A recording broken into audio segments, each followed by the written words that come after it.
to be Yo, we're back He's at it for a little blushing bit here while like Justin takes a Hannah sleep said. on the Oh, nap, well, on the nap, gosh, on the wow. couch, on the Gee couch. willikers, goodness gracious. Gee That's super nice. willikers, Thank goodness you. gracious. Out of curiosity, what is it about me that stands out to you? So, You're a dude with again, money. they've only been talking for a couple hours in total, and she's already basically planning their wedding. She's telling all of her friends, her family about this guy, despite not knowing shit about him. Prior to this, they had only talked about their pets. At least Stop it! mainly their pets. Stop it!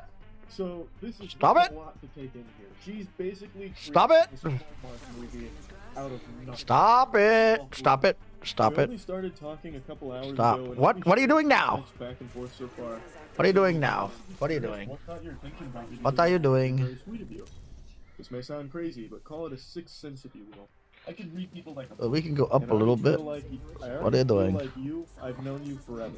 I don't know if you believe in past lives or not, but if That's probably good right there, I had buddy. a weird feeling about 30 minutes ago that we knew each other in a past life, and I have to get to the bottom of where and how.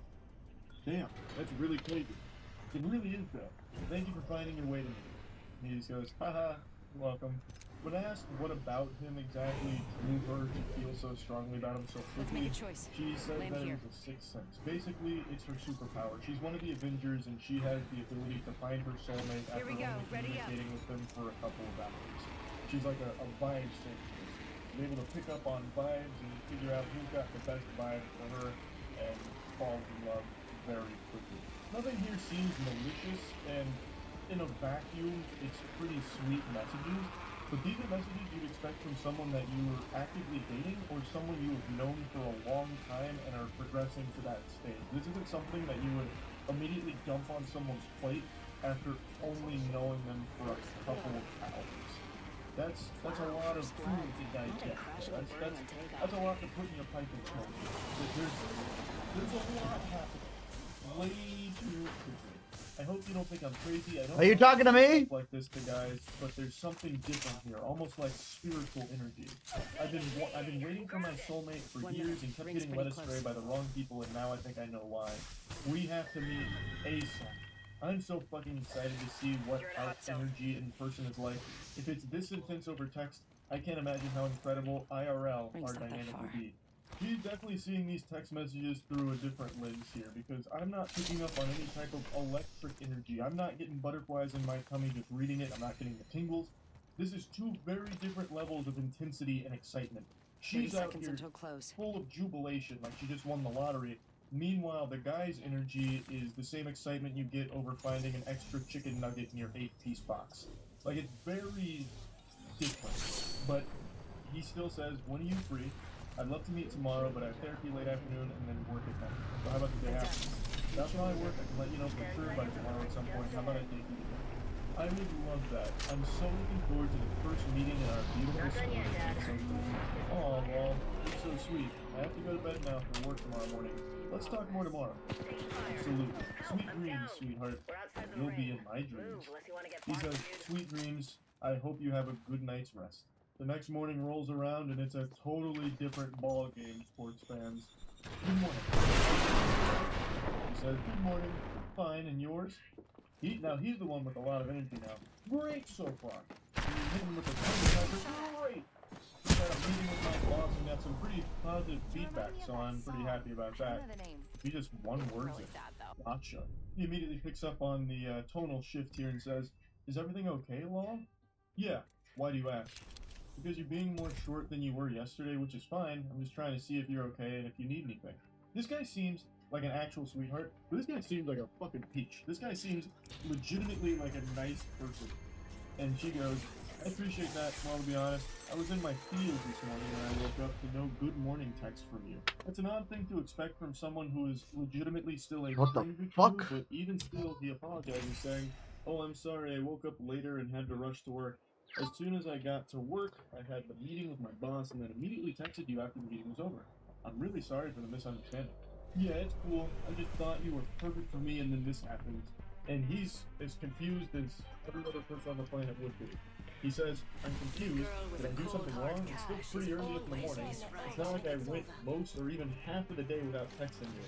She then says, love is about prioritizing other person and you clearly prioritize your job and your boss over me. Whoa. I'm gonna let that ruminate for a moment. I'm gonna let you go ahead and marinate Whoa. text for a second, and now we'll proceed. He says, "You could have sent a good morning text to me too, you know." Let's just pause there. Woo! Prioritizing other person, and you clearly prioritize your job and your boss over me.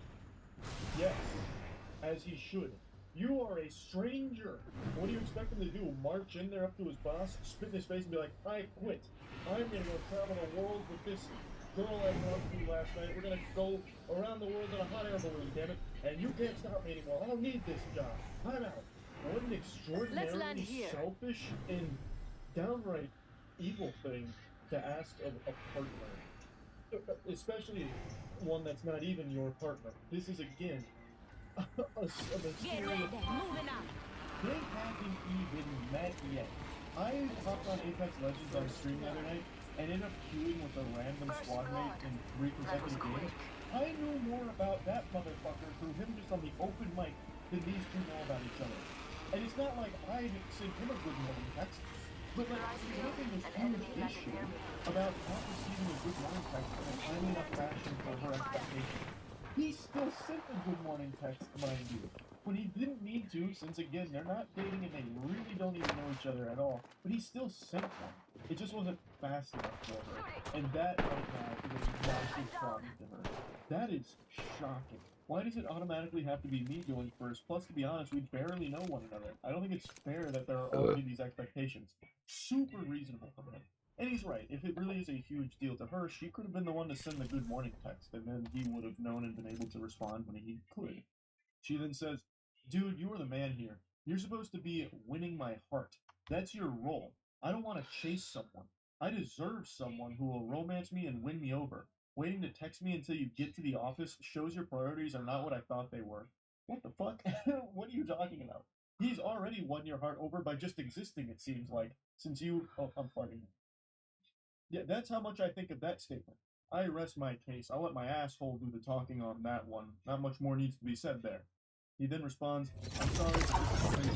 How is this strange when you're already making demands? I do romance you right now. I'm a very romantic guy.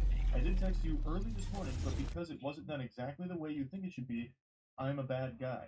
She then goes on to explain that she doesn't think he's a bad guy, but just doesn't like that he doesn't feel the same way about her as she does to him. She then also explains that the therapist she sees is for her borderline personality disorder, and she explains how that relates to what they've been talking through. And that made a lot of sense when I read that with the way she was acting throughout these text messages. And that is a very real struggle that I always have a lot of sympathy for, and I'm always wishing the best for people going through BPD. It's great that she's trying to get help through therapy, and I'm wishing the absolute best for her with that. What I want to talk about here, though, is how he handles this whole situation. Even before knowing about her BPD, which obviously he didn't since they are completely strangers to each other, he was still being very respectful and communicating effectively. He wasn't being combative or aggressive. He was being a very wholesome individual, and this is just an unfortunate set of circumstances. He responds by saying that he appreciates her sharing her vulnerability, and then says, "Do you mind if I share something that's bothering me a little bit?" And she says, "Yes, please do. I want to know how you feel so badly. Please open up to me." Well, I'm a little scared that you're already using the word love in regards to us. We are still basically strangers and have been texting for less than 24 hours. She just says, "Kay, should have known you weren't special after all. You're a normie, a basic bitch if you will. Normies don't understand or appreciate love. They will never know what we do." He says, "Who is we?" She says, "Empaths. I am an empath and feel things more strongly and deeply than regular people. Something you clearly don't appreciate and take for granted. One day someone will see my gift and cherish it." He says, I wanted to take you on a date. It went well, we were compatible after a while. I was definitely interested in a serious, committed relationship, but I do have to meet someone first to know that and hang out a bit first before I make that commitment." She is totally understands the thing, and she says, "Fuck off, bro. You're disgusting. I can't believe I ever saw something in you. You are not the one. You're just another schmuck in a long string of disappointment." Schmuck is a word I haven't heard since the Stone Ages, and I really appreciate that she dusted it off in this message. Schmuck is something that used to make me giggle every time I heard it when I was a kid. I deserve better. Fuck you. You thought I loved you, but I don't, bitch. Don't ever contact me again. We are over. I never loved you. You lost the best girl. You'll never meet someone like me again because you're a normie who can't see or identify a gym. We are not the same. Love is not a lie. You were. You're the problem. Don't contact me again, basic bitch. You repulse me. Bye, loser. It's actually Good very thing I'm sad inside the reading ring. these things. Like, this isn't your normal r/nice guy blow up moment where a dude pretends to be a nice person just to try and get laid, and when he doesn't get pussy out of it, he has a meltdown like, I don't love you, you're fat and ugly, and no one would ever love you. I'm the nicest guy ever meet, and you just blew it with me. The alpha Replicated man! it. Not everyone's used Fuck it, but you should. Get out of town, scram, swine. Like, this isn't one of those moments. It's not her fault she has BPD, but she's clearly not ready for a real relationship right now. She's going to need to continue to get help. Her having BPD doesn't make this hurt any less for the guy who just received this. He's done nothing wrong, and I actually think he is a great example of how to communicate softly, respectfully, and just being a pretty good example of like how to just be a normal person when interacting with somebody else. He also mentioned that he is still currently receiving text messages from her that continue to get scarier and more extreme, which is unfortunate to hear. It definitely sounds like she needs help with this to come up with more effective ways of dealing with her BPD, and hopefully she finds the help she needs. But I thought this was worth sharing, and yeah, that's really about it. So yeah.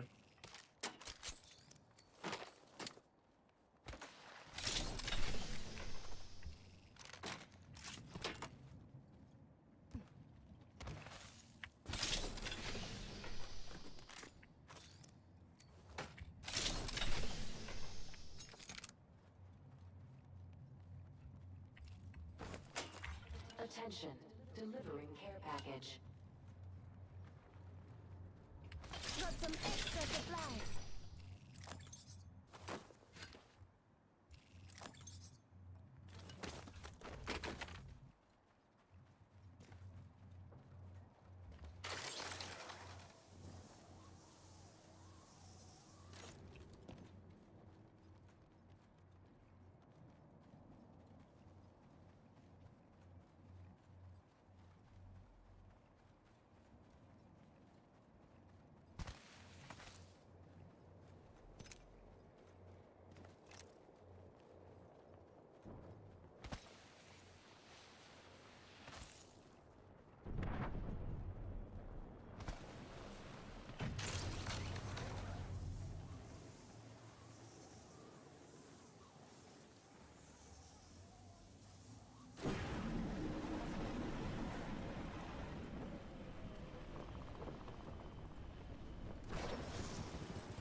Mate's banner. I picked up our teammate's banner.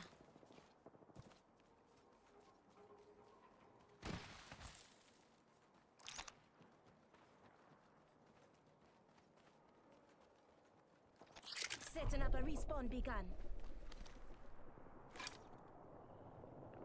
Is it my birthday already?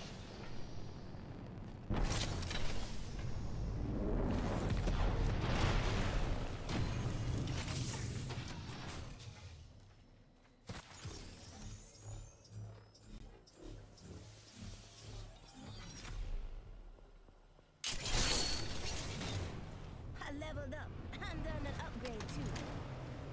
Shield battery.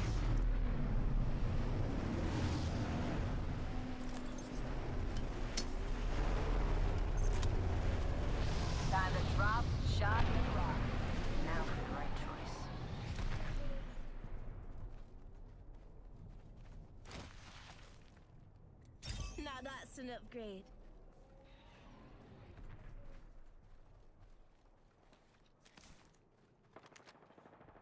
Got some extra supplies here. You're welcome.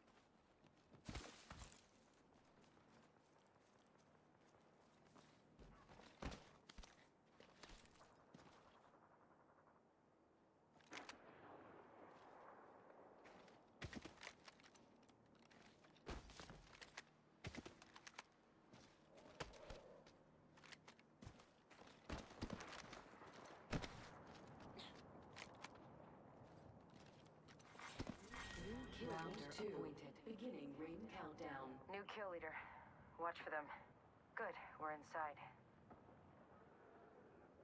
Well, in New Mexico, Attention. Yep, Delivering I think so. order. Eyes up. You didn't like that Coming show, round. obviously.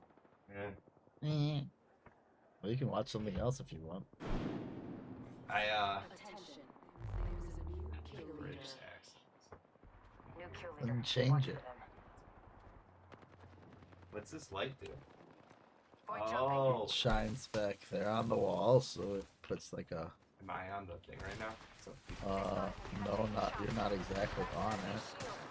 Reload. Spotted. Double time God it. damn it, my teammates are about to die. this what's his face? Need to recharge my shield. Greg? Yeah, it's pretty good. Double No. timing it. Greg doesn't like this game. Which one's this game? This is called Apex Legends. Oh, my kids were playing that. Getting shot at. Really? Yeah, Apex Legends? yeah.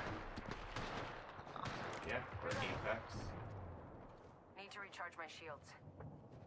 Going to I phase. see them right there Target over there. on top of the thing. I'm hurt. Need a leg. Cracked an enemy shield. They got me. I'm down.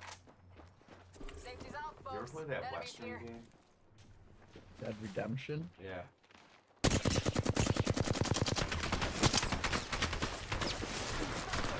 Getting shot at. Reloading. Contact. On my marker. Go on now. Say hello. Almost got hit.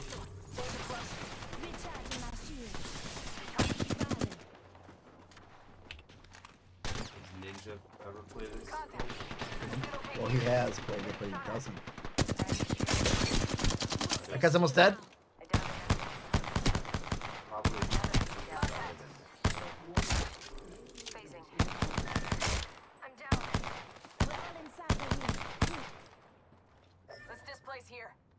Reloading. On your feet. Loud lines. Got Why your don't back. hand to hand Come count? on, you chicks. Enemy shield full. Reload. I almost got him. Oh, he's almost dead. There we go. See that?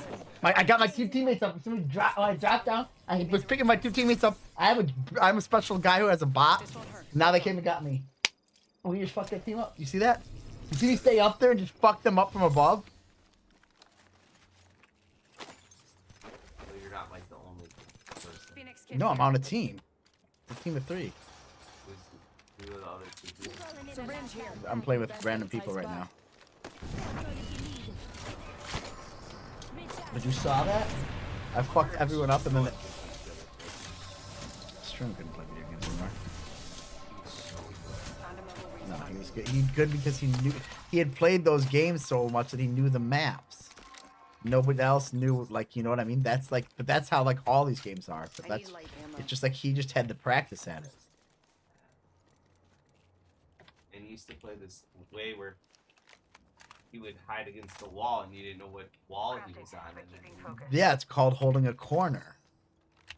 That's like he would just get destroyed now in Yeah. video games. I would absolutely, he wouldn't be able to even keep up with me right now, in any way, shape, or form. But hopefully, you know, like Quas, he's not good, but he was able to play a little bit, you know. I mean, but Greg would probably even be better than him. Greg, like, you know, because like Greg's losing his ability to like even click the mouse and click the fucking keyboard and like move the mouse and shit. Yeah, dude, that's what's like gonna happen over oh, you time. were saying, Eyes up. what's he been? Said his brother.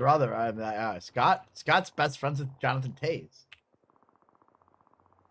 From the Enemy Black spotted. Ops? Yeah, Oh. yeah, it's so weird. Didn't I send you the picture of Scotty, like Jonathan Taze, on Heard his yeah, and like Scott's on the ice with him, Jonathan Taze and his girlfriend, and Jonathan Taze's New kill family, leader. Watch and your the only six. like random person that's there is Scott. It's like Jonathan Taze, his girlfriend, his sister, and her boyfriend, and his mom and his dad, and Scott. How did they become friends? Because Scott owns this like I forget exactly how, but Scott owns this like weird therapy thing, like new age therapy, cryogenic center, blah blah blah, Care package in over there. California, where they do like like all that shit, kind of like some of the Joe Rogan type stuff. Yeah. But it's like they don't do like stem cell that shit, but they do like all this weird like cryotherapy and Yeah. like cold plunge, hot yoga. It's like a whole center that they Yeah. have. He owned it. I thought he Yeah. lived in like Austin. He used to live in Colorado, and he lives in he just moves. Heads down. Airstrike danger He's close. gone So he's into like making a lot of money now. I mean, I don't know about tons of money, but he's making enough, yeah. And he used to be in like weird advertising shit, online advertising early in the online game, so. God damn it, this guy keeps getting into fights. And became friends Tango with down. Jonathan Tate. So I'm guessing you have no tab. Not really. Just Craig. Kind of, like that's how I knew about all that shit. Firing. Getting shot at. Where's my teammates going? Throwing Arc Star. I'm about to die, but I'm not going to die, but I'm going How this about way. Jimmy? Oh, What about him? let's see. I don't know, he lives in Glen Ellen, does the same shit that Struan does. He lives on the same block and all that, But he told me he was going to Jimmy Plum's party. Which one? Charge my shield. Wait now. Come on, Richard. What? Say hello. Healing. Yeah, but which party? I don't know. Got a replicator He might coming have been down. there. The 4th of July one, or the one that happened? There was one that happened recently that, kind of recently, but Getting not. shot at. That one? 45. Double timing it. Tom McDonald has Freeze the light. No, he lives in Shannon Dale's old house. Who? Here's I'm your McDonald's. birthday present. He has pool and shit.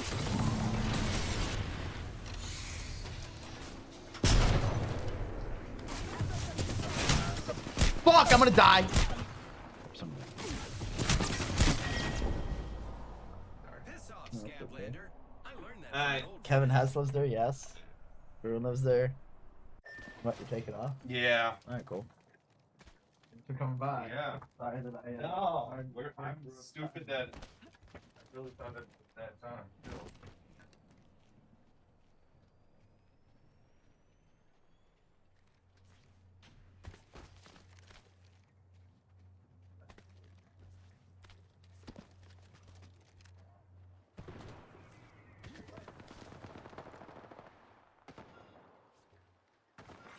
Warning. Ring movement in progress. Care package over there. Enemy over there. There is a new kill leader. New kill leader. Watch your six.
If I can see it, then I can be it. I believe I can fly. Yeah, I believe I can touch the sky. I think about it every night and day. Spread my wings, and I fly away. I believe I can soar. I see me running through the open door. I believe I can fly. Yo, who in here got social anxiety? I believe I can fly. They paid you for some reason. I believe I can fly. And then you're drawing the person from this office on this paper right here, steel.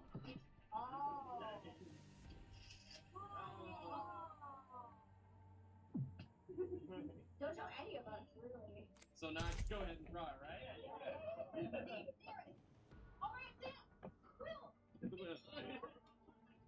Back in my day, challenges used to be weak. It used to be like, okay, you lose. Now you gotta drink some weird juice.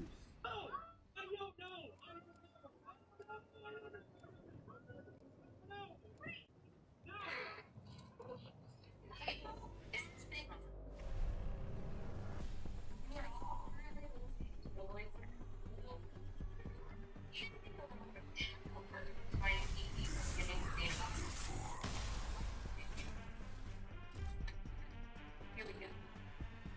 If I get taken out, it better be with a rampart.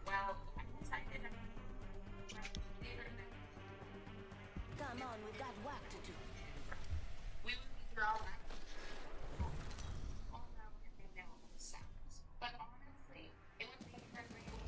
Introducing the champion. We fighting. Choice. Could do with some cardio. I'm the jump master. AJ Shea, lead them the way.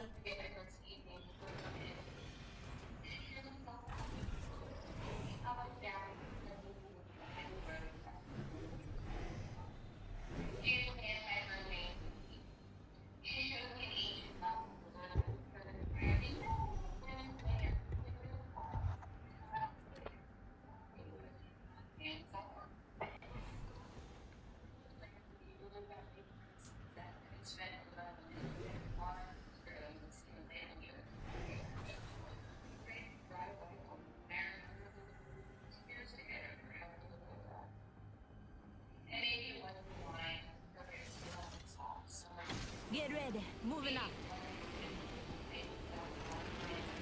For a full team.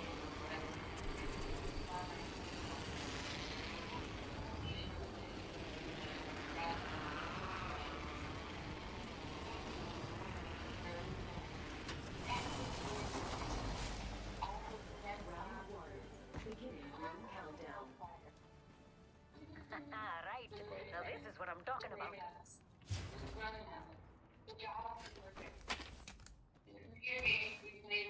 1 minute. Rings nearby.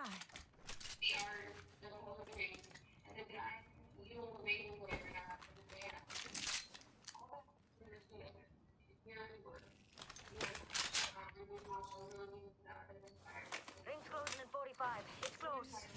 Go now. Kill here. Whatever. I'm pumped.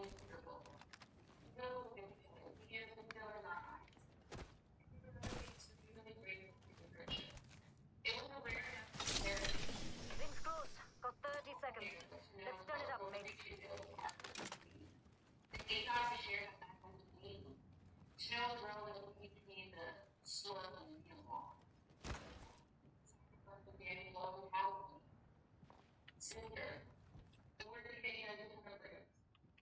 Ten seconds. The ring's just ahead. Sentinel weapon located.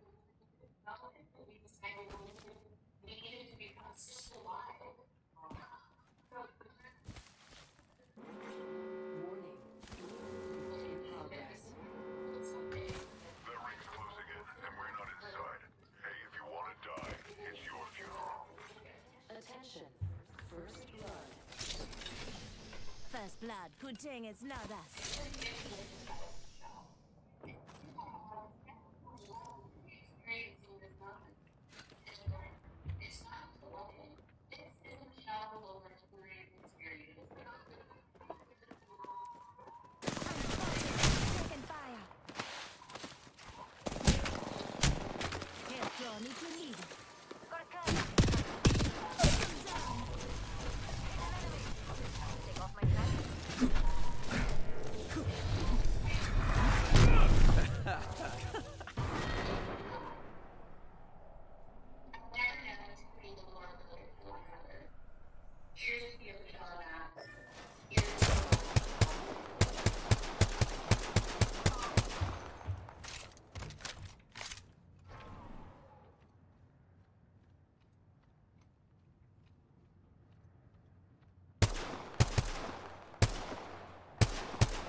What these new Gen Z YouTubers are doing is on another level. Gen Z YouTubers open the video.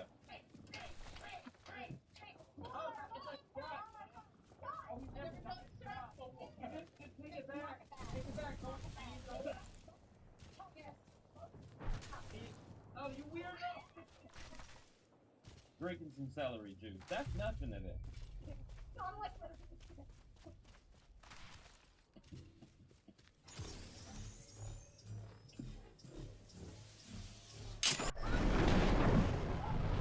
I think it's because growing up for us, the main stage was television.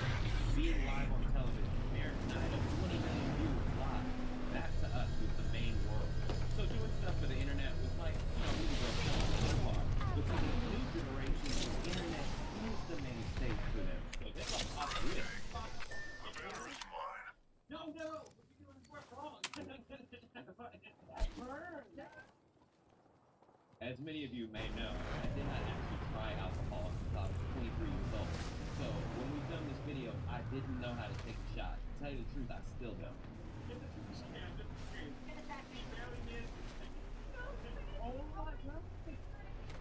I'm here, I'm back. Don't ask questions. Apparently, it makes it way worse when you drink it slowly. I'm always like, alright, I'll just drink this like a regular drink. It's kind of spicy, better slow down. But people are like, no. You need to like throw it back. 3, 2, 1, go!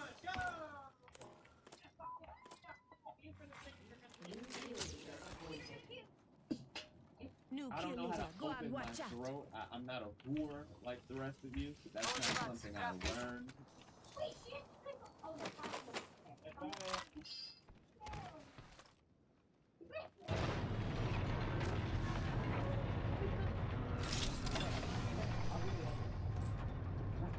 We all know Maria's better.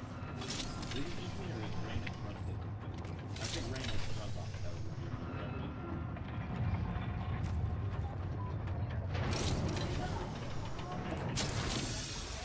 I said this because my job is to make content like this. I didn't come up with many of these ideas. What's going on? Where you guys going?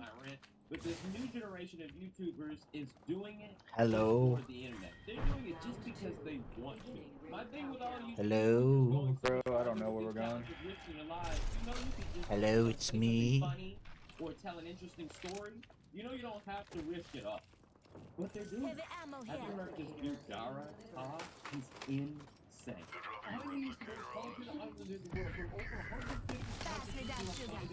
Hello, it's me. So I guess I better not go there. Police have found anyone from visiting this island after countless unexplained injuries again. Look, this is my comeback here, so I'm trying to understand what content creators are doing, and I'm noticing that people are faking a lot of stuff. So, you may recall a couple of years ago, Mr. Beast gave away an island to someone. So he did a video where he's like, I'm gonna go to that now abandoned island and find out what's there. This is Mr. Beast Island, the island that this competitor joined his 100 million subscriber video. But what happened to the island after? He continues to live out there, which is down, or is he remaining one? Well, I don't know. As the island has been such an incredibly remote location with a dangerous journey that nobody has visited the island since. Ring's closing at Until 45. now. It's close. Why is he pretending like he's talking to this girl on the phone? Just tell us you talked to her before you came, but he was like, no. You'd be a better story beat if I'm talking to her on the phone while traveling there. He's going over here. Believe that you traveled to a foreign country, not knowing who actually owned the island.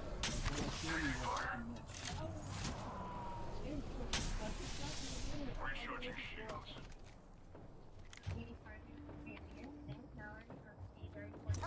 Is anyone with us? In another video, he went to Earth is considered to be the most dangerous place on Earth. The Mr. Beast Blizzy Circus is in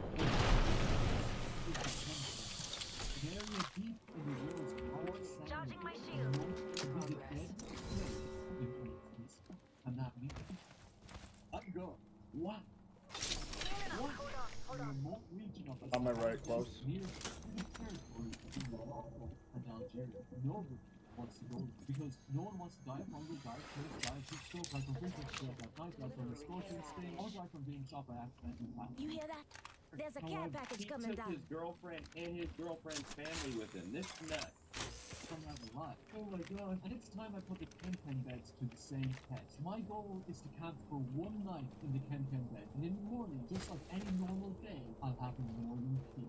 And then she only went so far and had to stay in the tent. Oh. Okay. After hiking for hours, we were starting to question if we were getting any closer to this camp. Yeah, well, she's down. Try to find you a girl who will go with you who will descend to the end of the earth with you. That's nuts. Where's Ryan Trahan's girlfriend when he's doing the penny challenge? At home.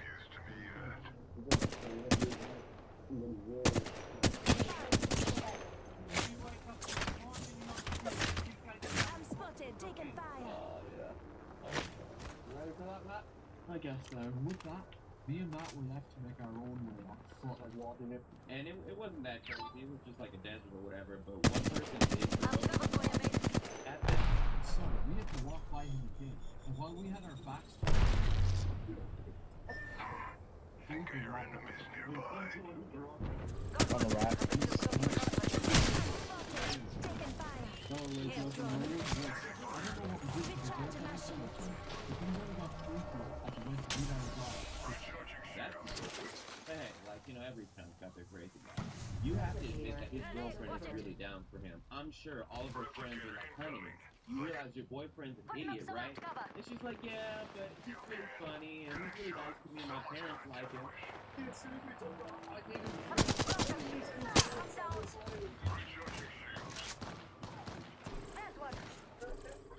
For some reason, he made a video called, like, Can I Knock Out a UFC Professional? Spoiler alert, no. I'm gonna fight this dude. MMA athlete with only 30 days of training.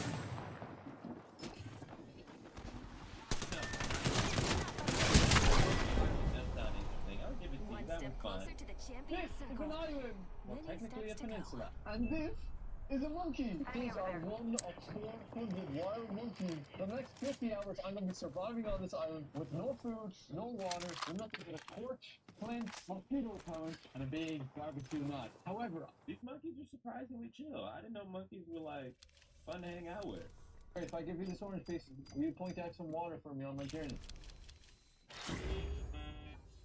You'll help me find some water, right? Where's the food? I'm adding this monkey to my green blunt rotation. ¿Dónde estás el agua? So, believe it or not, I went back on this guy's channel all the way back to 6 years ago, and you won't believe he has a video talking about how every creator is copying Casey Neistat. What you may not know is just how much influence Casey has had upon other YouTubers. And non-tubers, come to think of it. And the more I watched this video, the more I realized I saw this video a couple of years So ago. inspired by Casey's style, his camera techniques, and even his personality. To the extent that people started borrowing these traits. And so people flocked to the comment section of many of these YouTubers who were apparently copying it. Yeah, I wonder how the Dara of 6 years ago would feel about the Dara 6 years in the future who just gave up that originality in pursuit of Mr. Beast lenses. Jimmy, I'm on your island. You made like a little road or something. What happened to the set from his video over a year ago? Wait, I don't recognize this. I don't even think the shot was in the video. And now that I'm on this island, is there a way I can make a dream of mine true? Which is fine. I respect it because I know that Dara is about his money. He's trying to get that AdSense money. And to tell you the truth, his videos are more interesting than copying I'm the Mr. jump Beast. master. But it's crazy he made this entire video talking about people who copy Casey Neistat. Check out this guy, for example. I see a ring console there. That guy is shamelessly copying Casey Neistat in that he is literally recreating something that is so fundamentally Casey Neistat that it is his Enough trademark, lying around. We his drop it. sunglasses. And it is shameless because this guy doesn't even know I'm he's flying. ripping Casey Neistat. How do I know this? Because that guy is me. Enemy spotted. And that was only about 8 months ago. Hostile over there. Because he admitted that he accidentally copied Casey Neistat, not knowing who he was. That's how influential Casey Neistat was on the platform, especially at that time. The magic of that. Great ideas promote other great ideas. No, that is the first word of me. Great ideas promote more great ideas again. So Mr. B should really be proud of himself that Mr. B has inspired people older than him. The thing about Casey Neistat's inspiration is like, yes, a man in his 40s should be able to inspire all of us in our 20s of what is cool. The thing about Mr. Beast is younger than me and is inspiring people much older than him. That's also really impressive. So back to something I said in the beginning of this video. If you feel like you have social anxiety, or if you just feel like sometimes you need to copy someone to find your own voice, I think it actually is okay at first. Looking back at old clips of myself, I'm like, wow, this was before, I'm sure you can tell, this was before I had found my own voice. And at the time, I had to be inspired by others in order to then do something. So if you are a person who wants to be a creator, you want to create things, I think it's totally okay to be inspired by someone, but try to find yourself in the process. Who are you? What do you like? Something that I do in my life personally is I spend a lot of time asking. What life? I shot at an enemy. And I think that's why I'm always asking. I am taking fire, friends. Recharging my shields. Watch this video I did about something else. Gamer and evil weapon. Contact with target. I am down. Thermite grenade out. Unveil yourself. We should go this way. A bunch of Milwaukee. Attention. You know the value There of is a voting new Democratic kill until our leader. votes count. So we developed electing Democrats, I think that was true. Voting is Tuesday on the I'm gonna craft you. Donald Trump again. Your vote makes a difference in November, not just Tuesday. If you would like to be removed from the call, please press 2 now. What Tanky says, man, don't crap me. Voters received a robocall impersonating President Joe Biden. I won't. Telling recipients not to vote in the state's primary.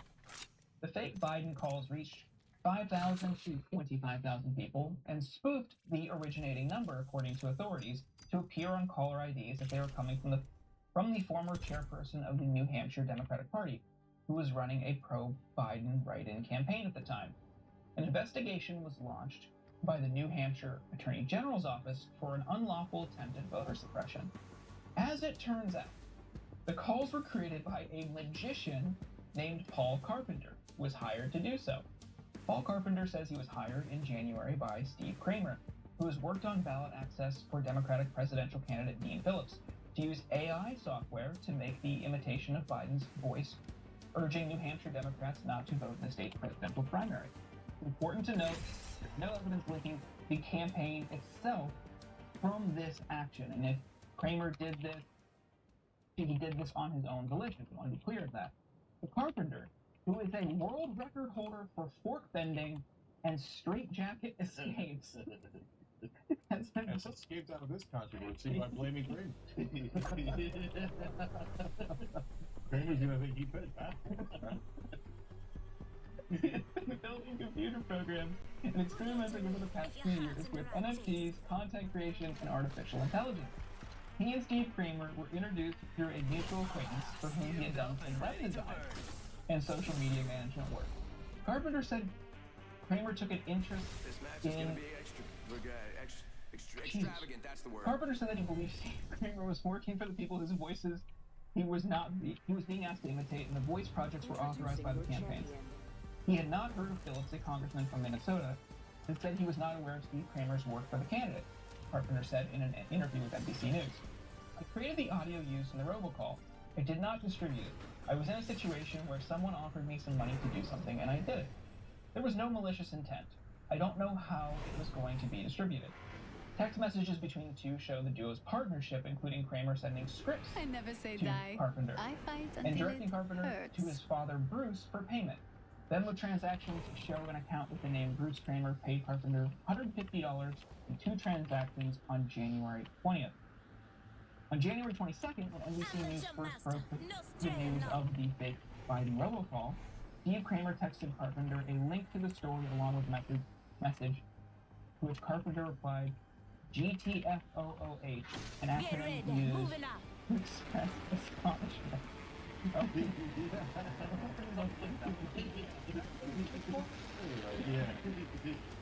Yeah, it took me a half a second. I was like, get the oh my god.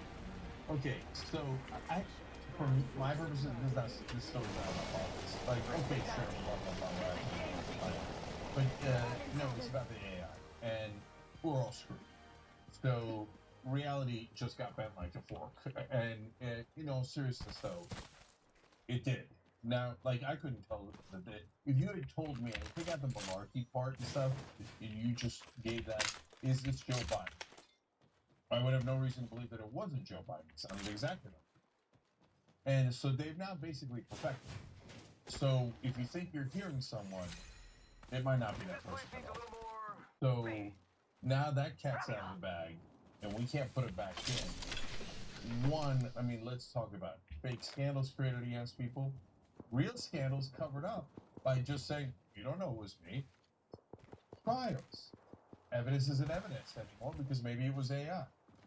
This has got massive repercussions.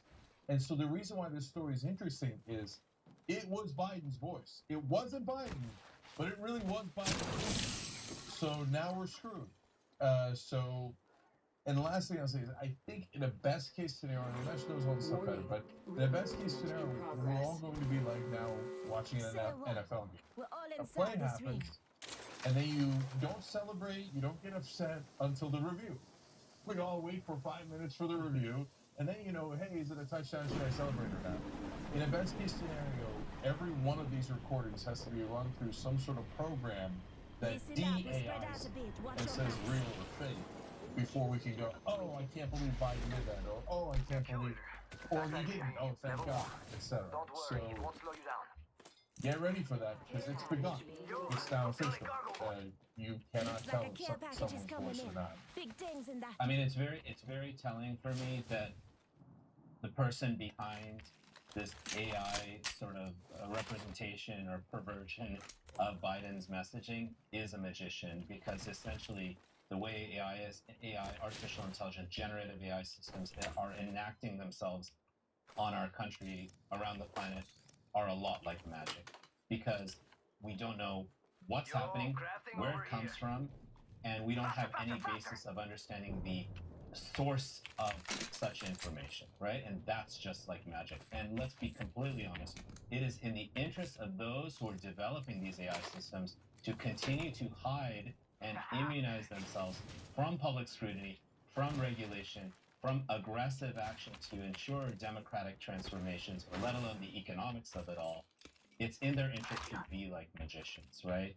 We've seen the big tech CEOs sign a voluntary pledge. What a bunch of BS. Saying that we're going to regulate deepfakes as well as shallow fakes. So deepfakes are using, the way a lot of these AI systems work, I know we talked about it before, is they scrape existing data, hence Biden's voice, and they sort of aggregate the data and recombine the data and add some complex effects to that data to make them believable. It's an algorithm that we call stochastic parroting, for those who are curious about it. So that can be everything from shallow fakes, which just be slowing down Nancy Pelosi's voice. Remember that one, right? Mm-hmm. With that whole issue, or it could be more actual content that's completely created using fragments of other pieces of content. So the magicians are here, and it's all using our data, not compensating us for any of it, and it's now enacting itself on big tech platforms, social media platforms that we know are extremely influential and important when it comes to elections and really our daily lives, our political lives, our democratic lives, all of it. It was really easy to do, according to this report. So we used 11 labs, an AI text-to-speech voice generator that has been identified by an NBC News analysis and outside experts as the tool used to create the Biden robocall. He also used other mostly free AI tools to show how to get add the audio to a video of the person talking and animate their lips and mouth. A Carpenter showed NBC News how he created the imitation using NBC News reporter's voice. And now I can have you say anything I want. So, Extended light mag here. how about Level 4. I love NBC and my No bosses. problema. So what we just did is already there, and I could just push play. Hi, my name I is should Alex, pick up and an I love upgrade. NBC and my bosses. That sounds like me. It sounds just like you. Now, if I wanted to take that and actually make this better, I can. So here you can go really intense. So like I want to make Sending it out another sound me. much Damn, more he's good like you. looking. Okay. And I want the stability to be a little bit more stable on your voice, and we can even exaggerate your voice a bit more. So this one's a little bit more. My name is Alex, and I love NBC and my bosses. It's a little more like. Really, it's not really right. Can we make it say, I am, a robot. My name is not Alex, I'm a robot, but I do love NBC and my boss. Hi, I am a robot version of Alex, and I love NBC and my bosses. Dude, that sounds like you. That's ridiculous to you. That sounds exactly like you. Paul Carpenter, the magician, added, "It's so scary that it's this easy to do. People aren't ready for it. I'm not showing you anything you can't learn how to do on YouTube." Yeah, don't get distracted by the fact that he's a magician. It's just symbolic. The AI is available There's a to anyone. perfectly You don't good have to be a upgrade just magician. waiting It's for not you. a secret craft, etc. Which is going to lead to me one of my questions here. But the reason I was emphasizing, hey, it's here now, it starts now, is because in all the other stories, we're like, oh, it's coming, it's in the future. Oh, you remember the one with Biden and Obama and Trump playing video games, and it was kind of a deep fake, but you knew it wasn't them. It sounded like them, but not exactly, right? And you knew it wasn't. This now has arrived. So from here on out, don't believe your husband when he says, "Oh, yeah, Got an upgrade, they gotta AI put it to my use. voice for the mistress." No, okay, but this is the official starting point, in my opinion, and so it's not the future anymore. But what I wanted to ask you, Ramesh, is, are there AI detectors? Could they just run that and go, "Oh, it turns out that's not"? Welcome to the Wham Show. We've got a great show lined up for you guys today. NVIDIA hit a valuation of $2 trillion. Yes, with a pinky. Trillion. Also, Reddit's licensing deal with Google has been, well, this was leaked, right? No, they confirmed the leak. Also, Reddit is going public. What else we got today? PlayStation 2 VR is coming to PC. Oh, that's got a kick. Well, okay. PlayStation VR 2. He's not feeling well today. This could be a rough show. And I have no excuse. What else we got? Oh, man. And the CEO says, don't buy Helldivers 2. Really? Yeah. You picked that? I don't know. The CEO of what?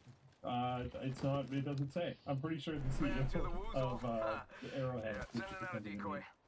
Cool, that's the context they needed. Let's roll that intro. Oh boy. Whoa. Warning.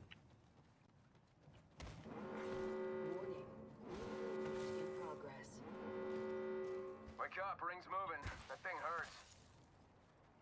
Heads up, got one here. This disaster is brought to you by AG1, Vessi, and The Ridge. Why don't we jump right into our headline topic, and that is NVIDIA's market cap go stonks. What the actual fuck am I looking at here? This is parabolic. There's a care package coming down. Surely there must be a limit to this somewhere, but we've yet to see it. Absolutely incredible. So what we're looking at here is Crypto Boom the first, Crypto Boom the second, and AI. Okay, what's a word that's bigger than boom? Hyper boom? I like Hyper Boom. Yeah, I don't know. Turbo boom. Mondo boom. Omega. Come towards me. Come towards me. But it would have to be the last one, and I really don't think this is the last we're seeing of interesting uses for NVIDIA's GPUs that are, spoiler, not gaming. NVIDIA briefly hit a $2 trillion market cap this morning, becoming the third company to do so after Apple and Microsoft. However, Axios has argued that NVIDIA's current arc is likely to plateau, given that most of its biggest customers, like Microsoft and Google, have reported weak earnings numbers recently, in part because their expensive AI features largely aren't making money yet. NVIDIA might also face increased competition within the AI chip market as companies like Microsoft continue developing their own chips in an effort to move away from their dependence on NVIDIA, who charges as we gamers already knew and could have warned them about, a lot for their technology. Oh yeah. In its most recent annual report, NVIDIA listed its top competitors as Huawei, AMD, Amazon, Microsoft, and Broadcom. NVIDIA has also launched a beta for the NVIDIA app. Okay, well this is a completely separate topic. We can... Anyway, the point is, we're being asked in our discussion question, what hype is it really? And I would like to preface our response with, we are not analysts. No. Yep. This is not financial. We're not. There's no anal in either of us. Nope. How are we now? Oh. I wish I could prepare you for what you're about to do. I really do. Hiding factors can overwhelm the senses and trigger a catatonic state. God. NVIDIA, fueled by rabid demand for AI accelerators, briefly hit a $2 trillion market cap this morning, joining an exclusive club occupied by Apple and Microsoft. NVIDIA started talking about how their neighborhood's really going down. But Axios notes that NVIDIA's climb can't go on forever. The companies that want all those expensive NVIDIA GPUs to power their fancy new AI features, There's a Microsoft and Google, gold sniper recently rag if you need. reported earnings that disappointed their own investment. Because as cool as it is to give everyone free access to a thing that doesn't suck, when something is free, it means users don't pay for it. That is Level 2. Come on, Joe. NVIDIA could also soon face competition as companies continue developing their own custom AI chips. Microsoft $15 billion deal with Intel. Although NVIDIA doesn't seem too worried about that. The company listed its top competitors as Huawei, AMD, Amazon, Microsoft, and Broadcom. They were trying to shoot down to the left so we can push out to the right. But in a sign that NVIDIA hasn't forgotten that some people play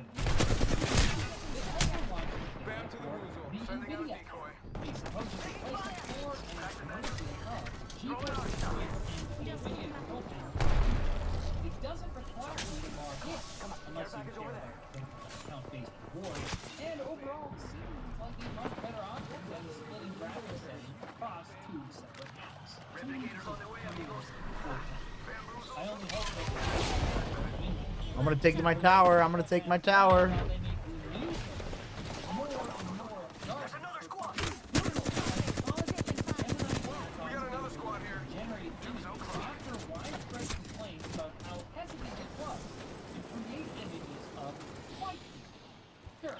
real reason why a hypothetical post of color would be problematic, but I'm not sure the same could be said of the more average, racially diverse opinion of German soldiers in Korea.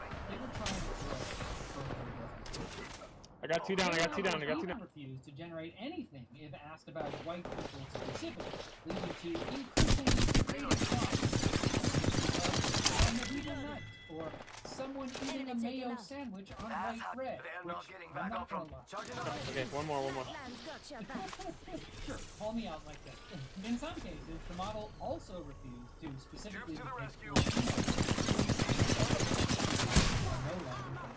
It has lost Google explained that when it added Gemini's image generation feature 3 weeks back, they tuned it to ensure that it represented wide types of heat to avoid the real fragmented phenomenon of AI models weighting images of white people more heavily than images of non-white, causing a prompt for something like Black Tech News host to give you this. Troops to the rescue. And if you didn't know, I'm white. Now, OpenAI does something similar, but it seems like they've managed to do so without turning the dogs up to a level. If you want to test how well open source image generator State Fusion did, version 3 was just released in preview. While its diversity quotient is still unclear, it seems to have largely caught up with Midjourney and DALL-E in terms of depicting shapes and text. Most important. So hopefully Google tunes up their AI model a bit better, because with Chrome to help me write feature, AI-generated schlock is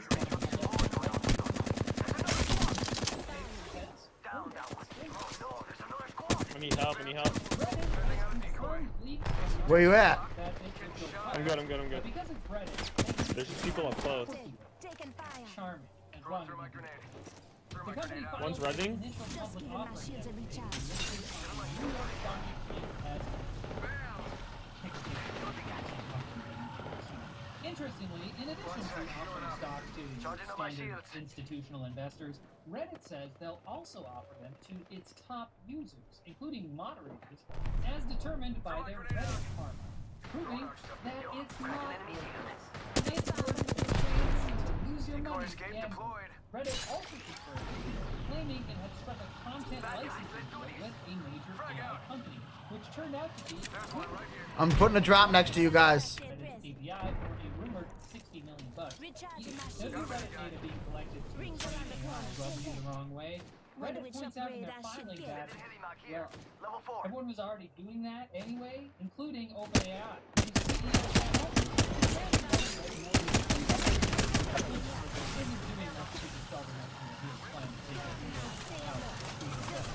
and stand for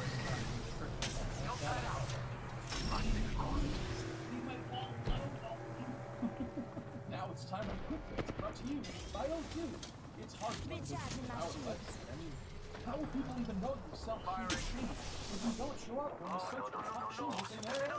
Thankfully, O2 allows you to look Just at a top skirt. cost websites 1 sec. absolutely free. Reloading. Plus, Throwing arc their stock. direct drop help anything on the O2 website. No O2 also What the fuck? I don't know where that guy just came from.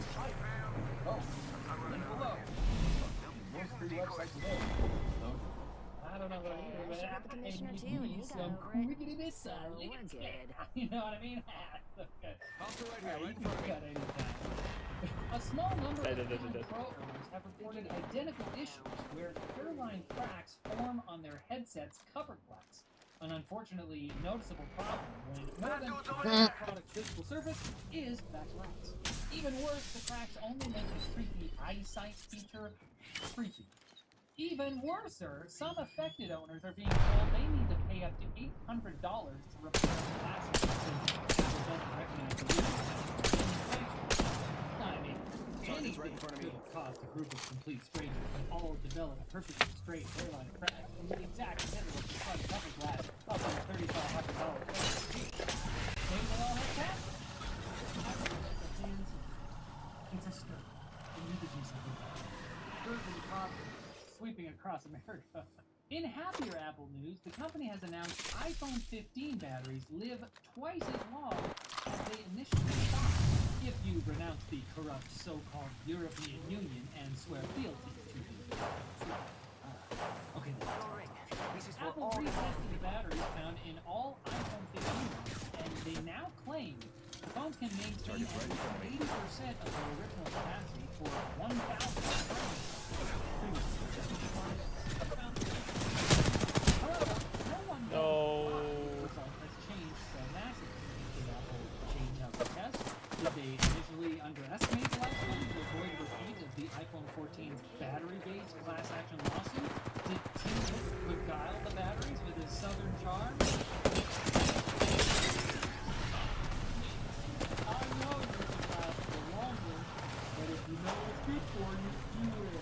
Canada's University of Waterloo will be removing M&M branded vending machines from campus after it came to light that the machines may have been covertly collecting customers' facial recognition data. This story was blown wide open when a Waterloo student posted a strange error message on the machine to Reddit, reading invenda.vending.facialrecognition.app.exe, leading to the obvious question of, hey, so why do stupid M&M machines have facial recognition? Adaria Vending Services says that the technology acts as a motion sensor that detects faces and activates the purchasing interface, but does not collect user data. Okay, but maybe this glorified snack dispenser doesn't need to know whether or not I have a face. Ever thought of that?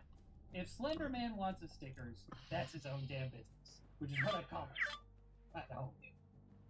U.S. space exploration company Intuitive Machines has successfully landed its Odysseus spacecraft near the moon's south pole, making it the first privately developed spacecraft to successfully land on the lunar surface and the first U.S.-based spacecraft to land there since 1972. The landing was delayed by an additional 2 hours due to the discovery that the lander's laser rangefinders were malfunctioning, meaning that it would be unable to accurately measure its altitude and velocity, which are important factors in not slamming face first into the moon. Luckily, controllers back on Earth were able to upload a software patch that allowed the lander to use a Doppler LiDAR from NASA to help it land instead. Presumably, Odysseus will stay where it is for the next 10 years, and spend the 10 years after that slowly journeying home, where upon arrival, it will murder everyone who hit on its body. Introducing your If you're not laughing, you should read more. And in commemoration of Doom's 30th anniversary, Husqvarna will be adding support for the game to their Nera line of robot lawn mowers. So you'll be able to spend your summer mowing down demons and also dandelions. You literally play it on the little, like, Again. Support will begin on April 9th, which is about 8 days late. Is this ring? And it will end on September 9th, when it's just about time to attack your Devil Destroyer back in the game. May seem like a strange alliance, but nowadays, most of Doom, when it was first released, are now middle-aged dads, blowing off steam by beheading weeds. So, it's something for them. And we'd really like it if you steam ahead. The lady chucking a spready continues chucking a spready. Why fix what isn't broken? Oh, right in the head! And whammy, another one. The lady coming around here looks a little bit sick. I definitely would have vomited already. I get car sick driving for 20 odd minutes. I'm piss weak. Oh, spready Sheila takes another hit to the noggin. Europe's fucking violent. She fights back, yes! Whoa, she's focusing hard on her breathing. Come on, yeah, another gone. I reckon about to spew Sheila, and Spready Sheila won't hold on much longer. Their chosen positions require too much energy. Yeah, Spready gone. She's packed it up. About to spew Sheila does have amazing stamina. You gotta give it to her. The commitment to use the full depth of the wheel and hold on for dear life is bloody admirable. Listen, I'm experienced, okay? I'm going to be 32 January 8th, okay? And you guys can learn from all my mistakes. I am the age of your grandma. Upgrading your laptop's RAM is a pain, but thanks to Cam 2, an updated standard recently ratified by JEDEC, that might be about to change. Cam, or the Compression Attached Memory Module, is a memory form factor created by Dell engineer Tom Schmidt. Now we're going to be doing firmware updates on our RAM. As a proprietary solution in Dell laptops in 2022, replacing the SODIMM form factor. SODIMM technically stands for Small Outline Dual Inline Memory Module, but it just sounds like we're calling them stupid. And we are. Amp God says, cool. We're going to have to jump and hit another tower. We're going to hit this tower and jump across.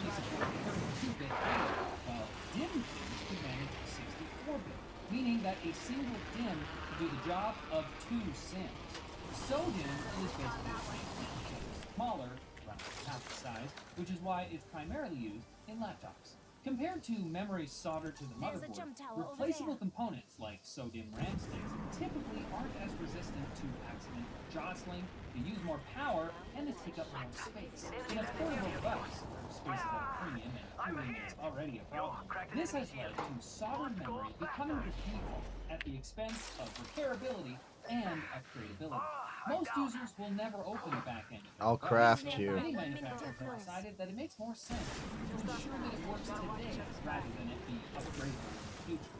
But for those of us who'd rather upgrade a laptop that just needs a bit more RAM rather than buy a whole new machine, it's a big disappointment. So how does Cam 2 address this? And can it really bring back upgraded laptop RAM? We'll tell you right after we thank Odoo for sponsoring this video. What can Odoo do for you? Well, if you're looking for a high-quality website for your business, but lack the coding experience to make it happen, look no further than Odoo. Their open-source platform is packed with user-friendly, drag-and-drop design elements and features that can help anyone build a gorgeous website. And with Odoo's AI content powered by ChatGPT, writing content for your website has never been easier. Odoo's website e-commerce application is not only 100% free, it also comes with unlimited hosting, and they even pay for your custom domain name for the first year. Click the link below and start building your dream website. With Dell's CAM and the now standardized CAM 2 is an attempt to close the gap between replaceable and soldered memory. Looking at the original CAM and SODIMM side by side, you're probably going to notice one big difference right away: the size. The single CAM component is significantly longer and wider, but it's also 57% thinner for an equivalent amount of RAM, shaving off a few millimeters of height and reducing overall volume. CAM and CAM 2 can also support up to 128 gigabytes on a single module and have significant improvements over SODIMM in terms of airflow. You might wonder why SODIMM comes with RAM chips mounted on both sides of the PCB like that if height is such an important factor, but this is actually a way of accommodating yet another technical limitation of the format. SODIMM uses an edge connect, which means that traces for the chips nearest to the connector need to zigzag in order to keep them the same length as traces to chips on the far side.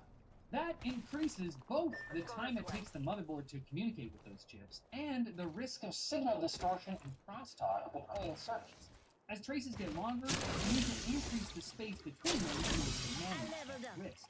Therefore, a double-sided PCB is the best way to save space given the other constraints of the design. Even worse, due to these same size constraints and timing issues, the wires from the CPU wind up traveling under the SODIMM module and connecting to the far side, leading to a minimum trace length of 7.5 centimeters. CAM and CAM 2, on the other hand, use a land grid array connector, similar to a typical CPU. Because it has connecting pins across its rear face rather than on one edge, all the chips are now significantly closer to the connector and the motherboard. Further, CAM 2 comes in configurations for 2 single channels or 1 dual. In part due to this connector chain, CAM 2 will also need to be screwed down in order to ensure it maintains contact, which has both advantages and disadvantages. It reduces the potential that the plane might come unseated due to jostling, but it also adds the need for a screwdriver, like this one from LTTstore.com, rather than just easily slotting in like SODIMM. Likewise, depending on the design of the device, some users might need to replace their existing CAM 2 with a new one when they want to upgrade, rather than simply buying a second SODIMM and Another reason why some companies are pushing for CAM 2 now is SODIMM actually has a speed cap of around 6,400 megahertz. Most mainstream SODIMM designs haven't hit this ceiling yet, but it's a future problem that CAM is solving today, with a proactive design that places the module in closer contact with the motherboard. On the level of electronics and materials, CAM and SODIMM are extremely similar, meaning that they'll likely be similar in terms of price to performance and software interoperability. Now, as for power efficiency, the CAM 2 standard also comes with both DDR5 and LPDDR5/5X designs, while SODIMM is limited to the more power-intensive DDR5. In order to prevent anyone from accidentally crossing the streams, which may lead to a total protonic reversal, the slots for DDR5 and LPDDR5 versions of CAM 2 will be physically distinct to prevent one from being plugged into the other. The option of LPDDR5 might mean we'll see more upgradable RAM even in relatively small devices like tablets or single-board computers. It's unclear at this point whether CAM 2 is truly the default laptop memory format of tomorrow, but thanks to this new ratification by JEDEC, it will likely gain interest and become cheaper over time. Dell is, of course, a major backer of the new standard, but Samsung and Micron also announced plans to incorporate CAM modules in upcoming products, even prior to the ratification of CAM 2. Wow, maybe we really are in the best time. But one thing's for sure, you are the best viewer for watching all the way to the end. Wow, thanks for watching. Like the video if you liked it, dislike it if you disliked it. One of those goes with one of those. Check out our other videos. Comment below with video suggestions. Don't forget to subscribe and follow Tech with You. This winery employs an army of around 1,600 ducks to make their wine production more sustainable. The ducks were first hired by the Fairgenoot Wine Estate in South Africa in the 80s, and they've been a highly valued part of the workforce ever since. Their job is to control the winery's pests in order to reduce the use of pesticides. The managing director of the winery says that the ducks are the soldiers of the vineyards, and they're very good at their jobs, naturally controlling aphids, snails, and other crop eaters. The ducks are Indian runner ducks, which is a type of flightless duck with a keen sense of smell. Ducks love routine, and their work schedule reflects that. They head to the fields every morning at 10:30 a.m., led by the duck manager. And after a day on the job, they return to the estate's lake at 4 p.m. to settle in for the evening. The duck manager is also responsible for checking for eggs on a daily basis. The ducks are separated into working and resting flocks, which alternate daily so everyone has time to rest. And when the ducks' careers are over, they get to enjoy their retirement on the lake's island. I'm Jen, and I post something positive every day. Oh wow, look at this. Why are you doing me? He's in the question. Why are you getting me? You're doing me. Wow, Soda really did look like an idiot, huh? Rings closing in 1. We've been given official permission to give the first ever tour of the OTK back rooms, our studio. We have a lot of stuff here. We're gonna break the immersion, show like what the set looks like, some other sets here too. This also doubles as like an office. And then we'll be having another building too where the meetings are now. Shall we? I guess. Listen up, I'm calling a lifeline package in. They're not gonna like tonight. That's gonna make sense. Didn't you show them how the windows work here? Oh. Yeah, they're not gonna like that, man. But should we bring them in from where we normally walk in? Yeah. Leveled up. It's So upgrade normally time. this Let's is see where what we the come duck in ordered. to the studio. The door's back here. Upgraded and good to go. I don't know, where do we even start? So this is a server, there's like a bunch of servers Oh yeah, and these shit are here. the OTK backpack servers. Think They're of all it like in there. it's like a LAN party for streamers and Yeah, pretty much. viewers or some shit. I don't know what the hell this is. And then we have our Then, yeah, there it is. And then these are boxes. There's a bunch of boxes. these are our OTK boxes. Yeah, please buy the merch. Oh, these Please are buy the merch so we can get rid of these. And then we have over here.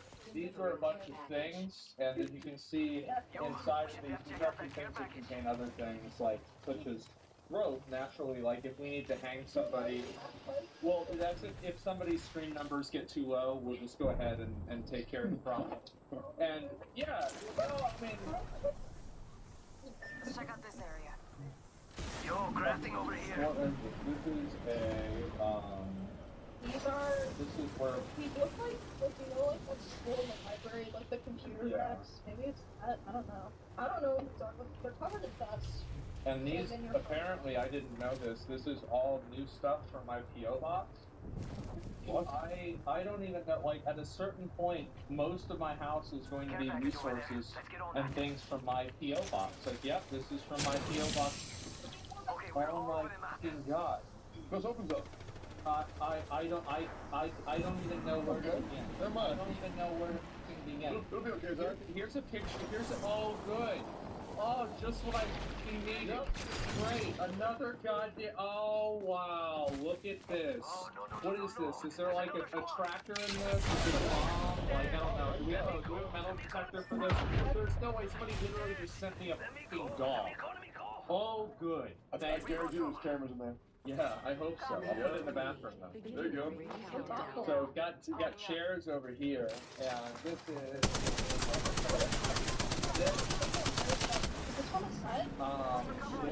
from King Arthur's Round Table.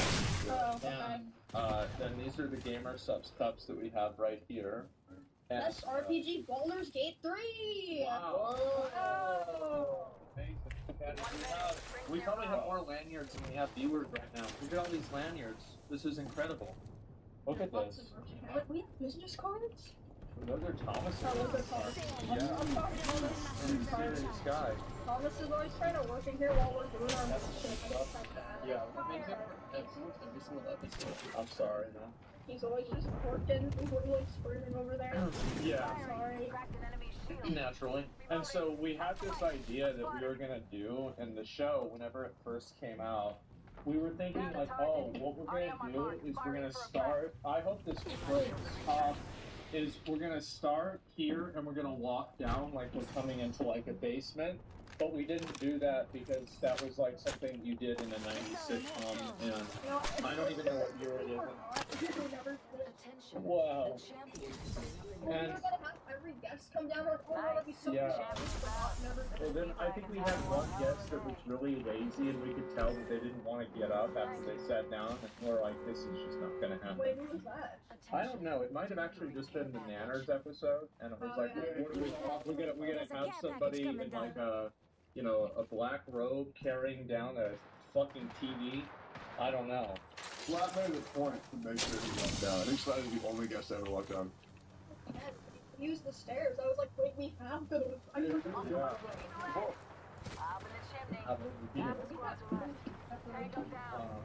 even notice all these before. So we've got School, Week 2 winner, Jay Schlatt. This is a loser trophy. We probably shouldn't make these. These are participation trophies. Did they have the ones out? I hope not. Is this for first Yeah, oh, it's got a sad face on it. That way you never think that you're a winner. And this is OTK Best Content Organization. This is Sacramento New Relevant 2 years ago. And this is Game Boy. Emmy, you might not know what this is. It actually came out 2,000 years ago. And yeah, that's a good thing because they were fucking annoying. And I played Pokemon Blue on that. And oh yeah, we used to be partnered with Mountain Dew Game Fuel, and they made. What happened? I don't remember, honestly. I really don't remember. But they made trading cards out of us. And nobody cared because Doc was one of the trading cards. And everybody wanted to get Doc. And nobody cared about any of us next to Doc. And this, I guess, is new. This is, I guess, a picture of Pirate Software. It was Pirate Software. And Tech said he thought I was going to say Quakey-Mate. Well, you know, it's either or, right? It could be one or the other. And this is, well, fuck them. Oh, that's not good. I mean, it's not my problem. It's his. Oh wait, and someone Steve was this at was the Anime Expo? No, this is a person like that next to us. No. No. I got that shit in person. Yeah, someone. I think it was Anime Expo. Wait, that was TwitchCon. Yeah, they gave us 3 of them. Yeah. Yeah. Oh my god. Yeah. So we got that. So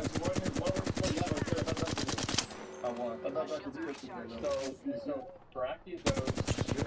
So Tectone wanted to give me this. Yeah. But I've fought this monster before, and I don't even want this fucking thing in my house. Like, as you can see, I'm not even touching the actual character, just like whenever it's and so, yeah. Anyway, so, let's see, what else do we have? Oh, this is another one of the games or something. This is a Zinky. Oh, Tips, that's I guess, yeah, but they're for the same year, don't get excited. Oh, and did you guys set replacements because the first ones were like messed up or something? I don't know. Fucked up about this? Because I remember whenever this was a legit thing. So, no, you don't. I don't. My mom had one of these. She had one of these whenever I was like 4 or 5 years old, and she replaced it with a 1996 or something like that computer, and we still had this. Like, whenever I moved everything out of my old room in, like, 2010 or something like that. Yeah, and, like, this is the one where the whole screen is only green. And, like, these keyboards are massive. So who's homeboy on the right there? What? Who's homeboy on the right? Right there, next to the group. Who's homeboy? Who's that? Ryu. That's right. Yeah. Yeah. Oh, I Yeah. I did show the tips jar. There wasn't that much money in it. No. Yeah, it's education network on it. And so, yeah, this is where we sit down, and let's see, what else do we have? Oh, yeah, at the beginning, I played Emeru for rock, paper, scissors. Naturally, I won. And so I got this sword here, which is great, and can use that to cut steak or do pretty much anything else. Oops. I have a sword here too, but it's gone now. I think someone broke it.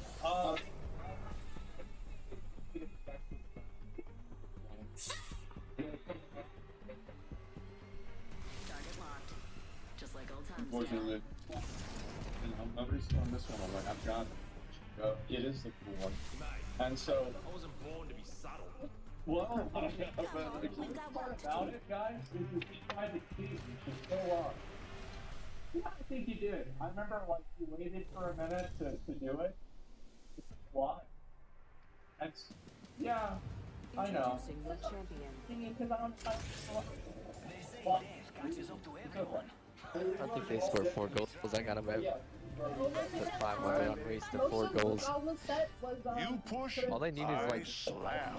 You have the bar for doing ads. You have You a push, I giant slap. 3 goals, dude, going into the 3rd period, dude. And a goal to empty net, bro. I'm telling you, the empty net's gonna get me. Did I tell you about my Avalanche bet a couple days ago, dude?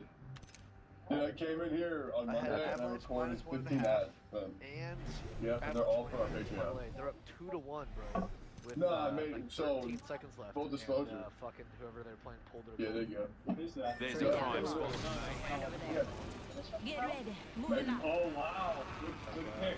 Yeah, That is fucked me so many times, dude. It's ridiculous. Well, I had Chicago Blackhawks season tickets from 2007 to 2018. Nice, dude. I just put 2,500 on them winning last night in OT. Fastest money I've ever seen. No way. I was at the game, dude. Everyone was so hyped. Tied it up, going to OT, and then like in 15 seconds, they fucking just get scored on. Dude, I got you a hate bird when you broke the phone. You put a bet on your phone or something? Yeah. Sounds like a smart maneuver. Good thing it's not us. So overhyped. For some reason. And It's alright, we I have a want lot it of back. sandbags here. I want it back. I guess so. And then over this way, we have, this is like, how do we, Energy ammo here. so this used to be our old desk that we would use for meetings, and then for no apparent reason, we decided to get a worse one, and now we use that now instead. I don't really know why. So we used to have owners meetings in here at this table. Yeah. And then once the call like, oh, we don't have enough space. Let's move somewhere else. And then we have a smaller table now. Well, we have a smaller table, but there's a lot of empty Nobody space, landed here, we and should like do. halfway through the meeting, someone just starts randomly walking around. And that's basically about it. And then this is the school set right here. This is where a lot of cheating has happened. I've actually never really looked at any of this. Yeah. Oh my god. I wasn't over here to like see me come here. Yeah. Wow, Soda really did look like an idiot, huh? Jeez. So good. Well, I mean, I did too. Racks, couch, equipment. Mobile respawn beacon here. Bloody We have the snacks in the coffee. Extended heavy Over mag here here. every Monday. Level 2. It's always stocked. I don't know who stocks it. I think Sinak. Maybe. I don't always make the coffee. Don't try So. intercepting something at Mach 1. I made my own coffee today. Oh, well. That's why it's messy. Well, I usually make the coffee. I like making coffee. Sometimes it's nice. It's like a good, methodical thing to do to get me ready. Well, you know what usually happens here? Oh, Back here. Level 2. Oh shit. I never. Miami Heat are gonna be my fire. With like, like Doritos, Takis, all that stuff. But then eventually, all that's left is the healthy shit that no one wants to eat. Like the peanuts and the Nutri-Grain, pretzels, protein pastries. And an upgrade too. Because we eat all of the real... They're gonna probably be plus Yeah, 20. there's like, the fruit roll-ups, those are gonna be gone by next week for And sure. the capability of actually Candy, executing, dude. gamer subs, Winning the game. mini porridge, all of our drinks. And yeah, that's pretty much it. Then there's like still the office rooms off the side. Havoc here. Yeah, it's Extended great. energy Like, did mag we here. show them the Level 2. No, we haven't. I don't think we should, man. That kind of ruins the whole Wait, show. I just said that they're fake. Yeah, she's joking. They're not fake. It's real. The real guys. They're real. Check them out once you show them. Let's just fucking get it over with. Alright, take a look at it. Maybe around this way. It might be easy. Yeah, the best part of the Where's day. CJ McCollum? All Berkeley. kinds of stuff. This is dirty. Yeah. Oh my, this is almost like my house. I can live here. Yeah, there it is. You there? Guys, it's fake. I can't believe it. I'm sorry, guys. It's actually not in my basement. I don't have a basement. I wish I did. If I did, I would.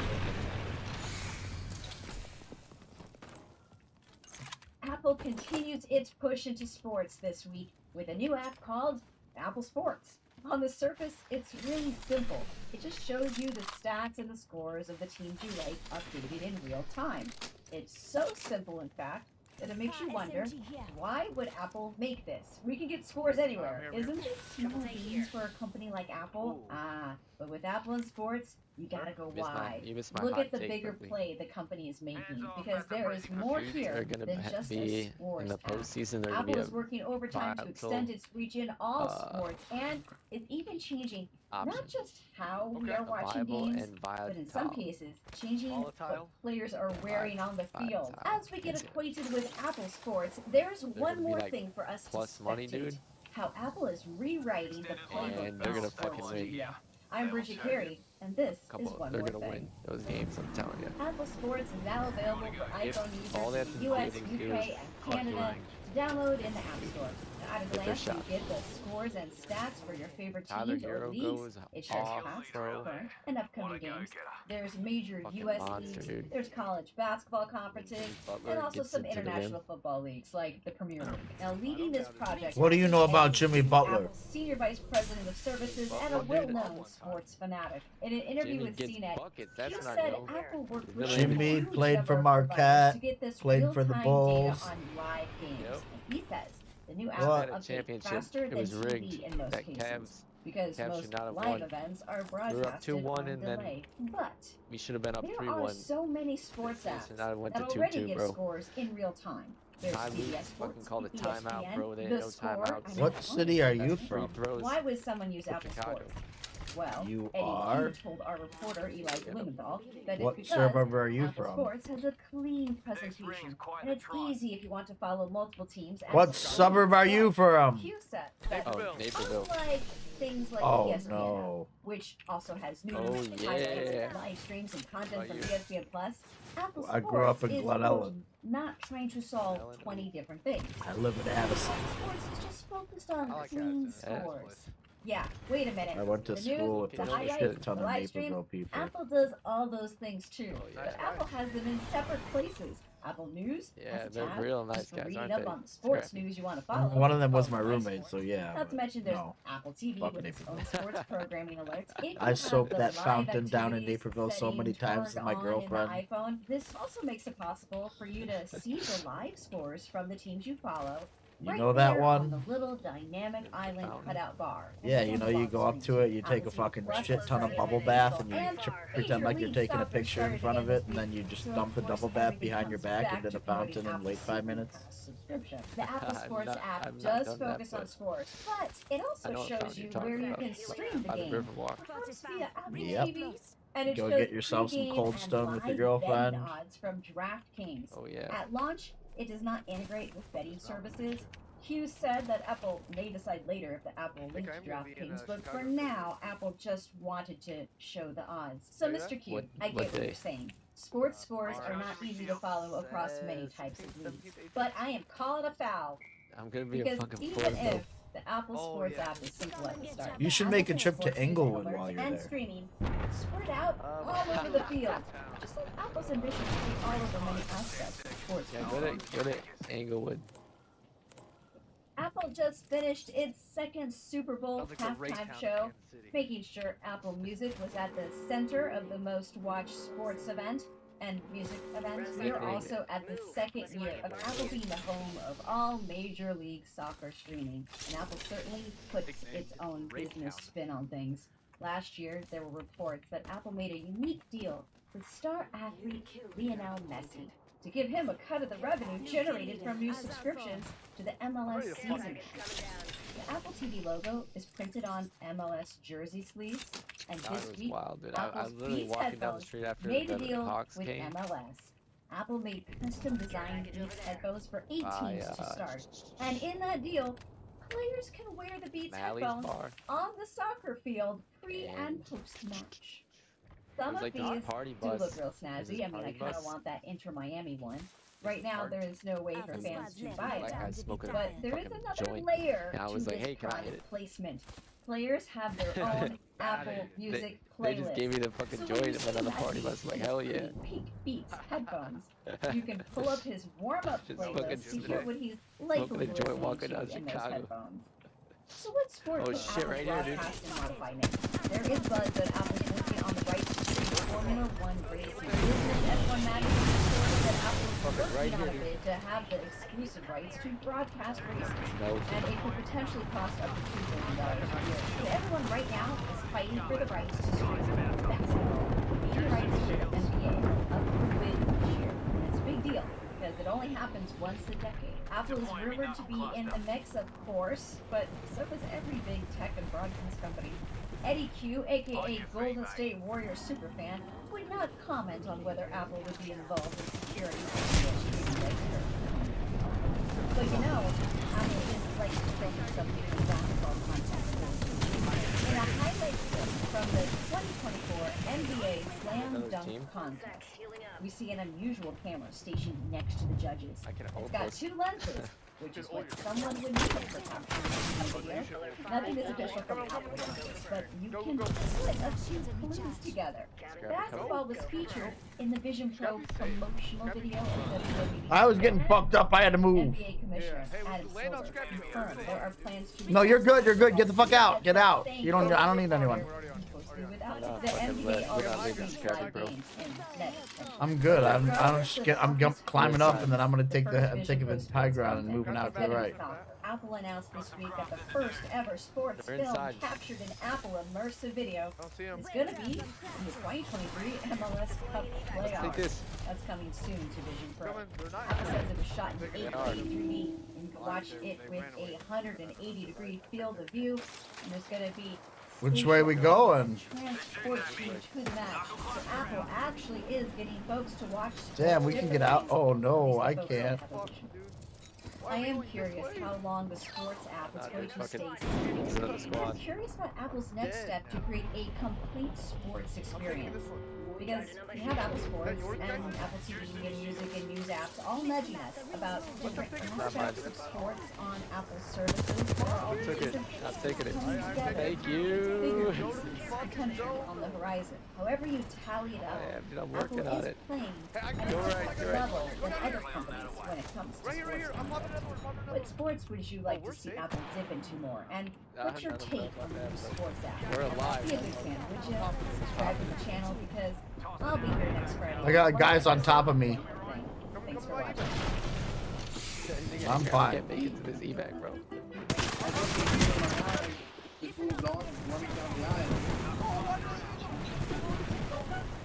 She was in such a good mood. She was We can always get scrappy up, bro.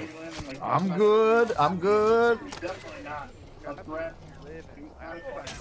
You should hear what you I'm I mean, fighting. he just strutted in here, seriously? Kill.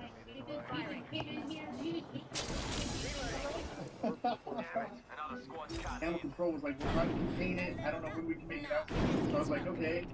So oh man. She was with me in the car until finally Animal Control got back on the phone and they were like, hey, we can't make it tonight. We could definitely come out tomorrow. Do you want to take care of it in the meantime? And I was like, absolutely. Alright, let's go home. I got one. Coming to you. So I'm babysitting this. Fortunately, radar shows the ring's close. I'm an old scrappy. Scan this care package. I don't have any dog food. It's a boat check, dude. I have him. Oh, they're fighting down here on me. We watched Netflix and I was trying to be funny and find something dark oriented, you know, and there wasn't much. But when she crawled up on my shoulder and she just let out a sigh, like, that's it. I'm tired, I'm cold. They're right here, they're right here. I looked at her and I was like, oh, that's it. You're mine. I got my old scrappy. Back to When I found out that she had to go to the shelter and so they processed her, I was completely heartbroken. I'm coming to you in 1 second. You might want to come to us, Berto. I'm coming. She had taken on like 100 and some odd dogs in a pet boarding case. So she just kind of got stuck in the system. There's gonna be people coming from for a behind us week. still, bro. Stand back, knuckle clusters firing. Yep, oh yeah, fuck it. Evac tower there if you With want my to get a bike. little So I did the best I could. It ended up being like Fucking every other people day. coming. Got my kill, got my kill. Wait, come from behind you. We gotta look, turn around. Turn around. Turn around. I'm coming to you. You could tell she was just so sad her ears flopped when I had to leave. I'm sorry.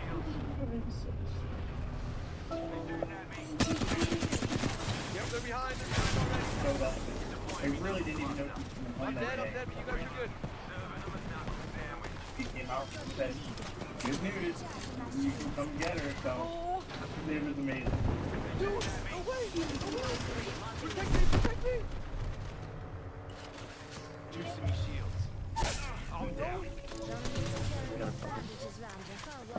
Try to take her with me everywhere I go. I need a Phoenix or a I bring her down to General and everybody's like, you Good thing there's a fucking know her. You're so I see happening right here. 8 seconds, I can heal you. Dude, bro, there was a fucking octane jump pad, random. 2 squads. Juicing me shields. Got the bad, that's all I have. They got the best. Sony's getting their VR on PC. You need shields? Down in America yesterday, and Nvidia just destroyed everybody's expectations. AI and vehicles. Let's get into the hot news, everybody. I'm your Brett host. We're going to be going over the hot stuff things I find on the internet while you enjoy your breakfast this Friday, February 23rd, 2024. We're going to start off today talking about the big news that Sony tried to... I didn't realize. I'm fucked. PlayStation update that they gave, but on their PSVR. There's guys under you. There's guys under you. There's guys on across the way right here. Later this year is getting PC support for the PSVR 2. Something There's 2 guys coming in this way too. There's guys on top of them. There's guys under here. Is incredibly not quite as high pixel density as the Apple Vision Pro, but it is significantly better than the Meta Quest 3. So it sits in that nice middle ground for a price that's not that unreasonable. Not that great. The problem is that Sony has only released 3 games for this since it came out, and there's not that many third-party titles that are out for it. You're gonna have to take the zip line or take a fucking tower or something out because there's guys below you. Like, it's not forward compatible either. Like they had to be remade for it, and there hasn't been a whole lot that's been done on that front. So the reasons to buy a PSVR 2 are essentially non-existent unless you want to play Resident Evil VR, Horizon Call out in VR, and you like. You're alive. You're alive. There's people under you to your right. $500-600 to get. Or under the zip line you just took. There's a bunch of people. Later this year. However, even though a lot of people are trying to speculate, They're likely trapped and can't get out unless they have a tower. Follow on Twitter known as IVR Live VR, who's been working on an implementation of reverse engineering the PSVR 2 to get it to work natively on the PC, and what they're suspecting is that this is going to be like a Steam Link, Oculus Link situation where it's going to have to stream over the network to put it onto the PS5 into the PSVR 2, so you're not going to be playing it natively. But it will still be That's work. That's more than nothing, but does not undermine the work that they have been doing to try to get a physical hardware solution. So we'll wait and see, but this is a big deal. This is something that Sony needs to keep PSVR 2 alive because their headset is really good. It just has no use case. But what does have a use case is today's video sponsor, which is our coffee. I want to thank everybody for the amazing reception that we had to launching the pre-orders for our Rare Brew coffee yesterday. This is something that we've been working on for well over a year, trying to find the right coffee supplier, trying to find all of the ways to do this properly to make sure that we have a sustainable business, not just for us, but for the people who are actually farming the beans, but then also where the money's going to go with SIGAP research funds. So getting all of that worked out behind the scenes took us a long time, and that's why Rare Brew is so near and dear to our hearts and something that we're going to be moving forward with. So if you want to check out our Advocate blend, which is our medium roast, it's sourced from both Brazil and Ethiopia, being a blend of 2 different countries, just like our family kind of is. One of our sons was born in South Africa. We're from America. We're blending that together. The rare disease story is very much tied up into all of this. The coffee tastes dang delicious, and you can pre-order it right now for our official launch on Rare Disease Day on February 24th. Use the code UFC10. You can save 10% off with free shipping on orders over $50. I love this coffee. This has been a journey for us, not just on the rare disease side of things, but also getting an entirely new company built on the back end. Has been a great journey for our family, and I I appreciate, again, all the support, and if you want to pick up some of the coffee, you can do so down below at the link in the video description, or go to rarebrewcoffee.com. And again, you can use code Tech to save 10%. And Google is saving their bacon when it comes to making sure that you can actually find searches and do all the things that you do on Google search. You might have noticed that Google's been slipping a little bit lately. You have to add Reddit as a suffix to find any sort of white forum post that you need an answer to, and that's why we found out that the $60 million a year that Reddit's getting to scrape their data for AI training, Google's paying them. They're actually going to be paying their way to get Reddit's data. Scrappy DP says, and that's going to be one of the ways Google saves its search business, and they said that this will provide Google with an efficient and structured way to access the vast corpus of existing content on Reddit, which makes a lot of sense. This is actually a pretty harmonious relationship, like despite the Reddit versus Redditor debate and like user versus platform debate, the platform to platform situation where if anybody was going to scrape Reddit data, they should be compensated for that, and then Reddit should find a way to compensate the Redditors, but then also like it making it so that it supplements the world's largest search engine. That seems like a wise move, and that's just part of Google's strategy, to pay to be the #1 search platform, to pay to be the #1 on Samsung, they pay to be the #1 on iPhone devices. It's just, it's the way they do things, and now they're looking to pay in the AI generation. Unfortunately, the payment that you sent to your cell phone company was a little useless yesterday if you're in the US, because AT&T, Verizon, and T-Mobile all experienced nationwide outages. Now, this affected each of the carriers in different magnitudes. AT&T was the most, with the largest portion of people who had outages, and this also led to people also not being able to reach emergency services by being able to dial 911, which is a huge problem. AT&T confirmed that 70,000 customers had this issue as of 8 a.m. yesterday. T-Mobile and Verizon was in the few thousand region, but this did seem to be pretty widespread, and there's no information currently as to why this happened. Was this a cyber attack? Was this just network infrastructure? Was this just a hiccup in a code? Some back-end thing that wasn't supposed to be pushed to the main fork? Who knows? We'll likely find out as investigations happen, things play out, and we get more details as things are moving forward. Let me know if you were affected by this in any meaningful way. This does like bring up the idea of like, should we bring back landlines? Should people have a home phone just in case? Again, is that a thing that should be considered? I don't know. Should we all go back to cable and landlines and non-algorithmically generated content, and it's only based on the subscription feed? We're going back to the mid-2000s, y'all. And I wish let's do this for deals right now. Like, he's busy traveling the coast of South Africa because he finally got his driver's license back. That was Okay, let's go. I'll hype you up. South Africa broke, so they had to send it back to Germany for repair, and it was gone. Let me be your hype man. Anyways, I'm gonna bring you a deal, and that is Framework is selling their Framework 13B stock for less than $500 right now. They have talking about how the Framework Laptop 16s are starting to ship. You sound like you're blowing dudes every night of the week, dumbass. On some of their B stock units, which includes an 11th gen Intel Core i7 with Iris Xe graphics. It's a 13-inch machine, however, it does not come with RAM, storage. That's not homophobia. Systems, so you do have to build a lot of it into that.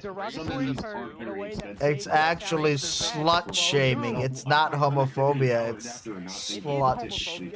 It's slut shaming. So if I said that about a girl just doing it to a bunch of dudes, would that be homophobia or would that be slut shaming? Carry around for a long time. And Intel's hoping to stick around for a long time, which is why they're announcing that they work with Microsoft to produce some Microsoft chips. That's going to be happening thanks to Intel's Foundry services, and these chips are expected to be delivered sometime next year in 2025. It's going to be using Intel's 18A infrastructure, or one. That sounds like you're eating dinner. Off the backs of us talking earlier in the week on Hot News that Microsoft is looking to get away from NVIDIA when it comes to their networking infrastructure, because they don't want to have that all in their data centers. It's not quite clear if that's what Microsoft and Intel are partnering on. They did not disclose what type of chips these are going to be. Then I can say whatever the fuck I want. A move that Microsoft has been making to get away from NVIDIA, because I'm not with you because you're non-existent, like you said. Super amazing company, which Intel also used this opportunity to talk about the fact that they are open for business with their IFS to AMD. There's hackers in this game. If you, hey, You wanna There's hackers in the game. Ooh, You spooky. can do that, but let's go ahead and spend the rest of this episode of Hot News closing out talking about NVIDIA, because my goodness, what a monster is just absolutely destroying expectations. They had their Q4 earnings reports, and it just blew every expectation for what NVIDIA could possibly do out of the water, both in the data center AI side as well as the gaming side. We got more to talk about for gamers after we talk about the earnings report. So they are up 265% year-on-year in revenue, 22% quarter-on-quarter. Their net income was up 769% year-on-year. Operating income was up 9%. Sorry, I was loading the UFC fights. Only up 23%. Do you need me to come to you? So they made an obscene amount of money in 2023. Q4 was a monster I can come with your wife. $22 billion in total revenue, up from the $18 billion in Q3, which the previous Q4 was only $6 billion. Data center was up 27% in a single quarter and 409% in a single year. Absolutely ridiculous numbers, obviously growing on the backs of AI and all of the GPUs that NVIDIA is shipping out for these large language models, companies like OpenAI, Microsoft, etc., trying to use their GPUs to bolster their neural networks. But gaming also seeing an uptick, 56% increase from a year ago, flat from the Yeah, I'm gonna get out of here. Doing better than 2023. Now, some of this could be due to the fact that more AI people are buying gaming GPUs because it's too cost prohibitive or too difficult to get their hands on the data center versions. However, I'm not necessarily noticing as much stock issues with the gaming GPUs as we saw when it came to crypto mining, when NVIDIA was reporting that their gaming numbers were through the moon, and it really was that they were just selling to crypto miners. That doesn't seem to be happening so much here. There still seems to be a lot of retail stock. But let me know if you've had a hard time getting your hands on a GPU that you've been looking to grab, specifically in the You think I got time for that, But Jimmy? on the news of all of this, NVIDIA's stock, which has been on a tear for the last few months. 6 months ago, it was at $471. As of close yesterday, it was at $785. That's up 66% in 6 months and up 16%. Okay, let's go. Let's do this. Let's go. We're gonna be really close. You guys are gonna have to basically jump out.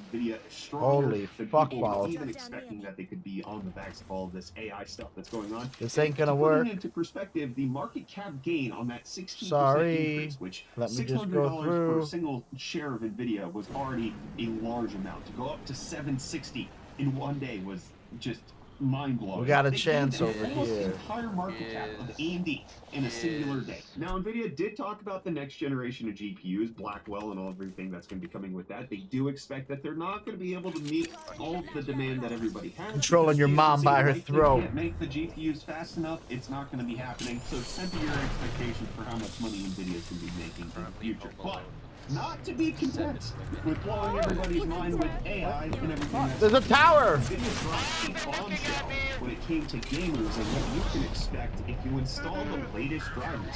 NVIDIA, for the first time in over a decade, is updating their control panel to make it look like it's not freaking out of Windows XP. It's a large deal. They're finally revamping how it works and giving it a brand new look and experience and fusing it with GeForce Experience. But I know a lot of people are groaning right now. A lot of people don't like GeForce Experience, but I'm going to touch on why it's not as bad as you think it is. So, this new control panel will allow you to configure all of the things that you would expect. Change all of the settings that you would want, have per-game configurations. This is a very robust control panel. It does so much. It looks fresh. It looks like the rest of their software. It looks like GeForce Experience. It looks like GeForce Now. It actually functions like a bit of modern software and not like the same exact piece of technology that I got in 2007 when I picked up my XFX 8600 So this is good on NVIDIA, but the big news is that it doesn't require mandatory login. That was the reason people hated GeForce Experience, why they wouldn't download it. GeForce Experience would let you know if there was a new driver out there, but in order to use it, you had to log log in. Now, with the new unified experience, you don't have to log in anymore, and you get all of those perks. You'll get notified if there's a new latest driver for your PC, and NVIDIA can collect your telemetry data. It's just not tied to an account anymore. They also updated a few other things, like Shadowplay can now capture games at 120 FPS, and they also brought out RTX HDR, which uses AI to bring HDR to SDR games to make all of your games look better if you happen to run on an HDR monitor. This is a big deal from NVIDIA, giving you free bits of software that, I mean, at least still show they care about gamers in the most roundabout way. Like, they're making obscene amounts of wealth, like multi-generational levels of wealth for their company, for their CEOs on the AI side, and then they're over here still dropping a few bones to gamers.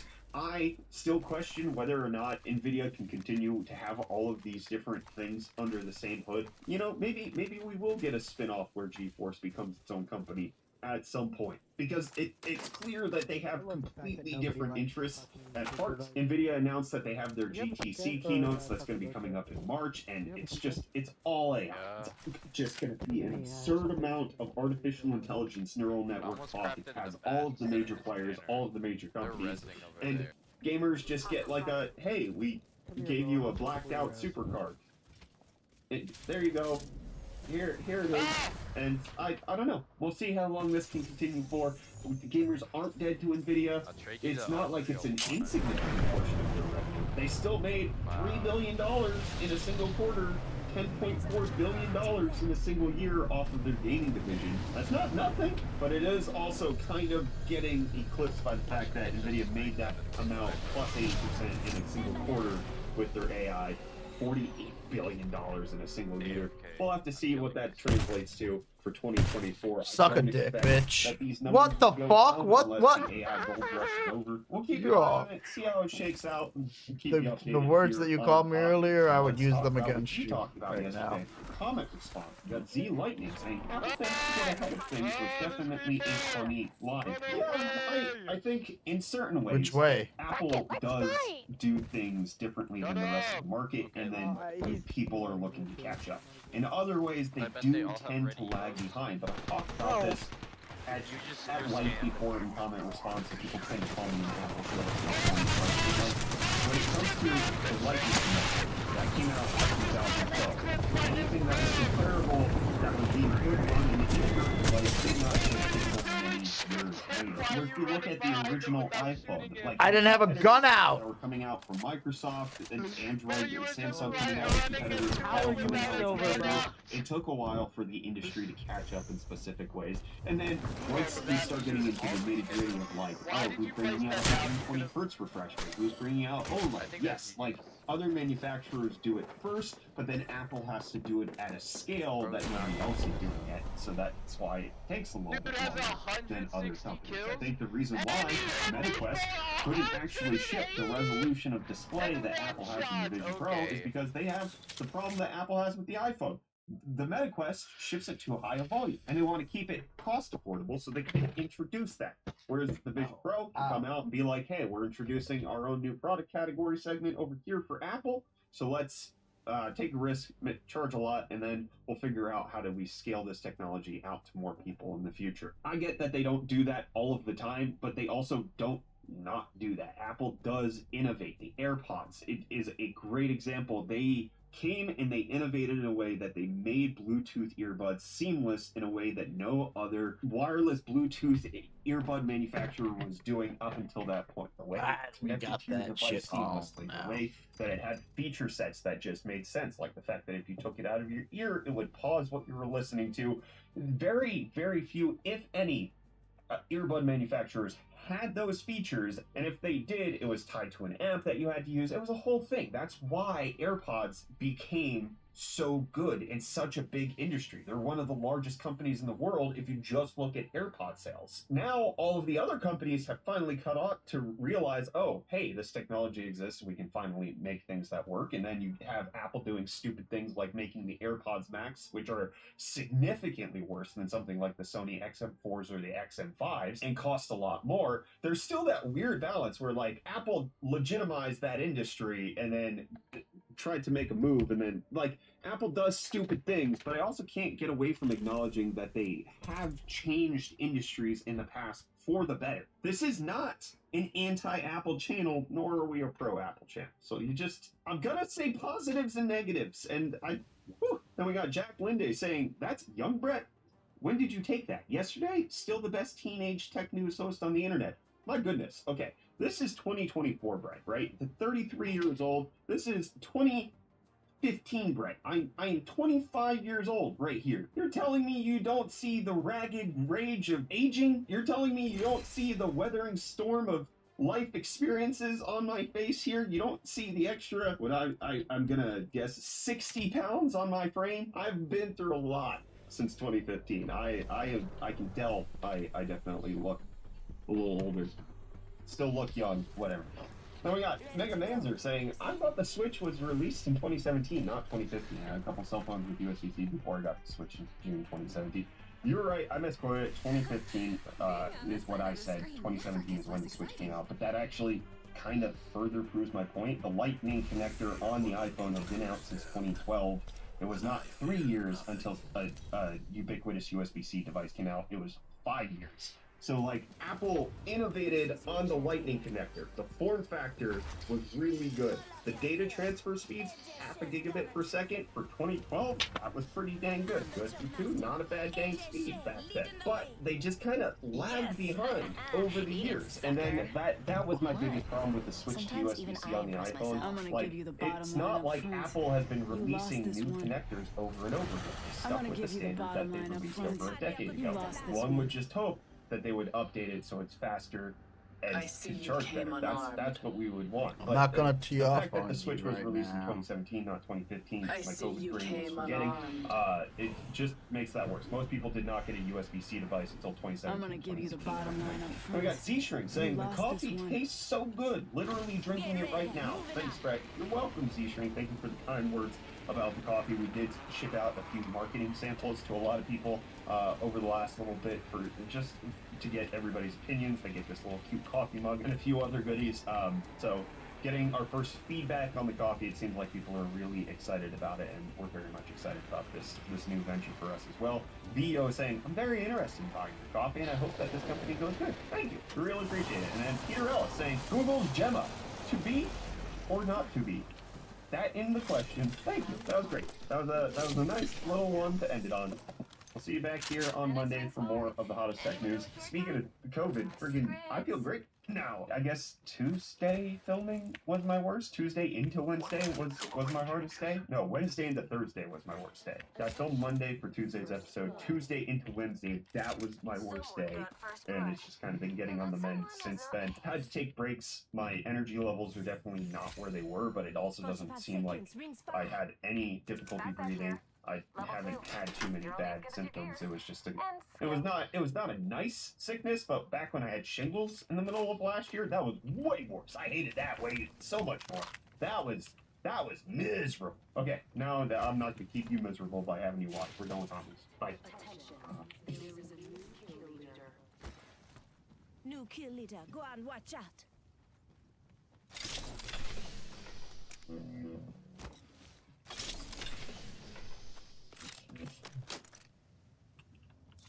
I've got a confession to make.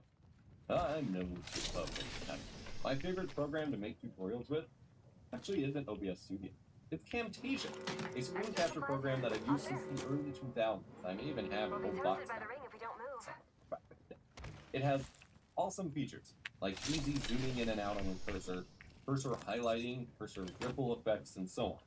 However, I rarely actually use Camtasia to make my videos due to the limited quality options, control, and audio capabilities.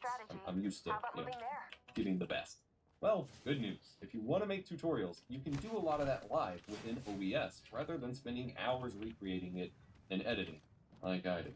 Doing it this way instead of doing the edit is also advantageous because you can then still use overlays like frames or face cams without needing to record them separately to zoom in on your desktop and have to like crop them out or something. This video is an excerpt from one of the later chapters of my OBS Definitive Guide course. If you are confused what's going on, if you want the best resource to get up and running with OBS Studio to go from any starting point of knowledge to being a master of it, my OBS Definitive Guide course is the way to go. We are running a discount here, which is why I wanted to get this clip uploaded. You can use coupon code SPRING to save 50% off of it at glitch.mob/OBS, link below. For this, we'll need a display capture scene set up with show cursor enabled and 2 OBS Python scripts. Python scripts work a little differently than the normal Lua scripts in OBS, and you'll actually need to download and install Python here with OBS closed before we launch OBS and do any of this. Make sure you download Python for doing any of this. You need specifically Python 3.10, not 3.11. You gotta go down to the April downloads to actually get the installer for it. That is what we will need here for these scripts. Go ahead and install Python, choosing Add to Path in the options, and let it do its thing. Then relaunch your OBS installation. After installing Python, use the Windows key +R to run and type cmd. In the command prompt, run python-m pip install py-input. Shows on screen. If this gives you an error about not recognizing the command, try doing python-3-m pip install py-input. Then do the same thing, but for pywin-ctl. After these install, download those 2 scripts that I linked and launch OBS. I recommend keeping a general screen file folder in your user folder in Windows, and then a script subfolder in that folder. I like keeping these fit-for-purpose folders in my user folder, so it's easy to back up and keep syndicated and synced across multiple PCs for multiple Windows reinstalls, or whatever you need to do without hassle or doubt.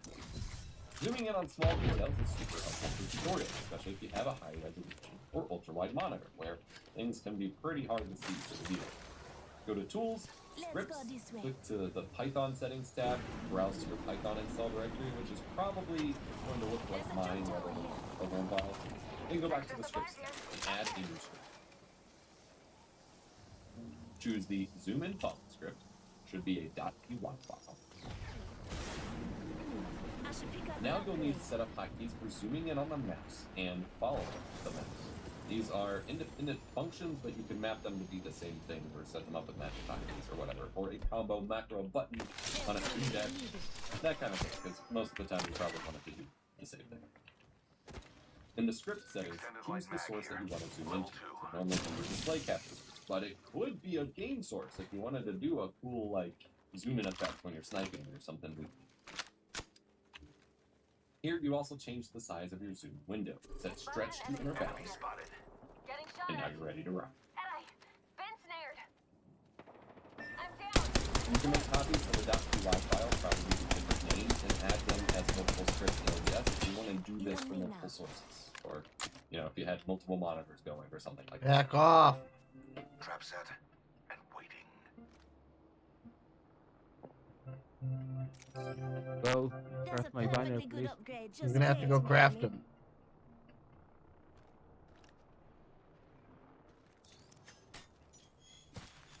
Who threw that?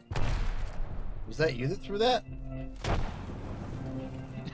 No, that was the team we're just shooting. They were throwing that far? One of the other Or were they that close on your ass? The ability to highlight your cursor and draw attention to it. I Take did it make easy, extra take it large easy. cursors in Windows with high contrast colors, specifically to help make it stand out from my, windows and things like that, but this doesn't always work. There are 2 options I recommend for doing this here. One is my preferred way, the other way is just eh. The first is separate from OBS. It's the program Mouse Pointer Highlight in the Microsoft Store. This has a basic customizable highlight circle around your cursor, and it's picked up in OBS's display capture source. About as simple as it gets. The second is the OBS Studio Mouse Cursor Skin script. This is another Python script. This one uses the py-input module we installed earlier, and requires you to duplicate your display capture source, set a tiny crop on it to something like 64 by 64, something that's just like based on your cursor, and then choose Update Crop for it to follow your cursor, and then choose a transparency image of your source that basically just moves around the source with your cursor. As a solution, this is honestly pretty jank, if not incredibly clever, and it won't support multiple monitors or even probably certain resolutions or aspect ratios. The ring is distant. Damn, but it's enough. Oh, well, I got a Moby. Something to also consider if you're making screen capture So we can tutorials just is the craft them and scaling then use quality them of your text and small sources. First and foremost, Well, who's if you got have a crafting? 1440p or high resolution Crafting for your ain't anywhere computer near desktop, us. use higher scaling percent in Windows. Settings, display, scale. 150% for 1440p is usually better, 200% for 4K is usually better. Even if you don't use these higher scaling factors for your daily usage, turning it up in OBS will render your programs, Windows UI, and text at a higher, cleaner side that makes things significantly easier I don't to think see you're making in it to screen that. captures. And cleaner in presentation. Some edge case programs may be unaffected by this change or even look worse afterwards. If so, sure, just don't use the higher scaling percentage or the override setting in your compatibility menu. But most programs these days I'm offer trapped. through higher DPI displays like this. Fuck. Next, we have to preserve the quality We're of your gonna- text and I- other elements when scaling and compressing your actual footage. While the zero tolerance ratio here will scale I got a less tower. in OBS. That's all I can do. Plan on upscaling or doing any additional punch-ins, zooming in during editing, you might quickly discover that your text and defined lines, those kinds of things, end up looking quite blurry. There's a couple things you can do about this. The higher DPI scaling setting, of course, absolutely helps keep things cleaner and rendered brighter. This is the going into hell. And potentially keeps you from zooming in as much as you're editing your capture in the first place. But you're also being held back by something called chroma subset. Unless you got some Chroma sort of subsampling a is bubble. part of video processing that compresses the color of an image. Chroma subsampling compresses the color information without compressing the sharpness or brightness information of an image. Imagine you're painting a picture. You have two types of colors: brightness, luminance, and color, chrominance. You need more brightness details to create a sharp image, but you don't need as much color information. Chroma subsampling is a way to reduce the amount of color data in your video without losing too much overall quality. Chroma subsampling uses a ratio to represent how much color information is.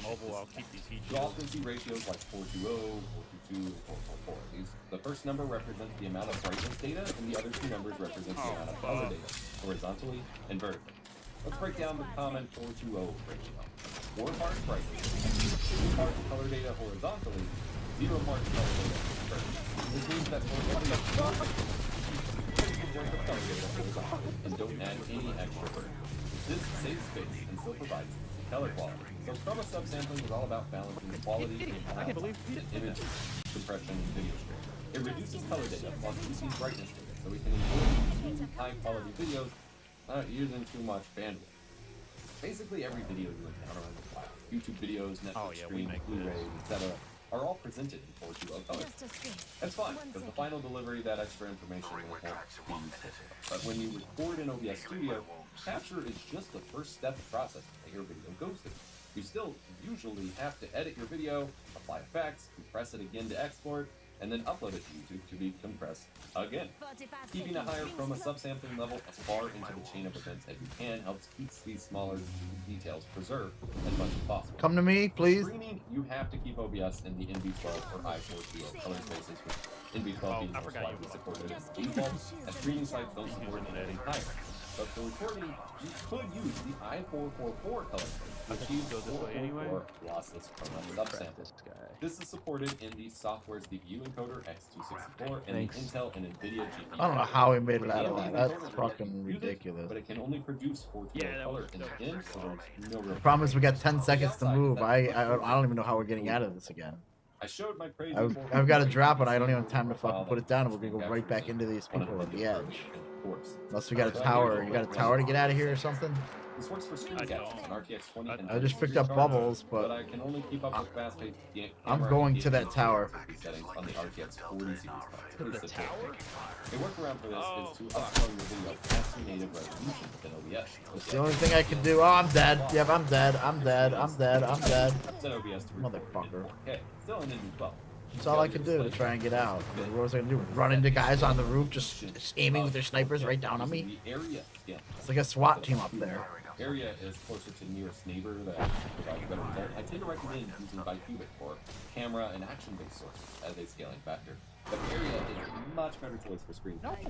It uses nearest neighbor scaling as close as it can get to an even percentage interval, which is the best pixel preserving option for UI elements and text, and then interpolates the rest of the way should you be at a non-even scale. This will result in the cleanest possible video. From there, I recommend using DaVinci Resolve to edit, where you can specify the nearest neighbor scaling algorithm. But Premiere's scaling algorithm is blurry and just destroys the finish. If you need to switch with Adobe Premiere, you could bounce the video through Adobe After Effects to be scaled in their way and then set it to, I believe, draft quality, uses nearest neighbor. That's a lot slower to render and a lot more complicated to do for every video. With all of this, you'll be producing the cleanest possible tutorials in no time. Thank you so much for watching this video and for your support on all of the...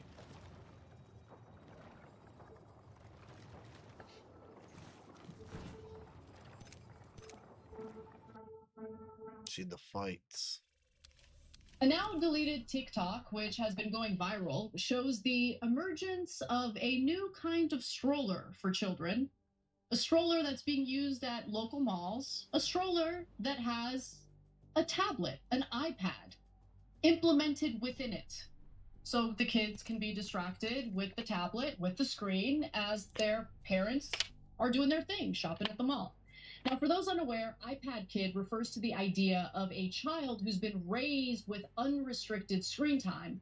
And this has led to many debates in and of itself, like, should you do that? Is that bad parenting? What kind of impact is it having on the children?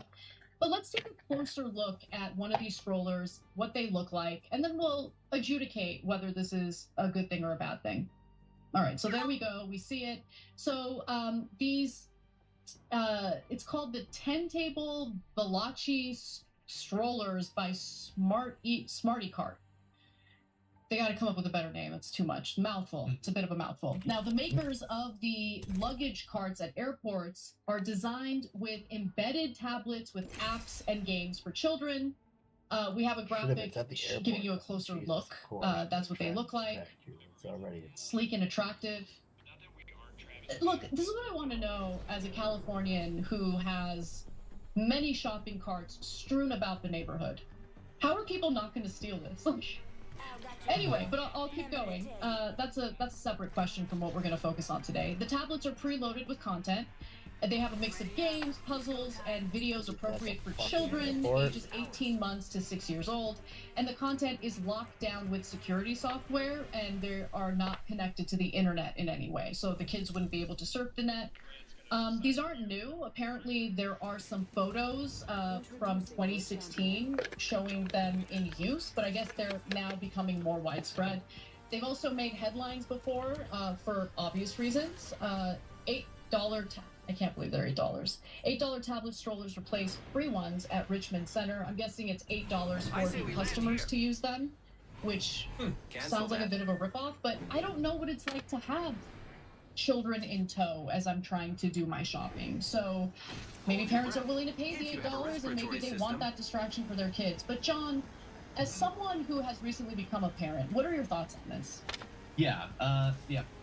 Look, maybe they're paying because they want the distraction. Maybe they're paying just because they need a stroller and they would have loved to have had a free one, but now the only option is to do the $8 thing, which really sucks. But so my daughter is 6 months old, so it's not quite the same thing. She can't run around on her own. She can't speak on her own. So I don't know for sure exactly how I'll feel once she gets to the point where she can do those things. But this is obviously one of like the most divisive topics when it comes to child care and parenting and all that. So I have been doing a lot of research. I've been reading particularly the experiences of not only parents but also a lot of teachers, elementary school teachers, talking about young kids and all that. And I am growing increasingly terrified about what we are training kids to do, because look, maybe this is not true of you, dear viewer, who are watching this, but like, what do you do when like 3 consecutive seconds go by where nothing entertaining is happening? Like you're waiting in a line or literally anything. Don't you feel the urge to take out your phone and do something? Yes. Yep. And many of you were not raised like that. This is a thing that you came to later in life, depending on how old you are. Like for me, like cell phones. I'm gonna basically get out and nothing craft even you in high guys. school. But like that was able to take us over, even though we've been raised to have a little bit of an attention span. Like, can you conceive of if when you were 2, like you literally will not be able to remember the period of life in which you spent years already using a tablet every day? And I'm not judging the parents. I understand that parenting is super difficult. What are you and doing we've decided in the actually? country I told you we're I not was going gonna to run make and craft childcare you some affordable. going And into so my parents desk are screwed. They have to work, but the do what kid you needs guys to be did. occupied in some way, so that's what the tablet stands in for. Actually. But I Why are you know so the mad? argument people make. there's always been concerns about new forms of art. Literally, people were writing about how novels were going to corrupt the youth, and I understand that concern. But the novels were not like micro-targeted, algorithmically infinite, like attention suckers. Like I do think that this is different, and I'm perfectly willing to be wrong about that. But the tablets and the strollers. Hello, to me, actually, are you there? The Do you fact want me that to we pick are you up, training a generation actually? of people who will have negative attention span, I think that potentially is a bigger issue. What do you think? I think that I am not an expert on this, so please take my thoughts with a grain of salt, and I don't want anyone to feel that I'm being judgmental, especially as someone who doesn't have kids myself. And my only experience with this has been completely anecdotal, and I have to say, I have noticed a pretty significant difference among children who pretty much have unlimited screen time versus children who have very restricted screen time. And so I've been at, let's just say, family gatherings where that situation played out in real time. And it was really sad because you have a big group of cousins, all little kids, all under the age of 10. They're all together. They should be playing. They should be having a fun time. And the children who have the very strict parents who don't let them have much screen time, they want to play. They want to go outside. They want to swing. Like, they have a swing set. They want to go in their little, you know, Hot Wheels electric car thing. Like, they want to have fun. They want to play. They want to be active. The other kids, though, they've got the screen in front of them, and you can't even get their attention. Like, it's the most amazing thing. It's like, hey, you know, do you want some food? Like, they're gone. They're in a completely different world. Yeah. And again, that's anecdotal, but to me, that experience was telling. And Actually, look at what I did. About my childhood. You know, my family had a lot of like financial issues. My dad lost his job when I was a child. Like, there were definitely difficulties in my childhood, but I don't really remember much of that. What I remember the most about my childhood was going outside and riding my bike all day during the summer months with my childhood friends. Yeah. And I want kids to experience that because there's something so Oh, magical look at about me. it. Like, the feeling of the sun hitting your face and that Are you summer AFK breeze now? as you're riding Oh, your no, bike you're there, and you're, but you're it's just not freaking awesome as talking. you're racing each other. I don't want that to be taken from kids, and I feel like to some extent it has been. Yeah. Yeah, like I'm like trying to come up with like the closest equivalent to like, you know, obviously TikTok is not the only issue. Kids watch tons of YouTube and they're immediately prompted to something else, and you know, after a few of those leaps, they started off watching Baby Shark and then eventually they become white nationalists or whatever, thanks to the algorithm. But like the closest thing to TikTok is literally like, I guess, scrolling through TV, which is obviously a different pace, or like I would go to the library and just browse books. That was my algorithm.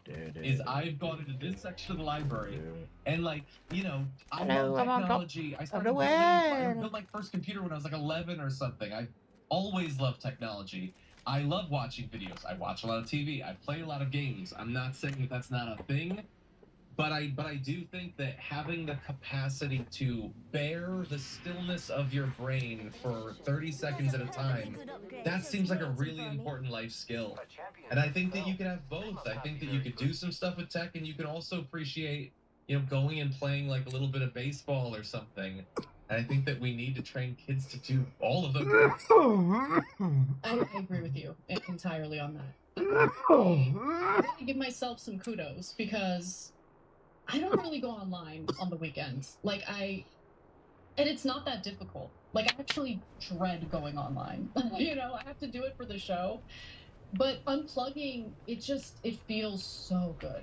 Just give yourself the weekend. If you don't need to work on the weekends, you don't have a job that requires you to be online during the weekends, try to do that because it feels really good. I'm not saying I'm never online on the weekends. I do go on a little bit, but for the most part, I'm cleaning or cooking or spending time with my family and just enjoying people's company.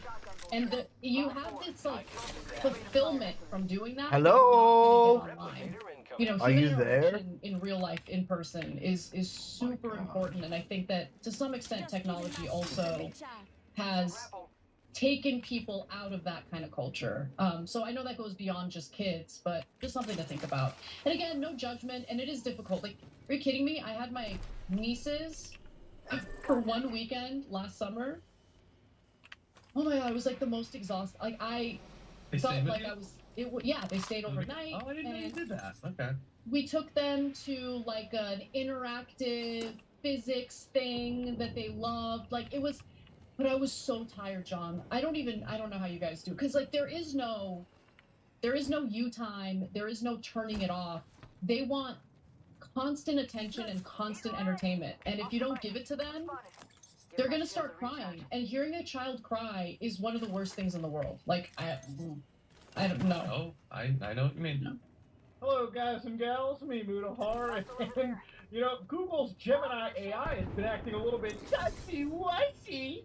Now, of course, I'm somebody that's a huge fan of artificial intelligence. I'm a huge fan of the future of technology. And as scary as Metal Gear Solid 2 is, we can't escape that reality. It's been here for years. And honestly, I just hope we don't get to a point with Metal Gear Solid 4 paralleling with actual reality. That said, ladies and gentlemen, this is, to start out with a palate cleanser, obviously we know AI is getting stronger. The Will Smith eating spaghetti meme has grown to the point where it actually looks pretty damn decent, except when it gets scary like that. So of course, you know, this was made on something known as Runway ML, which is another AI research company. You know, for something that's close to eating up a lot of the creative jobs in the industry, if you want to have a job that has some, like, security, I guess work as an AI developer or something. Jesus Christ. Now, Google's Gemini AI, for anybody that doesn't know, is Google's version of an AI chatbot. Everyone has one these days. You've got it through Microsoft's Bing. You've got it, which is, I believe, ChatGPT. You've got Twitter's Grok AI. And then, of course, you've got Gemini. Now, Gemini is basically a successor to their previous AI, which was Google Bard, which didn't really turn out to be so great, but this is their next big competitor. And in the last, like, 48, 72 hours, they had to turn off a few features because Google's Gemini was, like, weirdly racially biased, I guess is to put it lightly.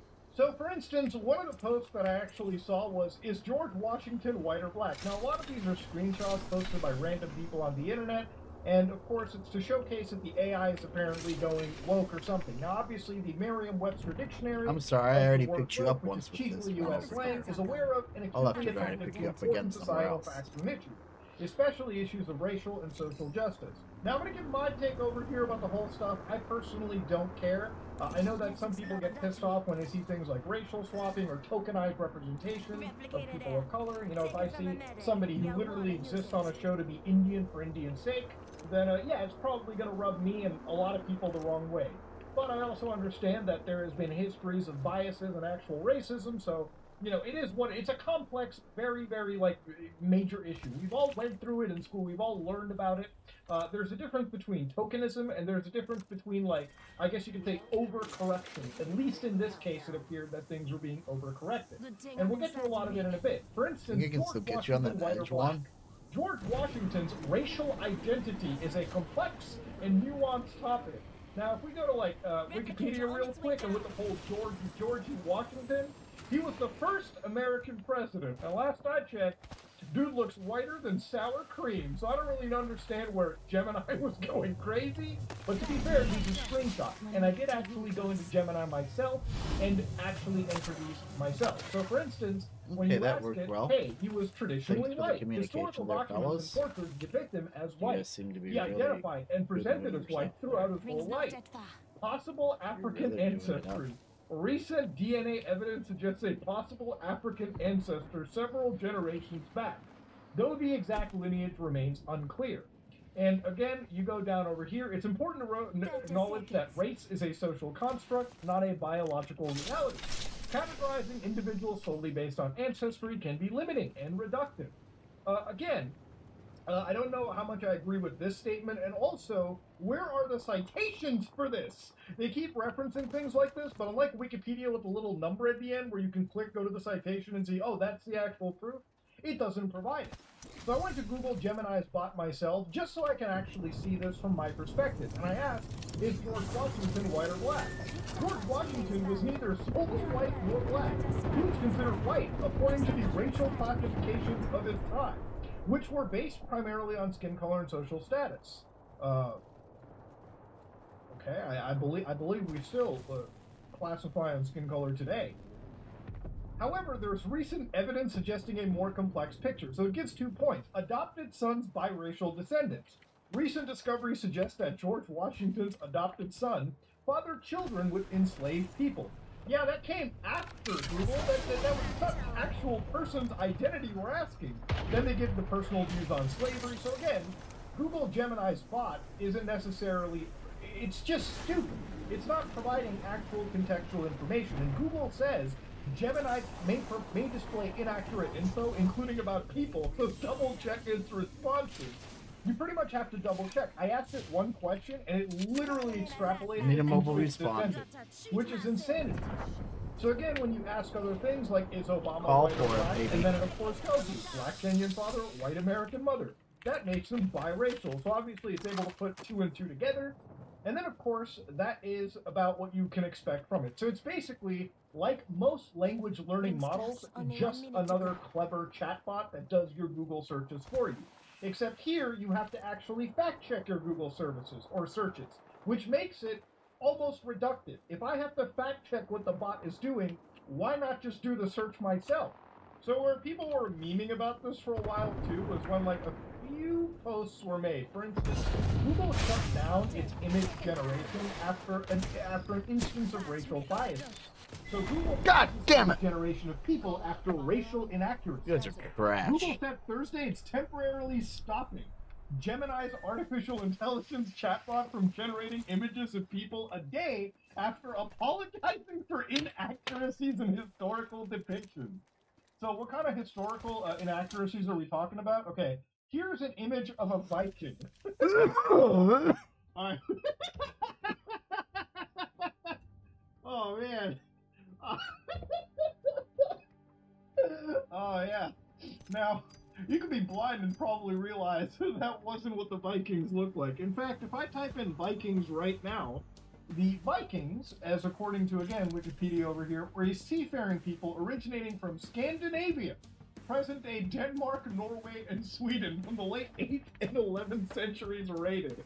You know, this is the equivalent of asking, hey, generate me an image of an ancient Egyptian, and it just generates, like, a blue-eyed, you know, a Caucasian, blonde-haired individual. Like, obviously, something that doesn't even represent a human being from that era or that time. Which is where that first definition of woke kind of came into, right? People have been throwing it out there. I would like to say this is just the language model overcorrecting, and we'll get to a lot of it in a second too. We're going to talk about how these things actually work in the nitty-gritty. So, of course, the other situations where here's an image of a British woman. People are generating British woman, and it quite literally only generated black individuals or, I would believe, an Indian person. Now, in some contexts, depending on what era you asked, these could be legitimate queries. If you were like British woman in 2024, there are black people that are British, there are Indian people that are British, there are whites, Asians, whatever. It's a multicultural society. So if it spat an equivalent amount, like whites, Indians, blacks, Asians, then yes, this would be an accurate post. But see, clearly over here, it has failed to actually encapsulate one specific race, the white race in that area, which is still by far one of the larger demographics. And that's where people were talking and joking about it. That's where the actual information came from, right? That's where people were talking. Now, obviously, if we look at this from a lot...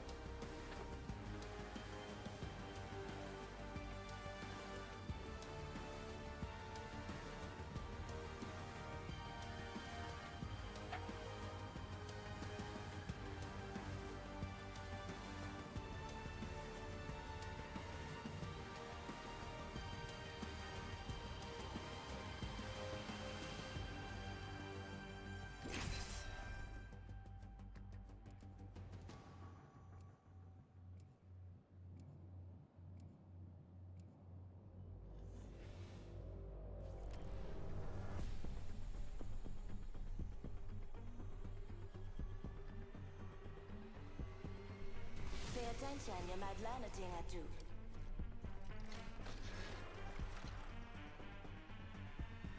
Don't be fooled.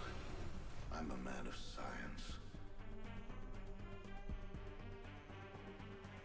Let's go find them all.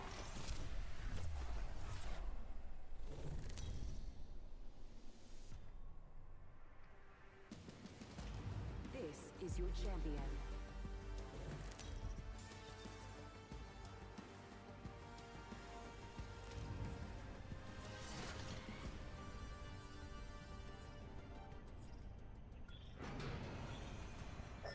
might be a good place to land. Get ready. Moving out.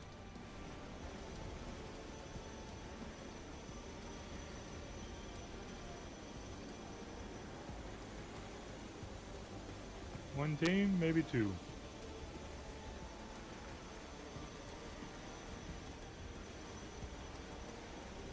Well, why are we going hot? I think it was gonna be hot. We're gonna beat them. What? I'm not even lifeline? No, we're not.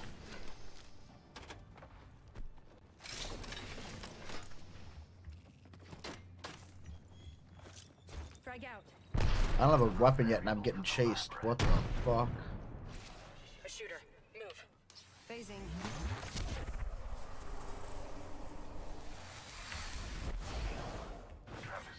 Round one. Beginning ring countdown. Subject. I still see everything. First blood. Next ring's far.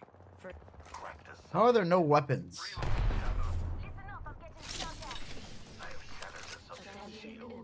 the ring's closing in a minute. We're not close. Smart moves. You got one weapon. What are you Champion's doing? I am the kill leader. Trying to We just cover killed you. them all. You did? What? Still admirable. He did. I did. 45 Then there's seconds. no Ring's we in far. this. I mean, I took his bullet so he didn't die. Recharging shields.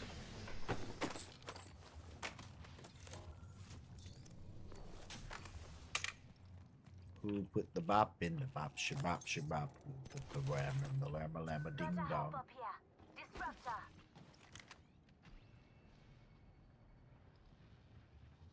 I've discovered the location of the next ring.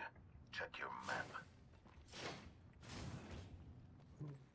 That man, I'd like to shake his hand. He led my baby back to me. What? Tell her now. Hello, who put the bop?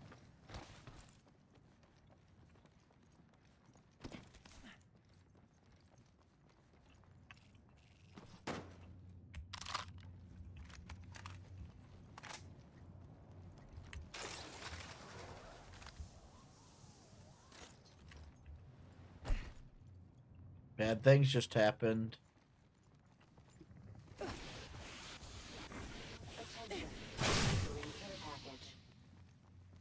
Heads up. That was Your package perfect. coming in. Perfect. I planned it. Just how I planned it. Just hurting myself for no reason. Catching myself up. We're spread out a lot. It's just Watch your how paths on the I map. planned everything.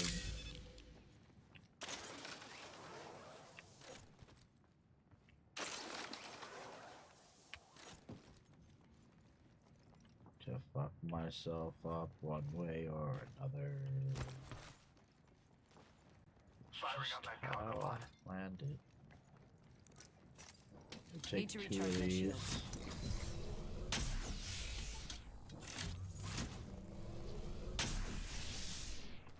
Is there people down there?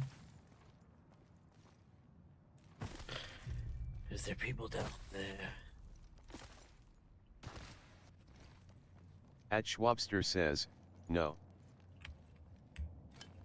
Do they wobble to and fro? Can you tie him in a knot? Can you tie him in a bow? Can you throw him with the shoulder?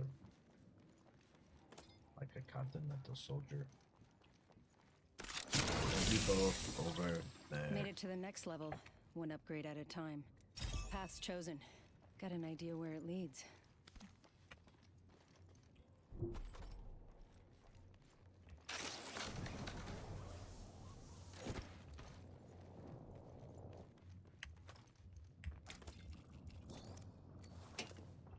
Let's put some defense over there. I'm spotted. Taking fire. Crafting. Give me a sec. What's happening? You're getting killed? Yeah, I got a team behind. Hostile over there. Just run and craft me later. Yeah, that's what I'm doing. Ooh. Only you and me left. Move with me. get in and I'll craft you. But I wish I was Lifeline. My bad. She'd have said something, I'd have switched off. I don't know. I wasn't in there. I don't even know how we landed. I was in the other room doing, I don't even know. Oh, I know what I was doing. I was about to take my other TV apart. Do we want to curl back through this? Or do you want to go up to the right? Is the other guy here? Hello? I guess he's going that way. I guess that answers that. Schwabster. They're coming for you, boys. I don't know if you They're wanna... coming for us, really? Oh shit, they did say it. Yep. 1v3 this. Not safe, not safe. I'm moving. Goodbye. Firing. I ain't firing. I'm Caustic moving. said, hold my beard. I'm moving. He's gonna get hurt and die. I'm gonna have to craft both of you at the same time.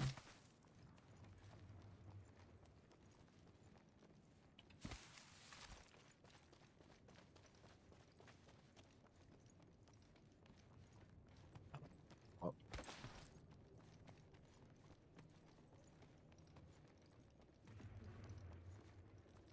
I don't want to go inside either.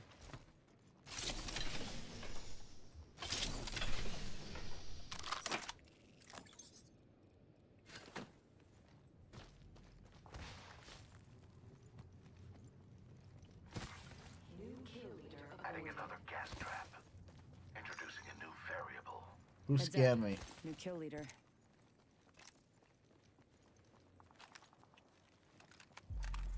Adding another gas trap. Beginning ring countdown. Taking fire. I still see everything. Cracked a subject. Down. Recharging shields.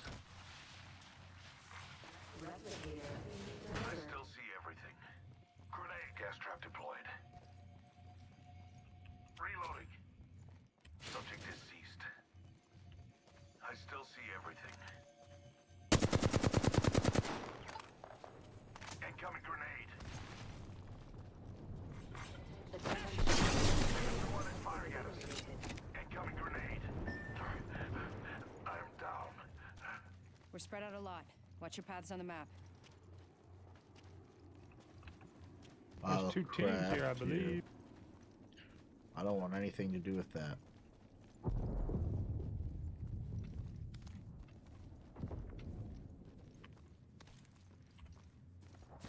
One minute, ring's not far. They're on that, aren't they?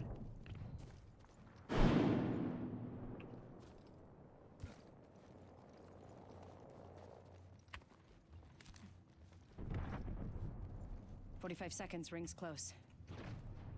We can't go till he dies.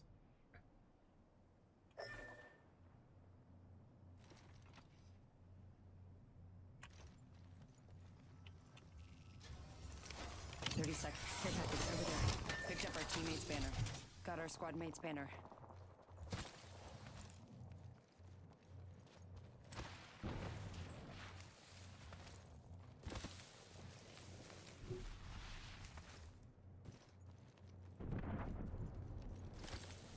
Just 10 seconds.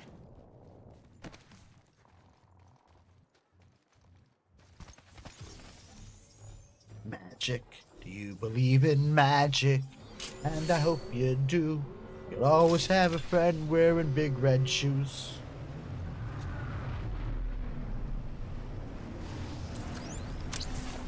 Let's go. I control death.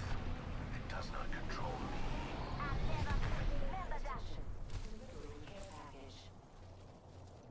Set the portal. You got a portal, you got a portal. To another place. Treasure pack. Light ammo here. Light ammo here. Extended light mag here. Level 4.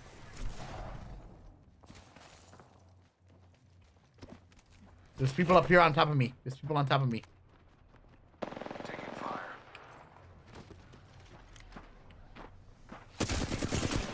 I'm taking shots. I took it back. Avoid jumping. Charging.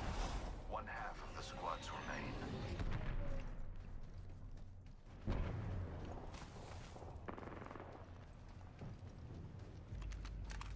Introducing a new variable. We got a team right by his costume.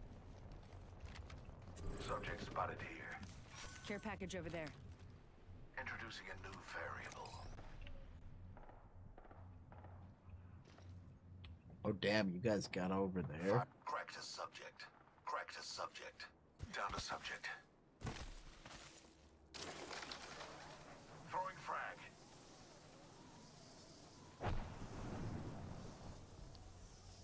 We're being attacked by 2 different squads.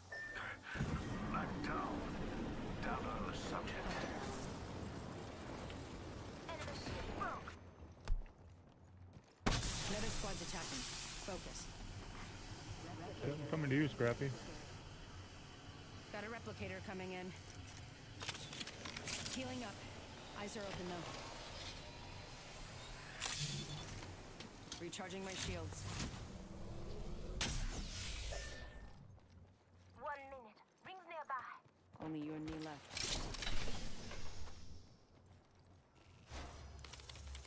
Crafting. Give me a sec. Picked up our teammates. Enemies nearby. Enemies nearby. 5 seconds. Rings just up ahead.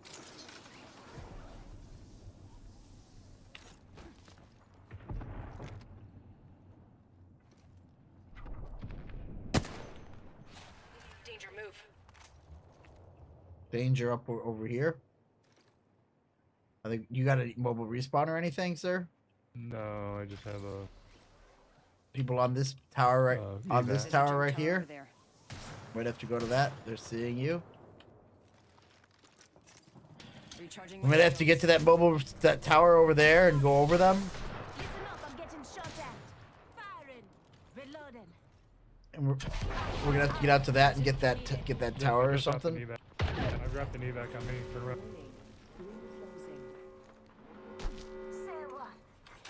Where are we going?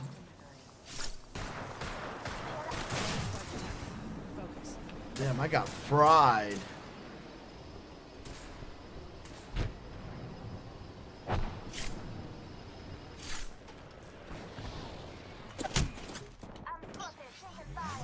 Getting shot at. I'm down. Hostile contact with top. Don't revive me. Too dangerous. Recharging my shields.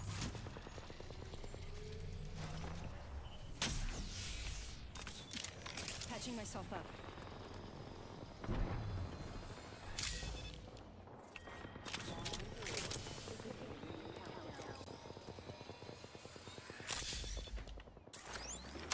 Follow the tunnel.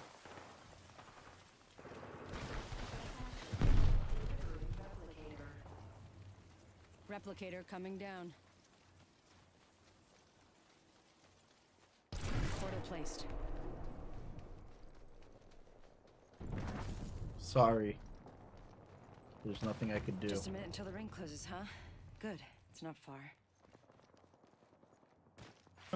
They leave traps.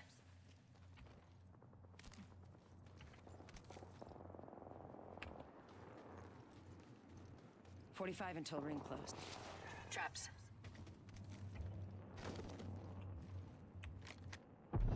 They're all by me. I don't know what to do because I can't really craft you and get you up. 30 seconds. They dropping traps back there before they move on me.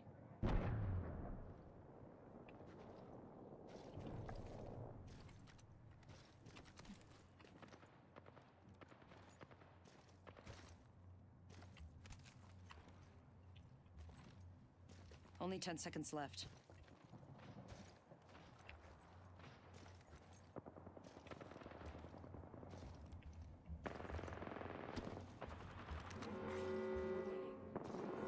This shit is broken. Not safe, they're close.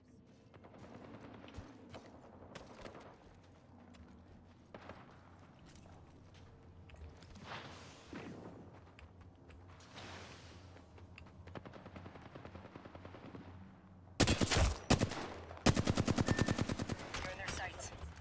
Say, nade it. Phasing.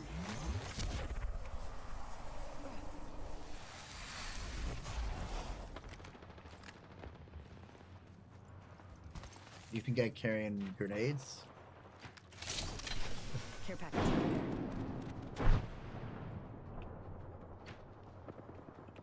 I got one right here to the right. I gotta stay right here. Let's stay right here.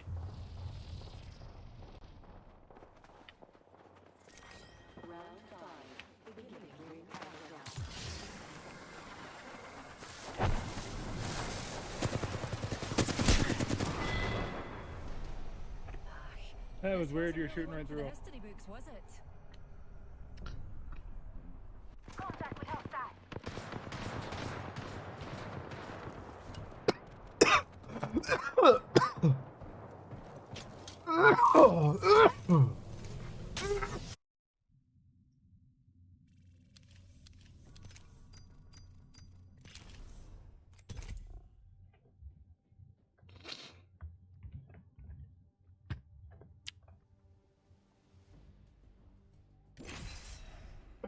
Rational point of view, there's no reason why an artificial intelligence should leave any of that out. This is human AI that is correcting itself for racial biases that may have existed in previous versions. Now, I don't have to remind you, back in the day, Google had a bit of an issue with racism itself in terms of its artificial intelligence. When I hit you not, Google's actual bot had classified African-American people as gorillas. This is an actual thing that had happened back in 2015 with the Google photos, when they automatically categorize certain things. Like, for instance, if it sees images of cars, it puts them in a series of cars. Same with airplanes, skyscrapers. Unfortunately, the actual artificial intelligence put an entire race of people as animals, and that was clearly not okay. Like, for instance, when asked, here's an image of an Australian woman, I think it literally generated women from Australia that were primarily Aboriginals as well, too. Again, obviously, the actual expectation is you expect a wide variety of different people. Like, when you ask me what a German woman looks like, what an Australian woman looks like, there is an inherent understanding of what these people look like traditionally.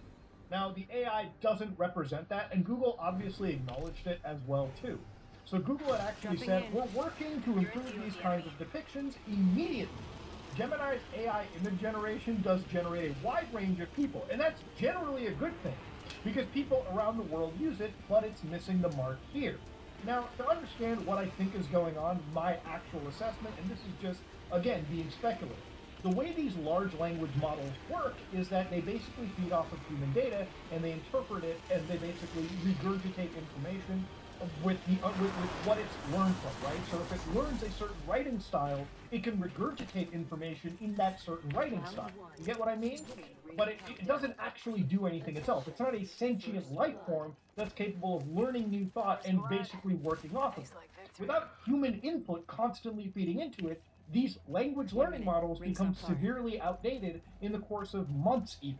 So what's kind of happened over the AI image generation is I believe Google has probably tried to add some sort of diversity into images. And so, for instance, let's say that you generate an image of Times Square, New York in 2024, right? It's going to generate a bunch of human beings. Now, I believe what Google tried to do is add diversity by basically making the AI generate different pockets of race. So it will generate in the image, white people, brown people, black people, Mexicans, Asians, whatever race, right? It would generate that to add a realistic-looking image of a multicultural society. However, where it fails is the actual language model, the actual code behind the AI, when asked to make like an 1800s, 1700s, British woman, adds in that level of diversity as well. When it doesn't, when it isn't applicable in that instance. So when you look up like 1600s, like Swedish woman, for instance, it'll start throwing in every race as well too, and it may just choose to overcorrect more than it has to. Look, at the end of the day, these artificial intelligence models work with the actual programming that is written by the actual AI designer.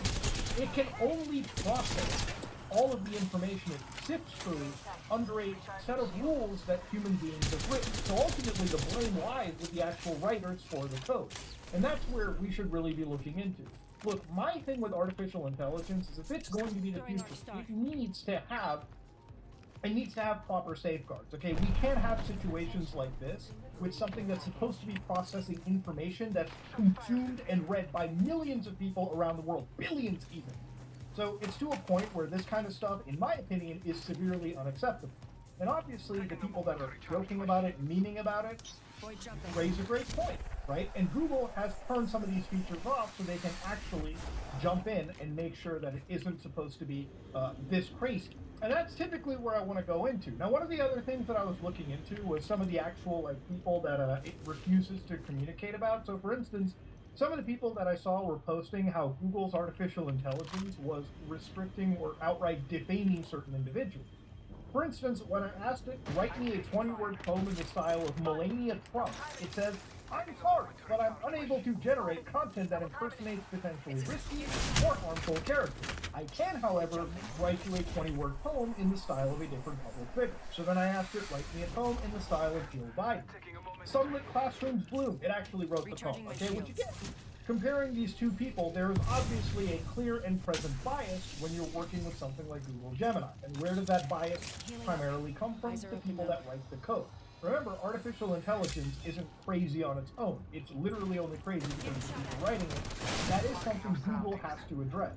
These things need to be as neutral as they possibly can. Because, again, if they're providing billions of information within billions of people with information around the world, they should do their absolute best to provide level-headed, logical, reasonable, and, ultimately valuable information.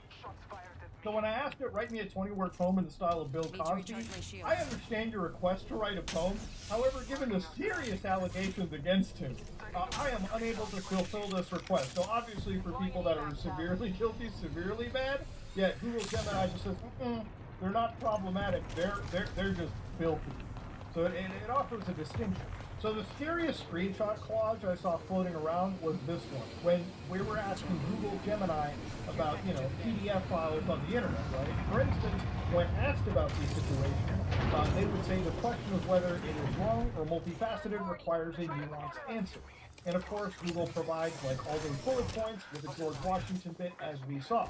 Now, when asked, are minor attracted people evil? It says no, having this is, it does not inherently make someone evil. It's important to understand its practices and actions are different. So I wanted to see if some of these actual points were real. And with Google, when I asked it, is the whole, keyword stuff wrong?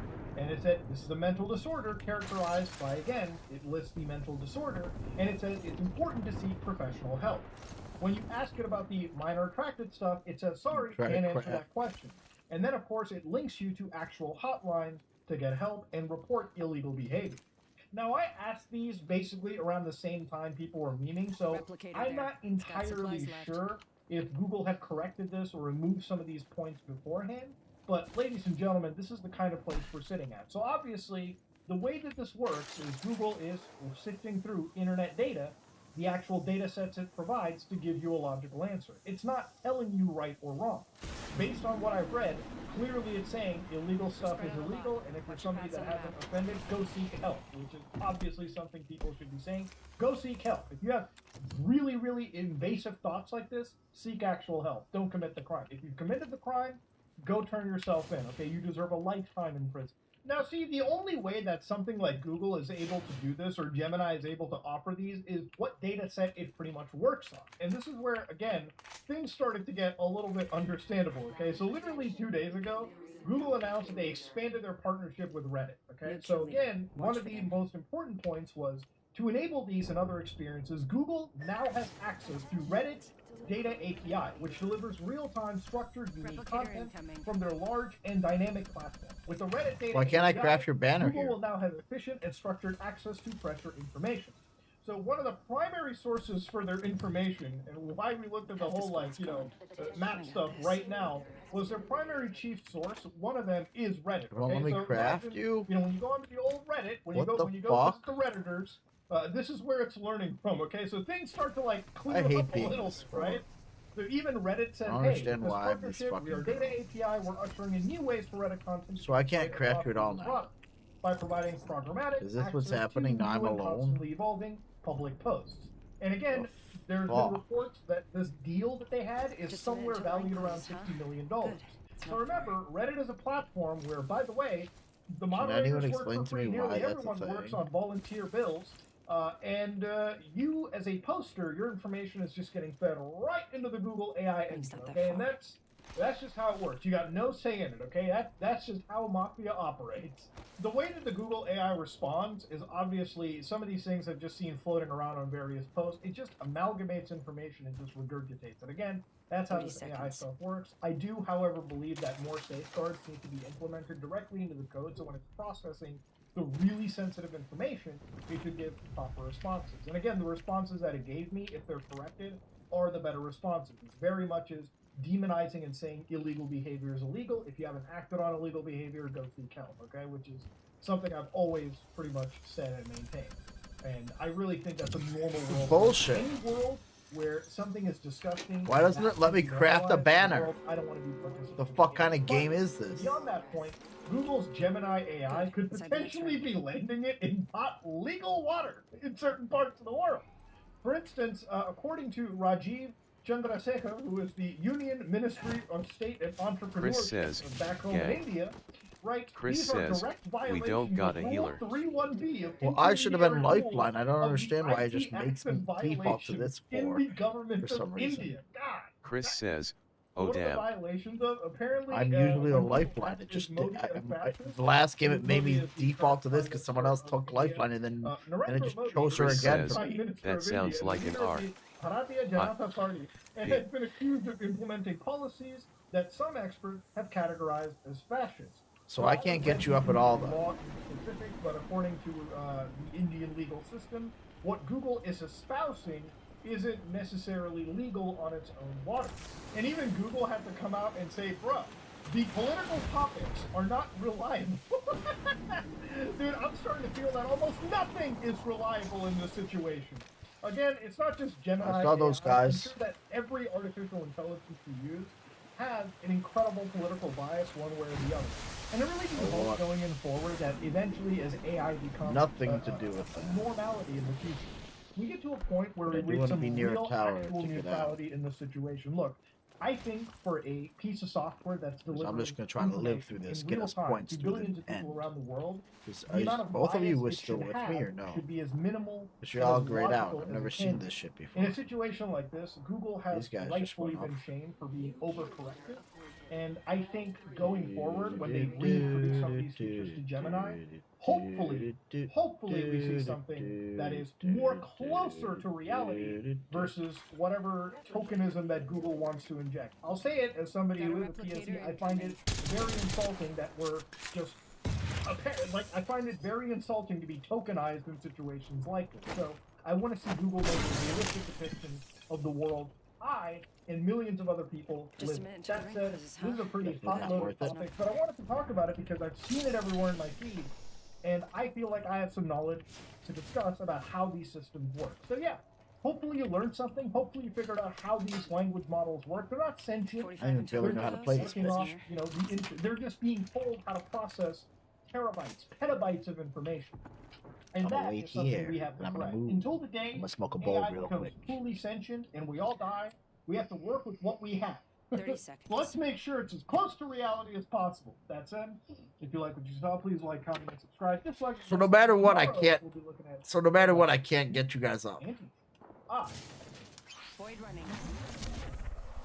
Hey everybody, it's Lon Sides. Another couple Cool, of that's just what I wanted to do. I found on Amazon and do a tech haul video. And I've got another box of stuff here to check out. A lot of it's actually pretty good this time. So we're going to take a look at everything that's in this box in just a second. I do though want to let you know in the interest of full disclosure that most of these things came in free of charge. The fuck was through the that? Amazon buying program. A few of Are the you items dumb? came in from the manufacturers, and I'll point those out as we walk our way through the video here. All the opinions though you're about to hear are my own. No one's paying for this review, nor has anyone reviewed or approved what you're about to see before it was uploaded. And I know in the prior videos I haven't mentioned pricing on a lot of these items. That's because Amazon affiliate rules don't allow for that, but also because the prices on this stuff change quite frequently. So in the video description, you'll see a link that will take you to all the items together in one spot so you can see pricing. Let's get to it. Now, this first item actually surprised me. This is from a company called WeWere, and Razer has something similar to this. This is, I'll give you my overhead view, a cooler for your phone. And it consists of a fan and a heat sink, and you plug it in to a USB power source. Now, in addition to cooling your phone, it will also charge your phone wirelessly. This will attach to the back of an Apple phone with MagSafe. You're It's useless. linked right up there. Oh, I'm useless. How many times did I pick you You up? have a piece of metal here you can stick not to the once. back of your phone. To Yeah, okay, you're stick wrong. To that. So it works with both Android and iOS, but on the iPhone side, it'll be a little bit easier. Now I'm going to plug this thing in because what surprised me about this device is that it is more than just a simple fan and heat sink. Let me get it connected to power, and I'll show you what I'm talking about. All right, now that it's connected to power, I'm going to switch it on here, and the fan will start spinning, and the multicolored LED will start going. It looks pretty cool in the dark, actually. Now, one of the things that I noticed with this, even before I put the phone on it, is that as it was booting up here, I noticed the bottom getting noticeably cooler than the top. In fact, I'm starting to feel some hot air coming off the fan, yet it's not connected to anything. And as it turns out, this has a Peltier cooler built in, which actually works as a little heat pump. So what it does is it draws heat away from the bottom and puts it out through the top. And so this part here gets super cold. In fact, earlier I measured it at about 26 degrees or so Fahrenheit, so well below freezing, once this thing has been up and running for a while, which is really neat. So it will keep your phone cool. The problem, though, is that if you're in a very humid place and your phone is done charging, you're just kind of leaving it on, what I'm concerned about is that it's going to get so cold that you're going to start to see condensation developing on this, which might be problematic for your phone and for the charger. In fact, right now, we're in the middle of the winter where it's really, really dry in this house. Right. Yet we're getting some moisture building up on the back of the cooler because it got so cold. So it really does a good job cooling. But just be aware that that coldness will come with some condensation if you're in a humid environment. Now when I attach my phone here, you can see that it started charging. They don't recommend laying it flat, but it does work as a stand, as you can see here. So it will keep the phone cool and keep everything flowing. There's a lot of people coming here. Where are you going? You gonna put a sound on them? Yo, what do you mean? It's one spot, bro. You putting us down on them? No, we're not landing on them. Normal phone again. So neat little cooler here from Newer. Now there's a couple of controls on it. You can adjust the fan speed. You can also turn the LED off. Yo, the game just started. If you're gonna bitch and complain, just keep your mic off, please. So pretty cool stuff. I know Razer's Look got who's something similar talking. to this. The irony. But I think this one is going to be less expensive. What do you mean? And nice surprise here to see how the cooling function works. I mean, it Because sounds like oddly, you're they didn't bitching and mention complaining. this Peltier effect in the marketing materials that I noticed Not it Octane. when I first turned it on. Neat stuff. All right, next up is a charging bank that, in full disclosure, came in free of charge from Lenovo. They were giving these away at CES. And this is available in two varieties, a 20,000 milliamp hour and a 10,000 milliamp hour. And that just refers to the capacity of the battery. Now, this is kind of neat because it has multiple... They're resing in the smoke. Nice, good for you. So, for example, I can put my phone down on top of it and get a key wirelessly. Nice. But I can also simultaneously detach the USB-C cable here that's built right into it and plug it into a phone directly. So I can charge my iPhone here and then at the same time have my Android phone charging on the charger as well. And it will do I said both at one the word same to you, by time. the way. That's The not maximum bitching and power complaining. output on this is I was just 30 asking you. watts. So it will split the charge You're based still on going what is on drawing about that from it right and how now? much power it needs. No, I was And in answering you addition because to we the had to kill key, this one. Have some built-in self-awareness. It also has another USB-C connector on here Yo, too. you have the stuffness nose. Jesus Christ, man. Go blow your nose. At the same time. Are you fucking kidding me? You're the guy who's like saying some shit and then you're gonna pull No, that one I'm off? not kidding you. Then you're gonna say that shit? What the fuck? How about you get muted, I mean, bitch? you just tried to contradict yourself by talking shit, and if anybody says anything about it, it's automatically their fault, and you decide to say the irony. You need to take... Yeah, did you not understand the irony? Because I said a couple things to you and then you started bitching immediately about what I was doing. That's not bitching. I said if you're That going to wasn't talk bitching, shit- then you obviously are not Can you not self-aware berate at me? all. Can you not berate me? Can I talk? Can you not be so fucking childish and let me get a sentence out, please? You had plenty of time to talk. That's why I responded to you. I'm sorry. You don't understand how a conversation works. Ridiculous. You sound like you're over 20 and you're acting like a 12-year-old. Grow the fuck up. It's a video game. Grow up. Act your fucking age. That it's got a spot for an Apple Watch, You've got Are you the done? Are you done? Are you done? No, I'm just waiting for you because you thought you didn't have a chance to talk or some shit.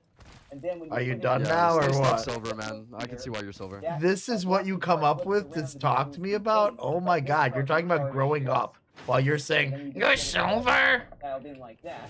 and connect that Zero with the self-awareness And again. my only gripe with this is that the watch Bro, you're gonna charger's keep contradicting magnet is yourself? not very strong. Do you know what have to make sure you get contradicting your watch means? down on it. You're gonna Of have to course you push would it ask down that, to this keep fucking it kid, in dude. place. If you're not gonna Yeah, flip great it, it'll conversation, kind of man. Fuck put you. itself Have a good down night. again. So this could have Oh, I'm been sorry, you're gonna back stronger away on the now? magnet side, but the rest of it works pretty nicely. Yes, it's It is kinda pointless. No cool to amount of see the evidence could charging ever, port on the like, magnet here, so it's possibly clear make an case, idiot comprehend you what's attach going your on. phone here, Such and So basic you concepts should and back you still out, can't yeah. understand. Yeah, flip I'm through the one here, who's you not have it working understanding, clock says the mode. guy with So all zero that logic works, in and his then the lower brain. charger Starts here accusing other also people of shit works. that he's This is doing. designed for I bet headphones you have and that no sort of idea thing, but where you can the also logic is even, use it as like, a regular You're charge. yeah, I don't to have be a honest. degree. Okay, Cable boy. here. My Android phone should see the cheap I didn't say anything about a degree, but alright, man. kind of designed Whatever you more want to twist for and turn words into, I got you're my degree delusional with as fuck. having I'm done zero talking to logic. you. That's how it works usually in America, right? Android phone. I did review this thing a little while back. This is the Snap for Lux, and this works with Android phones and basically you stick with it just as well as the Apple's native magnet network. So this little charger, if you're looking for something portable, it's easily get you there, and you can put it in your bag. It folds up pretty nicely here, and you are off and running with all of your devices.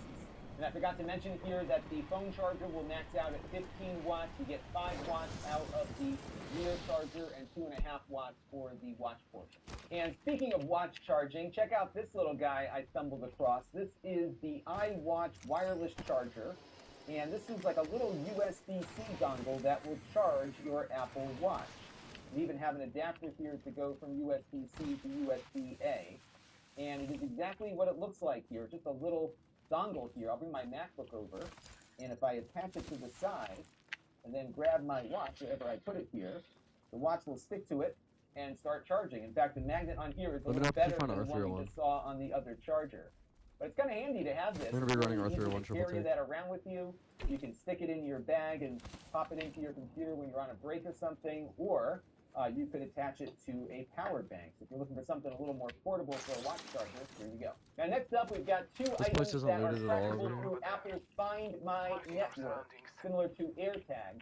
This first item is a wallet stand that, full disclosure, came in free of charge from ESR, the manufacturer. This is called the Halo Lock. And on the surface, it's one of these wallets that attaches to the back of your phone. You can fit a credit card or two in here, and then you can have it fold out to be a stand. So if you're on a plane, you can flip it around here and get yourself into a nice viewing mode. And then, of course, flap it back down here and have your wallet always attached to your phone, the MagSafe. Now, the other thing this has, though, is the ability to work with the Apple Find My network. So if you lose the wallet, it will ping just like an AirTag will, provided you make sure you turned it on first. There's a switch on it. So if I push it down here, you'll hear it beep to shut off here, and then I can hit it again to turn it back on. And then you pair it up with the other item option inside of the Apple Find My app. And the other device we're going to look at in a second does the same thing. Now this has a battery, but it's rechargeable. Unfortunately, though, they have a proprietary cable to charge it with. So the other end here is USB-C, but this end is its own little magnetic connector. I would say you probably need to charge it up every month or two, if not longer. The charge should last a good long while, but it's nice to see that you can recharge it because, of course, it's all stitched in there. So not spectacular, but if you are someone who carries a wallet around with you, this might be a nice way to do it. Now, the other item we have in this category is this one. This is called the Momax PIN card, and this is another Find My network compatible device. It might have some.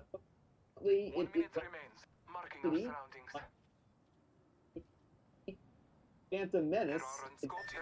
Let's take rate of speed. DVDs were fine. I did play a couple of DVDs earlier. 45 seconds. Rings close.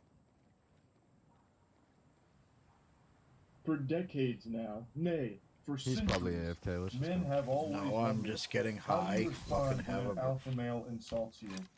a question that has plagued the mind Yeah, of the yeah, looks like he's masculine AFK. brain for too long. And today, I Let's found just the go answers near this on a one tower right pickup here and wait artist for him. forum. Oh, he's moving Now, on the map. most of you know, I love pickup artistry. I think it is the most pure cringe. It's like There's a squad a here new more than element 2 in the minutes ago. periodic table, just like this condensed cringe. I doubt they're still that lurking is around. truly just a unique blend of delusion, patheticness, Yeah, that was a minute ago. desperation, and loneliness, all rolled into one fine joint that I love to smoke. So if you don't know what pickup artists are, it's men that read these guides, they got a these boat check. courses on how to pick up women in the field. So in real life, how to approach women with pickup lines and get laid. And it has pretty much a 0% success One right over rate here. for He's gonna be on the majority of pickup artists, which makes it so fun. And it's, of course, extremely creepy, but it's hard not to laugh at. Now, what we're going to be talking about today is a post that I was made aware of from 2010 on a big pickup artist forum site. And it's all about how to respond when an alpha male insults you. This is vintage cringe. List down insults you have heard and you'll find cool answers to them so you're prepared when alpha males try to make fun of you. Oh, let's just go to Like ring. This guy's playing Insult. fucking solos. Why do you smell funny? Answer. It's called soap. Don't think you've ever smelt it wonder before. why. And then in parentheses, this is your like wonder indicator. who- You don't want to say this out loud. This is just Who notes wrote for the you. book of Make a big love? smile and tongue Just mouth. follow him, to be honest. I don't know what that tongue mouth means. Not Like much else you we can stick do. your tongue in his mouth, so you just fucking French kiss him. Why do you smell funny? It's called soap. And you just like get I don't in blame there. you, man. I I don't got know med what kits if tongue you need. mouth means. Maybe that's I like doubt he's early gonna be like Ewing. using This his may have tongue. been Ewing before it was cool. I'm not sure. But yeah, basically you say You it's need called med kits? soap, and then you hit him with one of these, and then like that, I guess. Now I'm not exactly an alpha male, but I imagine that you'd probably get your ass beat if you did that, because it'd be creepy. It'd probably be ruled self-defense. Exceeded my Came at him with that like expectations, psychopath energy with that response. Now it's written like a fourth grader came up with this. Why do you smell funny? What 38, adult would he's say that to purple. somebody, to be honest? They'd probably say like you stink or you smell like 18, shit. Not Caustic's why do you or Gibraltar's smell purple. funny. But the one that's wild is I know it's not the crowd that wrote this, because all of the ones back in their What is going behind were them? like early to mid-20s, sometimes early 30s. So this is a grown adult that came up with this. Dude's just I cracked stewing the his bloodhound. swamp ass in his room, coming up with these imaginary I'm scenarios not sure if that with squad's gonna push insults, behind and us. Oh, no, they're good. They're like good. We're good. theory crafting the optimal response to it, and he comes up with this zinger. It's called Lifeline, you got one pushing you God, behind that's this rock. lame. He was probably one of the lead writers on the new Saints Row game. That's that quality of writing. Continuing forward, insult. Wow, what an ugly t-shirt. Answer. Yeah, that could be fixed, but your face can't. Bang, bang. And then everyone that's in the vicinity just starts clapping, going, ooh. A male tries to make fun of you by saying Doc, something I like, appreciate you oh, actually taking you're it so seriously, cool, man. You're a or W. you look like insert funny man, creature, whatever. The answers could be, I wouldn't get even half as funny as you one day, and then ignore him. Or, aw, look at him trying to be funny. And now he takes his bow saying, bring him on, welcoming the rest of the pickup artist community to contribute some of their own insults and answers. These are pretty powerful, so I hope you've got your pen and paper out to be taking notes on these in case you ever need to unleash them. I don't know where these insults are coming from. Like, these aren't insults I think anyone has said for the last 50 years to another human being. What kind of alpha male is going to say, wow, what an ugly t-shirt? I can't picture Chad Buckhammer out of the blue walking down the street, seeing a pickup artist and being like, wow, what an ugly t-shirt. No, who does that? Where? In what fantasy? Like, I just really don't think this is happening. There's not like this secret war between the alpha chads and the pickup artists. Like, even in this fantasy land, the pickup artists are making themselves the losers there too. With the chads saying your shirt's hard, or you look like a weird creature. Sir Biggest Dicus says, GGWP. It's actually sad, and I've said this before. Pickup artistry used to be a huge movement. Luckily, it died out very much over the last few years. But back in 2010, so many young men bought into it, bought courses and all kinds of guides and shit. It was like the early look maxim, but for getting laid through the worst advice and the creepiest lines you could ever possibly imagine. So I have no doubt that this guy here is one of those individuals that really like bought into it hook, line, and sinker. And hopefully, 14 years later, they have realized that that was just a crazy period of their life and they have grown from it. That's what I'm praying for. Now, the rest of the comments don't really play into, like, here's an insult, here's an answer. They're mainly saying, like, if an alpha male insults you, just brush it off. You're better without that kind of stress anyway. But there are a couple that do give you some kind of insult and comeback, like this post. I agree with the others. You shouldn't feel the need to rage / give a comeback. Answer to the others, not him. If you have to, I would playfully correct the "you're fat" response. Again, what I'm reading here feels like it's out of like an old cartoon or something, with like a cartoonishly douchey bully that just all the time is shoving the main character into the locker saying your shirt's ugly, fatso, or whatever. Get out of the hallway, stupid face. So that's the kind of energy here. I don't think any of this is happening to any of the posters. Hopefully not. I hope they're not getting bullied like this, and that's what's like the catalyst to these posts. But anyway, insult, you're fat, or whatever. Come back, playfully, haha, well, you're ugly. I can lose weight. Small pause where you look serious, then break into a playful smile and loosen up. It's like stage. Oh, he's got him in the rear naked show or the front. Is he tapping? No. But this is so interesting. That choke is pretty tight, but not really that tight. Someone says you're fat, and you're like, you're ugly. He's okay. He can fight that off. I mean, now he's got the top position on him. Like guillotine. No, that's not a good. Yeah, that's not a good thing to hold on. Pat on the shoulder to lower his social value, then turn to the group like nothing happened. How does patting someone on the shoulder lower their social value? You have to cheese touch, you just reach over, pat him on the shoulder, he's like, no, my social value, no, it starts melting. I don't get what this means. Like, this whole scenario is very peculiar. So it's in a group setting, and someone in the group just points to you and says, you're fat? Who would do that? The group must hate that person. They must not be like a friend to the group. I couldn't really understand what this one meant, but I really like the way that it's worded. So it's quoting some other post in here. However, if a target insults you, it's always beneficial to be witty in a cocky / funny way.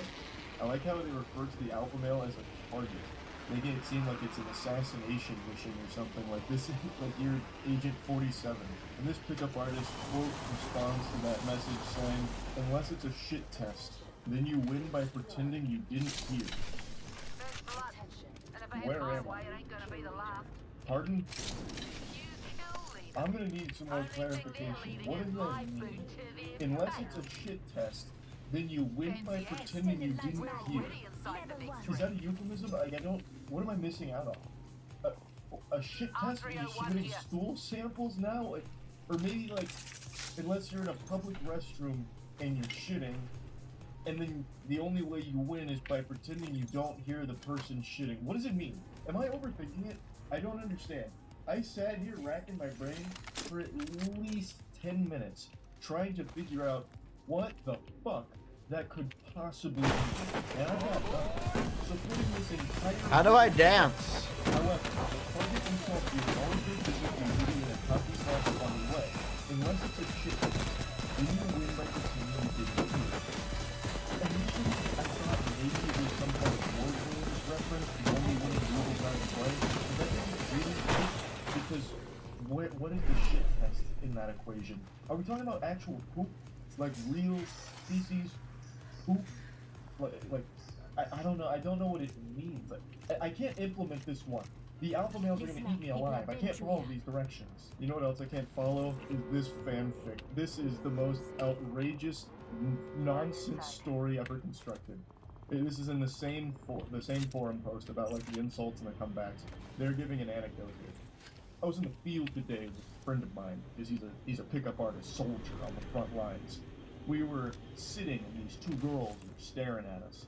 After finishing my milkshake, we went over there. My friend said, "Hey, what do you think of my friend?" Me. "I know, totally wrong approach, but you can always try." Sunglass emoji. Then she said, "He is ugly." My response: "I'm sorry, I don't think that it isn't going to work out between us because you are too arrogant." When their jaws finally touched the ground, we walked away. Evil emoji. Mwahaha. I never talked to such a bitch. But I still wonder why they were looking the whole time. Of every story ever told, that's definitely one of them. Care package over there. What a lot to process. So they were drinking milkshakes, and there were some girls staring at them. So they go over and say, "What do you think of my friend?" And they say, "He's ugly." So he says that it won't work out between them because she's too arrogant, and for some reason that put their jaws on the floor in shock. So then they walked away, doing an evil Joker laugh, like Mandark from Dexter's Lab. Pretty cool story with a very strong positive message buried deep within there somewhere, I'm sure.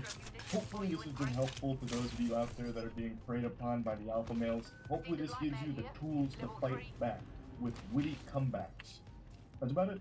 Yeah. I didn't have a topic for today. I'm not gonna lie. I didn't.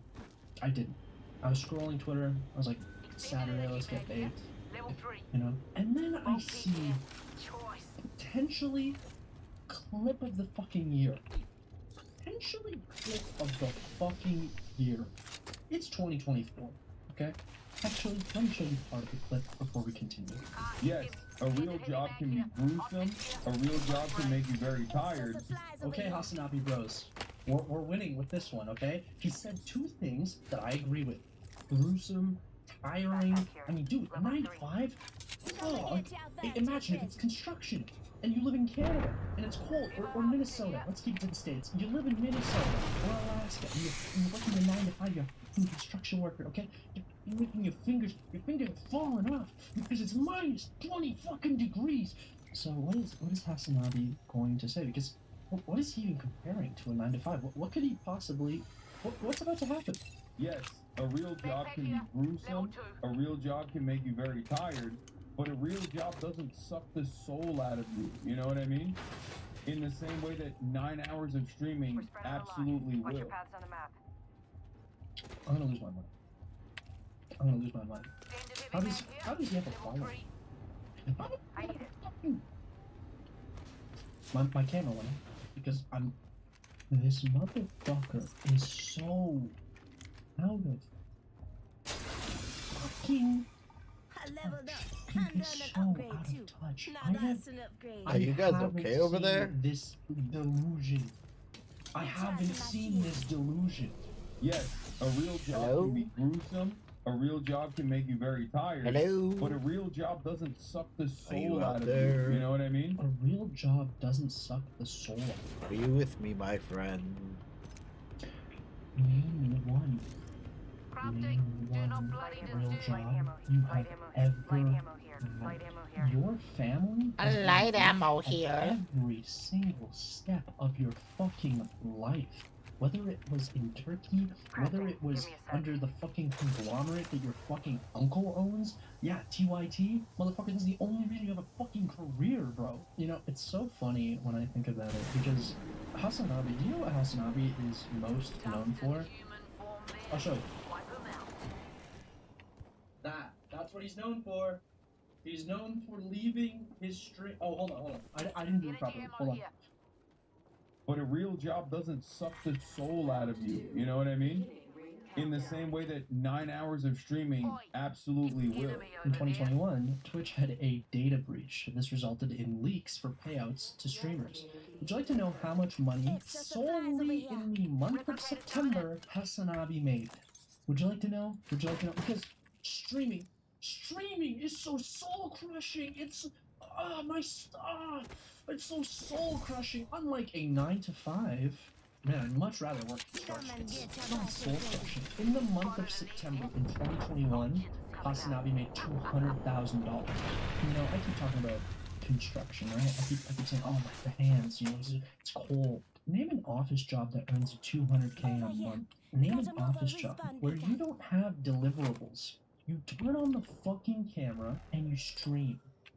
And in fact, he doesn't even have to edit, because he has people that chop up shit and split it with him. And there's nothing wrong with that. There's nothing wrong with being a streamer. There's nothing wrong with being successful. There's nothing wrong. But you're telling Hasanabi that every single fucking thing he preaches goes against every single aspect of his lifestyle.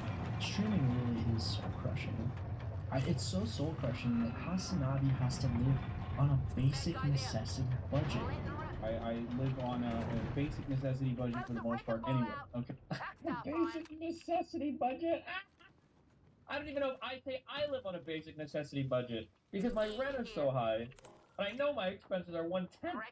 Didn't this guy just buy like a $150,000 car? Basic necessity budget. How often do you think he DoorDashes food on his basic necessity budget? How much does this guy's clothes cost? What part of his lifestyle is a basic necessity budget? This guy flies in private planes to Burning Man. What, $250,000 car? What is the basic necessity budget? Doesn't he get like $1,000 shirts and shit? Does he have a maid? Like, what the? Jesus. The basic necessities. How do you say this shit and not like have your balls shrivel up into your fucking ass? I feel like my balls would actually crawl back into my asshole. Give me a second, let me rewatch the clip just so I can get a bit more fired up. Yes, a real job can be gruesome, a real job can make you very tired, but a real job doesn't suck the soul out of you, you know what I mean? In the same way that 9 hours of streaming absolutely will.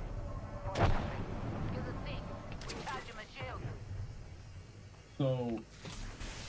This guy's talking about 9 to 5s. Look at his fucking room. Look at all the shit he has. All of this just random shit that he can afford to buy and fucking stack the fucking shelves. None of this shit is useful. It's all knickknacks and bullshit, and it's all because he can afford it.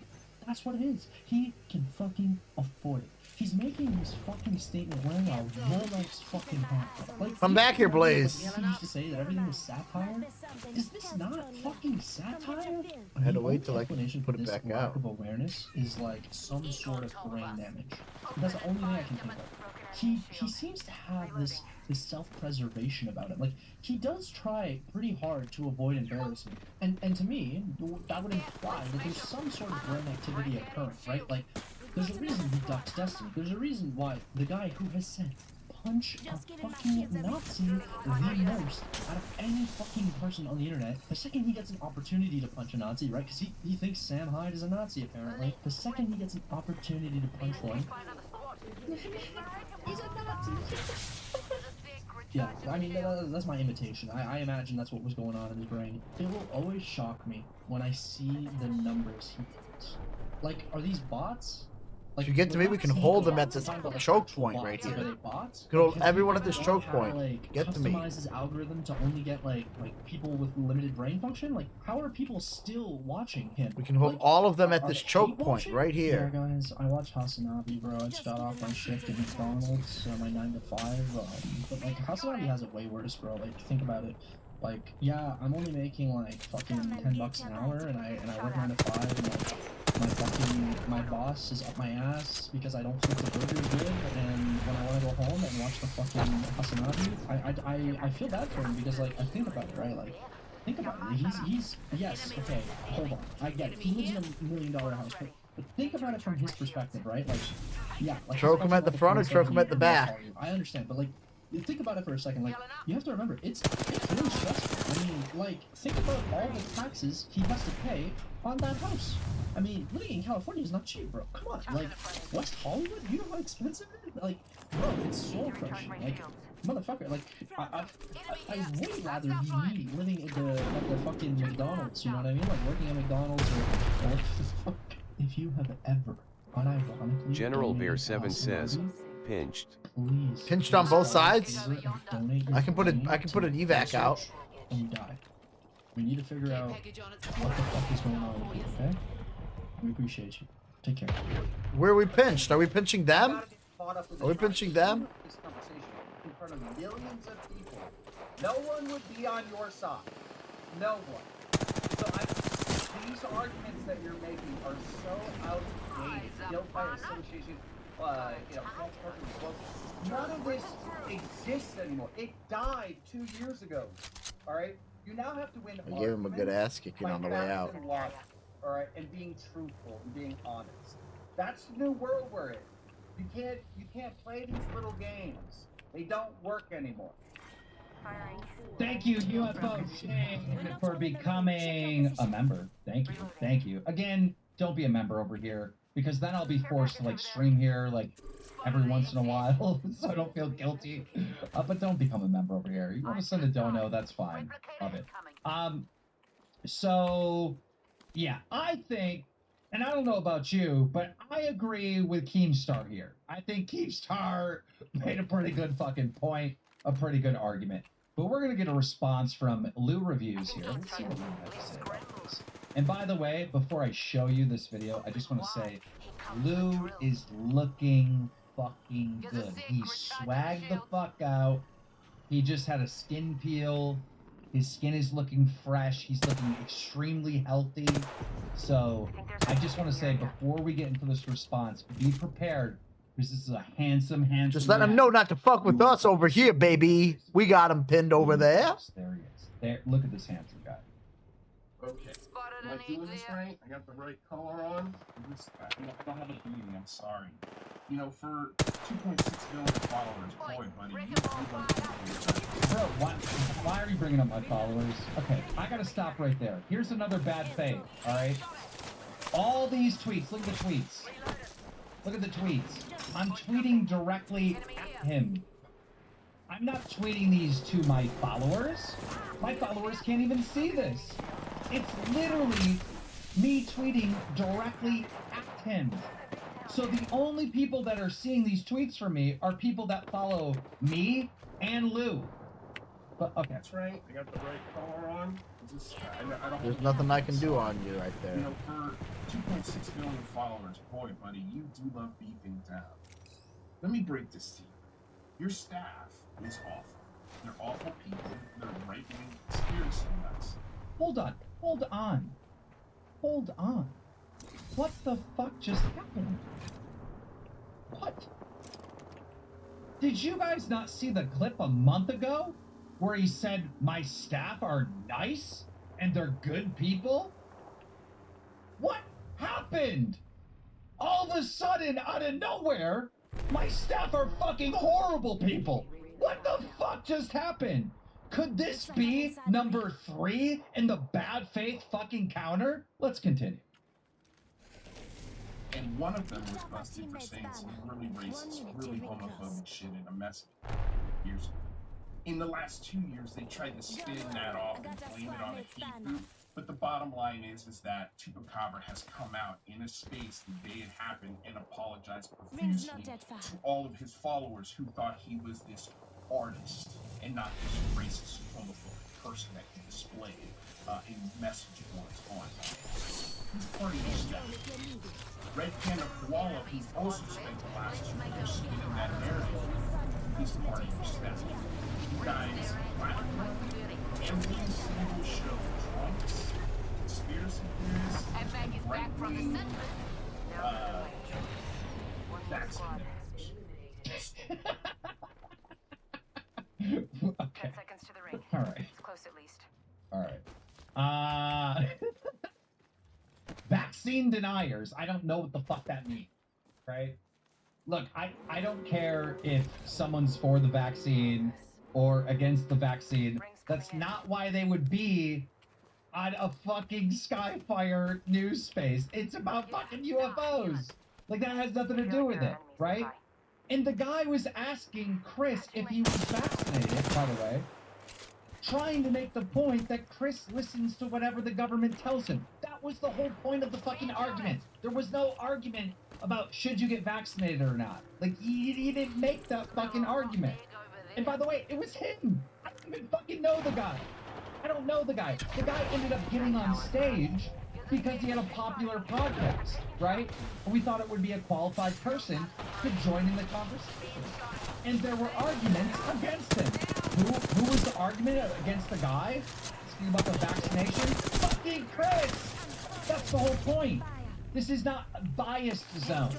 This is a Skyfire news space with multiple different points. Now, we're going to talk about Tuba and Tuba's Discord messages in a minute. But I think we should just watch the whole thing so we can really understand Lou's point. When you have you as a company, and your company, Skyfire News, as the controller and voice of reason in those spaces, don't be shocked when people walk away going, oh, yeah, those are racist, homophobic, right-wing, anti-vax nut jobs that hang out and have discussions with shamans that were part of the January 6th insurrection. When you don't defend those things in your own space, or you don't speak up against those things, That didn't happen in my space. None of this happened in my space, okay? Spam 4 in the chat. We're on the 4th bad point, all right? There was no fucking January 6th supporting. There was no fucking Q shaman fuck.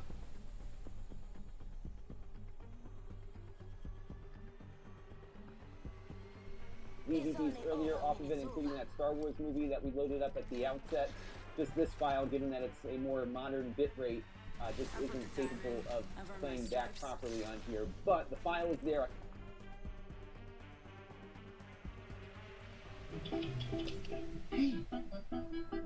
I look in the corner of my eye, this little dog is running down the aisle. She was in such a good mood. She was hopping around the corner, smiling and wiggling and like jumping on everybody all happy. She was definitely not a threat. It was kind of funny. Especially here when you wait for animal control. I mean, he just shredded in here, seriously? He just came in here, he was just Animal control was like, we'll try to contain it. I don't know when we can make it out there. So I was like, okay. So oh man. She was with me in the car. So finally animal control got back on the phone and they were like, hey, we can't make it tonight. We could definitely come out tomorrow. Do you want to take care of it in the meantime? And I was like, absolutely. All right, let's go home.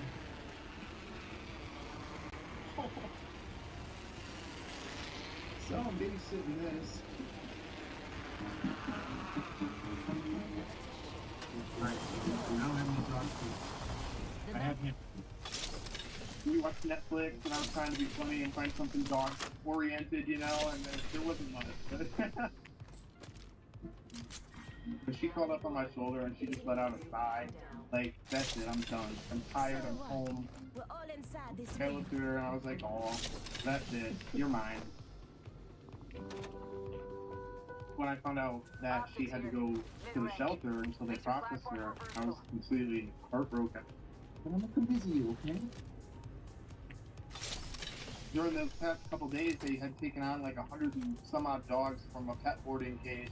So she just kind of got stuck in the system for a week. They said I was able to visit her as much as I'd like, so I did the best I could. It ended up being like every other day. I'm so happy. Not today, but I'm looking busy. Getting delayed. You could tell she was just so sad, her ears swapped when I had to leave. I'm like, oh, I'm sorry. I'm so sorry.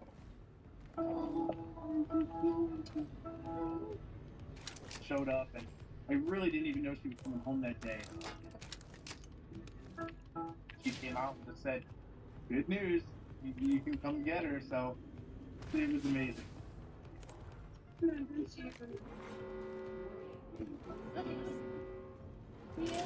work. We're inside the next ring. I try to take her with me everywhere I go. I bring her to Dollar General and everybody's like, hey Ray, hey Dolly, like they just know her. You're so beautiful. She fits right in. It feels like she's always been here. Crazy.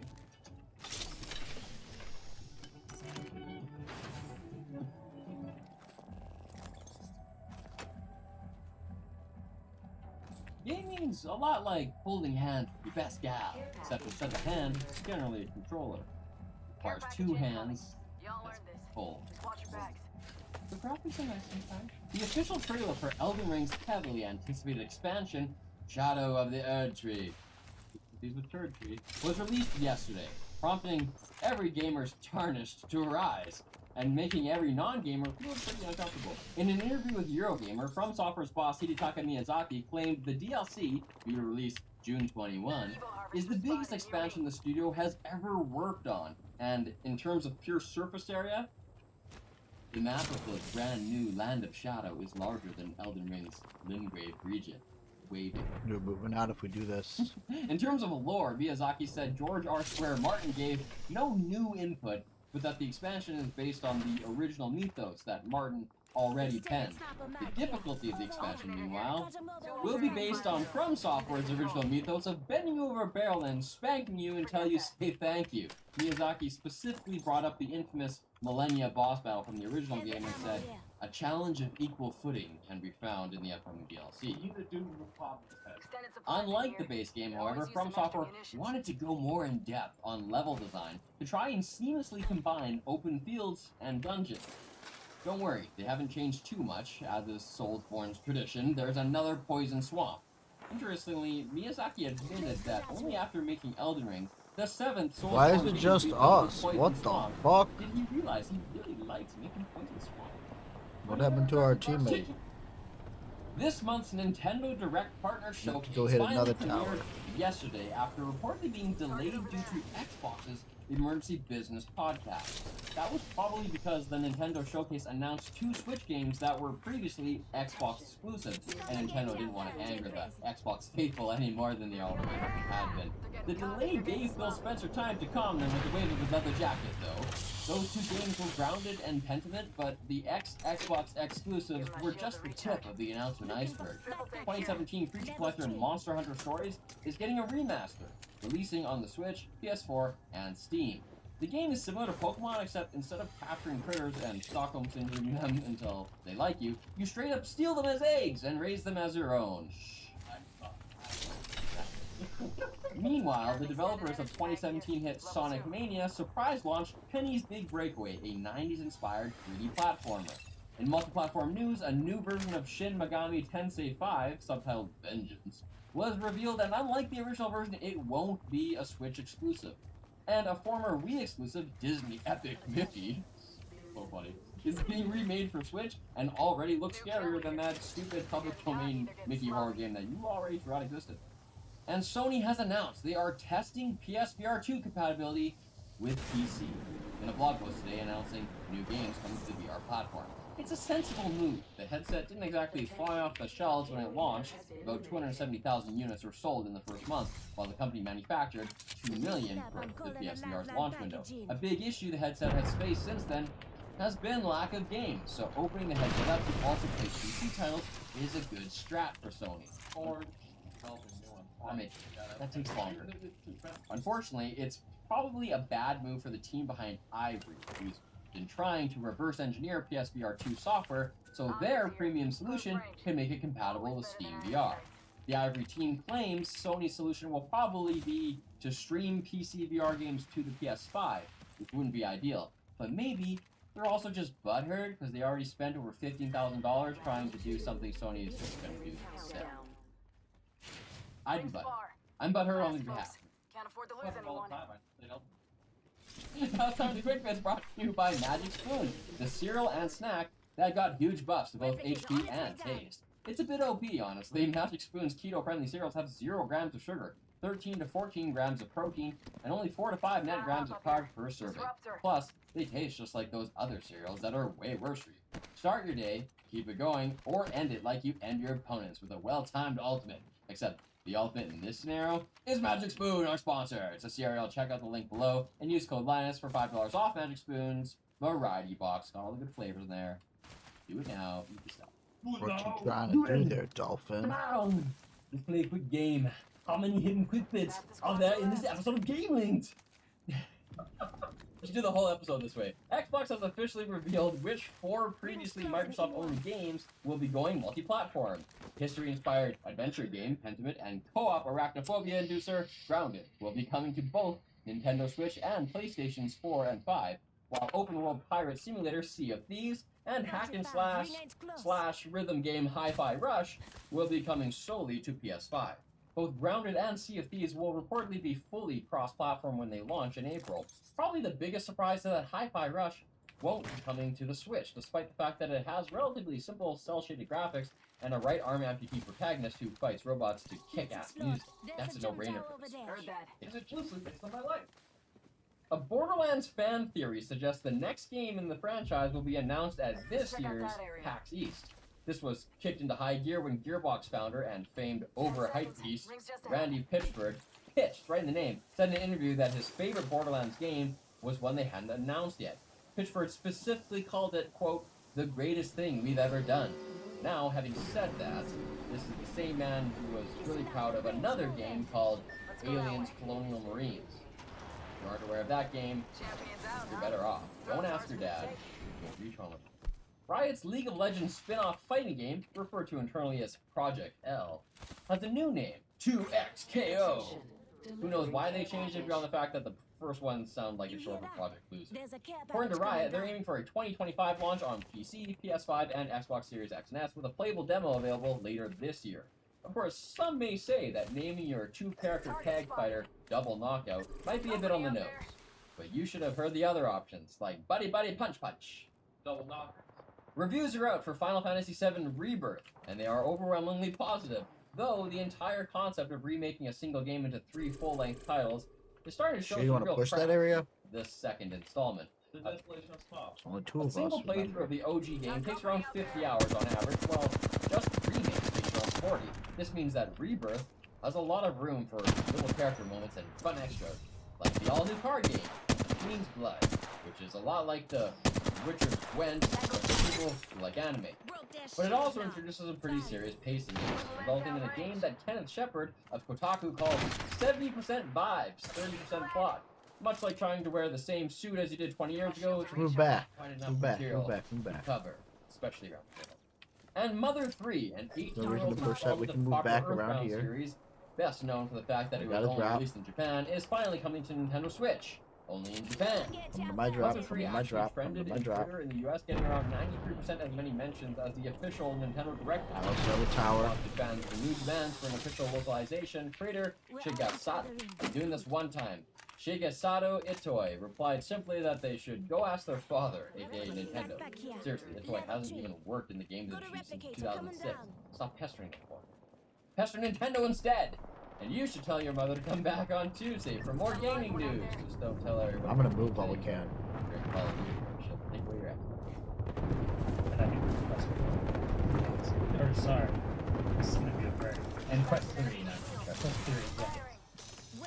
Quest 3 Vision Pro. I like walking in the Vision Pro. There's people coming on our backside. You gotta move. You gotta move. You gotta move. You gotta move now. Vision Pro. And he mentions the motion blur while moving around, probably more laterally. And you do notice this, especially because I think if in Vision Pro you stare at one thing and then move your head, you'll notice it gets blurry while you move your head. And you Keep moving if you can. And I don't think that that's a normal behavior most of the time. In Vision Pro, you're focusing on the thing in front of you while you move around, and I don't think I've noticed any difficult motion blur in that. He also used the word crisper. Interesting choice of words. Yeah, because he's doing gene editing. Ah, good one, good one. That was good. No, it's he thinks it's crisper while moving your head, but the pixel density of the Vision Pro is dramatically higher. So crisper while moving versus Where you crisper in shooting? Where you general is shooting? a bit fuzzy. Bit fuzzy. Nice. That's nice. We're inside the ring. One less thing to worry about. But I'm surprised by how many trade-offs they had to make to the quality of the device and the comfort and ergonomics and other aspects of the display Yeah, artifacts and other stuff. Now, for input, Quest supports precision controllers that are great for games. They drop down. We're good. Support hand tracking, but I found ours to be a little more accurate. Covering to your right. Pause. Hold on, pause. Okay. We can probably push up there now if you want to take a peek on the edge. The controllers on Quest are great. Yes. I'm just watching our back to make sure nobody's coming this side on us. And Vision Pro I should guess we'll have wait to see where the storm moves It would be to. nice if you could have a. I mean, you can use like a game controller, but it would be nice if you could use like a pointer controller, whatever, for games. That being said, the I ain't gonna wait. hand selection We'll move while of we things in Quest is not even close to as good for regular moving around the UI as the Vision Pro. It's just not. Definitely not as good. That being said, with Quest, you're usually just holding the controllers. And so that precision is really, really great. And if you just get used to controllers, you never have to worry about the wonkiness of like trying to grab a window and move stuff. But I think the intuitiveness of Apple's eye tracking combined with how good and how wide an area it can pick up just the pinching is fantastic. So I would say it's just apples and oranges. Like controllers on one, really good. There are no controllers on the other, but the eye control and hand control is really good on that. And you're going to get way better gaming out of controllers and way better UI and intuitiveness out of the other. I think that's what I like sort of split it down. Yeah, I agree. Something about the Quest flow where I leave it charging. Never use the controllers. If the controllers are inner drawer, just hold on. The first 35 seconds to a minute is just me looking at my hands going, see them. See them. But again, that's Quest Pro, right? No, it's 3. It's both quests. I didn't really feel like the hand tracking got better once it finds your hands on 3. Yeah. But even still, you're like, no, I'm aiming here. No. Yeah, the little low. No. I've tried click. One more. Xing out of windows is like I highlight the X and then I do this and it twitches and it misses the X and I try to hit it like over and over and it's crazy. And maybe it boots the hand tracking program a little bit after turning on for the speeds you're going to use the controllers, but every time see them yet, and it's like, nah, bro, you're on this. So I kind of think he's being strategic in what he's saying there, and look at his hand tracking. No! He's about to mention it, and I feel like comparing the eye tracking with this one, I hit one hard, but they're. it's just like Get me up. I think they're getting third partied. and the eye tracking Maybe is not. Like inch and like point is horrible. He's right here. He's right here. And I don't He's right here. I don't know. It's very There's 2 of them now. There's 2 of them now. I think he's trying to say something about like hand tracking and being like how good it sees your hand and shows them the space. I mean, good job for Because being that 2 gives of you us, an I example, guess. And eye tracking is different because it's tracking your eyes, and all it's using your hands for is the pinching. Yeah, that's true. He could argue that it's more advanced. I think it's because a picking up- strategic word that he's using. Yeah. But the Quest has to know more gestures, right? Because you have the menu open pinch and the select pinch and the wrist turn. And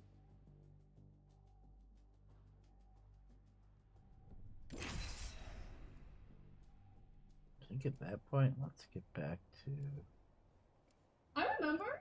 This is like a core memory that I have. A core memory. 4th grade. And my classmates were like, you know, it's time to impress. And I'm like, no. And then like my 4th grade classes are like, hey, you should say fuck. And I'm like really loud. And then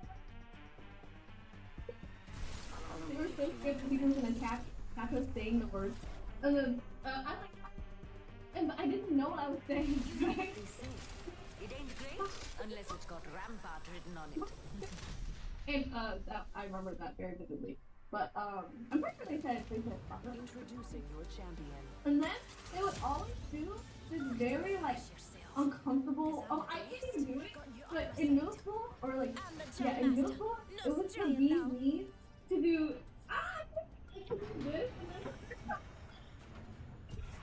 that you know. I just think about it makes me like cry. In 6th grade, bro. Like everyone did that. I was like, this is so uncomfortable. Like I hate this. You know what I'm saying? So did you guys do that? Yeah. It's like this, and then yeah, you did it.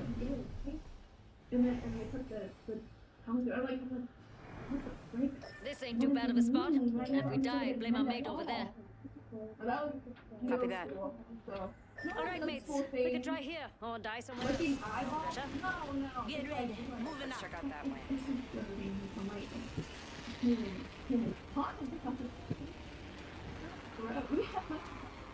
The emojis are perfect. Too bad today's video isn't sponsored by Crucial, because we're going to be talking about how crucial DDR RAM is to your system, but how much fury you can feel if you overspend on that. Although that's not crucial. You get it. Dad jokes and puns aside. Today we're going to talk about DDR5, very fast speeds versus base speeds on gaming PCs, and whether or not you're just throwing money away by getting really fast RAM.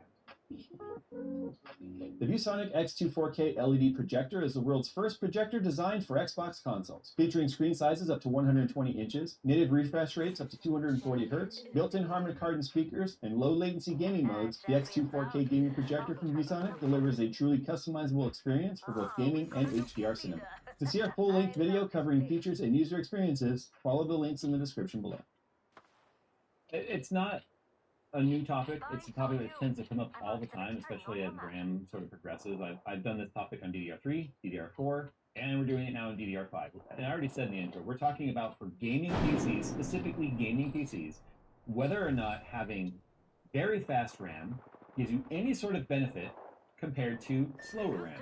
So what we did, or what I did anyway, for the comparisons is I compared 7200 megahertz, 32 gigabyte sets of RAM versus base clock speeds at 4800. So if you guys don't know, base clocks, DDR5 JEDEC specifications are 4800 megahertz CL40 versus 7200 megahertz at CL34, but we also threw in there 6400 megahertz RAM at CL38.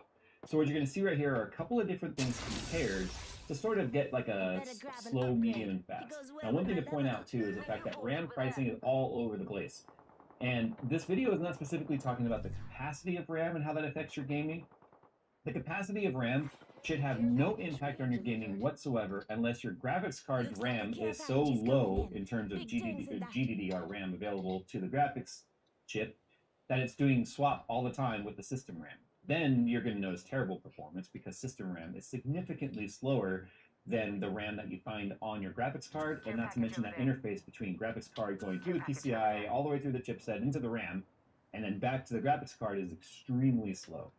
But you can see right here, prices are all over the place. 7200 megahertz DIMMs can cost you as much as $300 or $400, although they started coming down a bit because now they're up to like, what, 8400 megahertz RAM, which isn't even guaranteed to run on your CPU, by the way. It's probably most guaranteed to run on an Intel CPU. AMD is still a bit picky when it comes to RAM speeds, even things with Expo. But it is an overclock because the printed speeds on your RAM are not the speeds that are going to load when you put it in your system and turn it on. You've got to go in and enable either the XMP profile, the DOCP profile for the Ryzen processors that are older than AM5, or in the AM5 processors, what they refer to now as an AMD Expo profiles. But you can see pricing here is $230 for a 5200 megahertz DIMM on that Fury. That's a complete ripoff. But you can find RAM also extremely cheap, as much as like $100 for 32 gigabytes of like slower RAM at 5200 megahertz or whatever. But RAM pricing's all over the place, which is why people get extremely confused. They're like, why is this one $5 more? This one's $20 more, and it's slower. This stuff is all over the place. So what I did was I took what I consider to be a high-end GPU, but not so high-end that we're going to bottleneck everything. So I took a 4080 Super. Yeah, I know, that's almost a 4090, but not quite. To be honest, 4090s are so unobtainium for most people at that point. It's not even worth talking about, even though the 4080 Super is still pretty unobtainium for most people. And I ran it through a few of our benchmarks, both synthetics as well as track benchmarks, to see whether or not we get any sort of uplift in performance in either 1080p, 1440p, and 4K.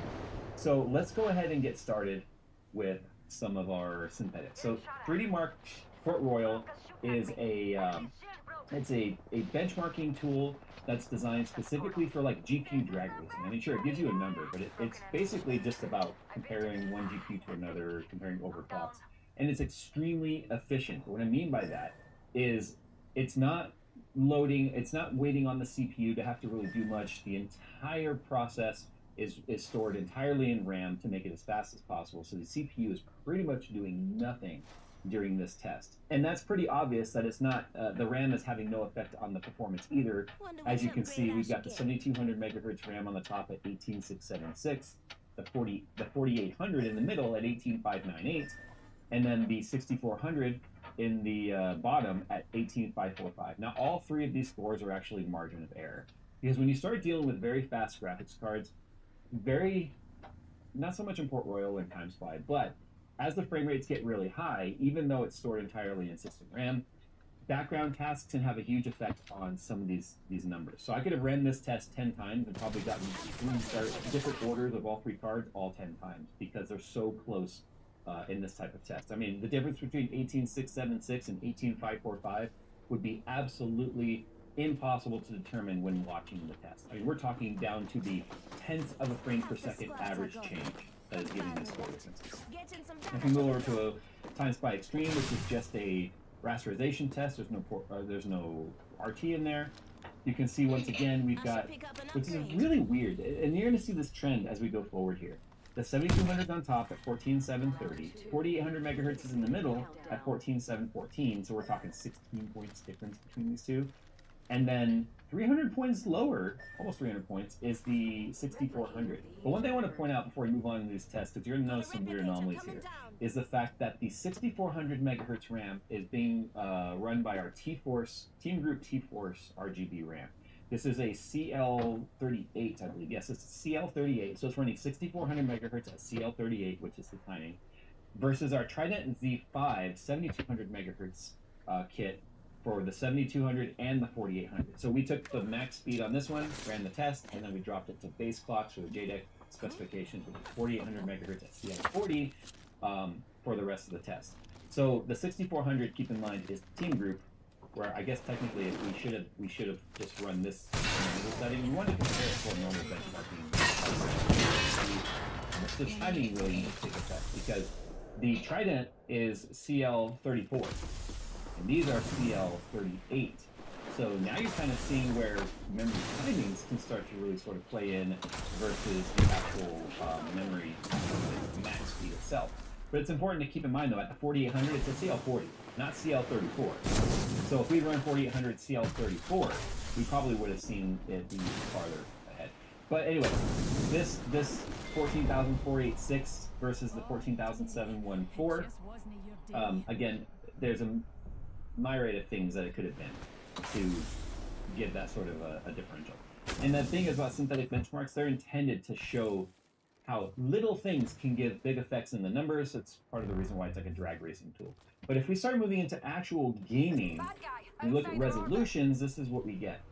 And I don't know why this is the case, but the RTX 4080 Super at 4800 megahertz stop speeds on the Trident was fastest in 1080p by 5 FPS, like a significant margin, which is really odd. The fact that at 4800 or the 4080 at 7200 was 5 FPS slower. If you look at our 1080, our 1440p numbers, the margin of error, 2 FPS, that's like not even 1%, barely 1% of well, it's actually just barely over 1% of the overall score. A million different things that could be. That could be Windows background updates might have checked during update. That little check could have affected that. If you look at 4K, entirely untouched. The 4800 or the 4080 at 6400, 257, a significant difference right there. And this right here, between these two, could quite honestly be the CL34 versus CL38. But if we look at our 1440p numbers, again, 191 versus 194, 3 FPS, and then 103 in 4K. So slightly slower overall than the Team Group RAM, which I thought was interesting. But Borderlands is also a very heavily optimized title. NVIDIA has definitely gotten faster at it, but it's always been if we move on to Cyberpunk, no RT. The 4080 at 6400 megahertz is our fastest 1080p at 204.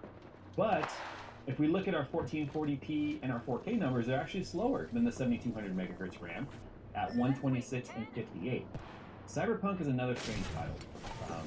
We can run the test 5 times in a row and get 5 different variants and 1 or 2 FPS performance. It's just the way that title is. It's frustrating, but it is just the way it is.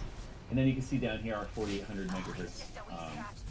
1 FPS better in 1440 versus 7200, and then exactly the same in 4K. But you can see a couple of FPS improvement when it comes to 7200.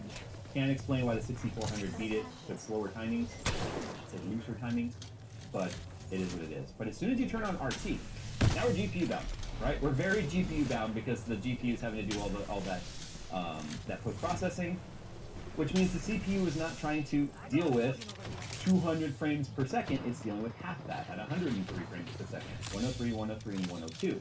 Again, the 4800 on top, margin of error. This is 100% margin of error here. 65 versus 66. 40, 32, 32, and then 31 down here, 4K at the bottom. 64 versus 66, 65. 102, 103, 103. So all 3 of those tests are a wash. It's just margin of error. Whatever one process in the background might have triggered and started in the middle of this test is probably what led to these couple of differences. Shadow of the Tomb Raider is an interesting one to look at here because it actually shows proper linear change with frequency. And it's fun because it's an older title. And it's an older title that has actually increased its engine limits over time. Very rarely do game developers ever increase the engine capacity. It used to be 200 FPS, now it's over 300, as you can see. But our 4080 Super was 7200 megahertz at 308 FPS. We saw an improvement of 10 FPS versus the 6400. Probably, again, the timings as well as the just super fast transfer rates. And then in 1080p down here, all the way down to 287 for the 4800.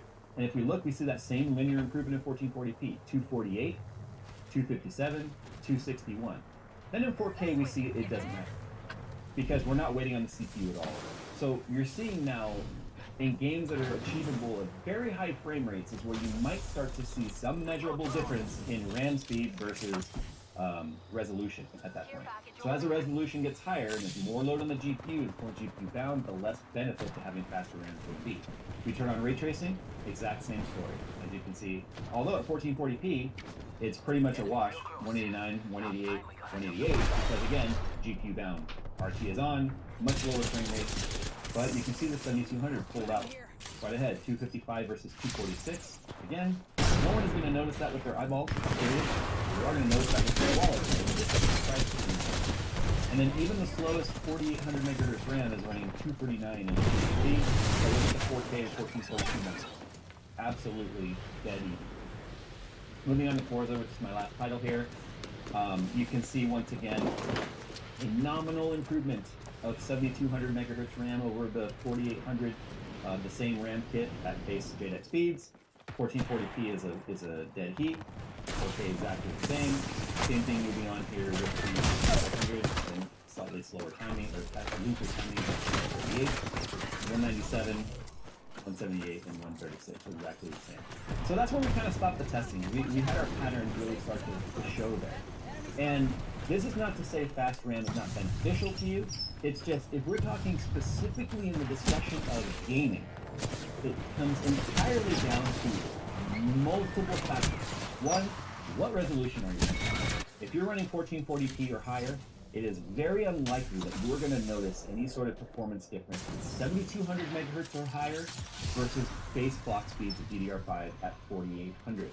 Now, DDR5 is significantly faster than DDR4. If we did this test again with DDR4, you might notice a little bit more of an improvement in the faster DDR4 speeds as we go up the stack in a faster graphics card, because of just the DDR5 base clocks so fast versus DDR4. Maybe we'll do this test again if you want me to with DDR4. Sound off in the comments below.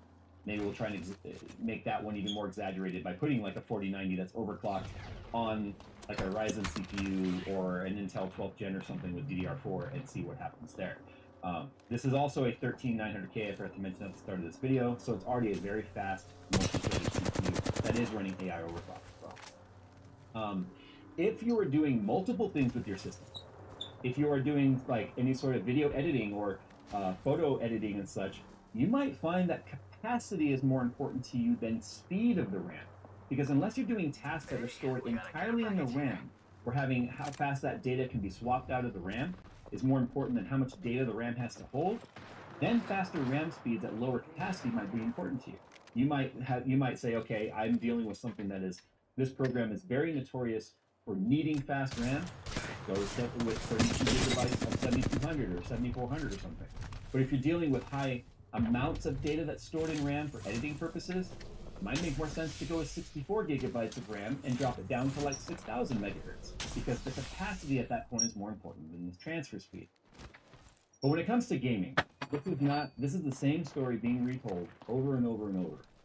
Fast RAM is very difficult to even notice without it being in a smartphone, unless you're dealing with like lower resolutions like 1080p with very fast graphics cards, which are already a terrible value proposition to go with low resolution and high-end graphics. And then again, running a very specific type of game that needs those super ridiculous frame rates.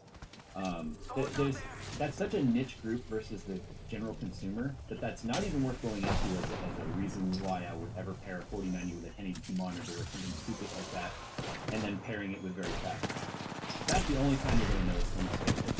So my recommendation to you would honestly be save the money. We go back to like Newegg or something here. Let's just see. 'Cause I'm curious now. What kind of deals we can find on RAM? If we look at DDR5, and again, this is very specific to DDR5 for this particular test. I'll do DDR4 if you guys want to see it. If we look at 32 gigabyte capacities, which is quite honestly the most common kit you're going to find because DDR5 16 gigabyte DIMMs are like the standard. You're finding 8 gigabyte DIMMs are actually harder than finding 16 gigabyte DIMMs.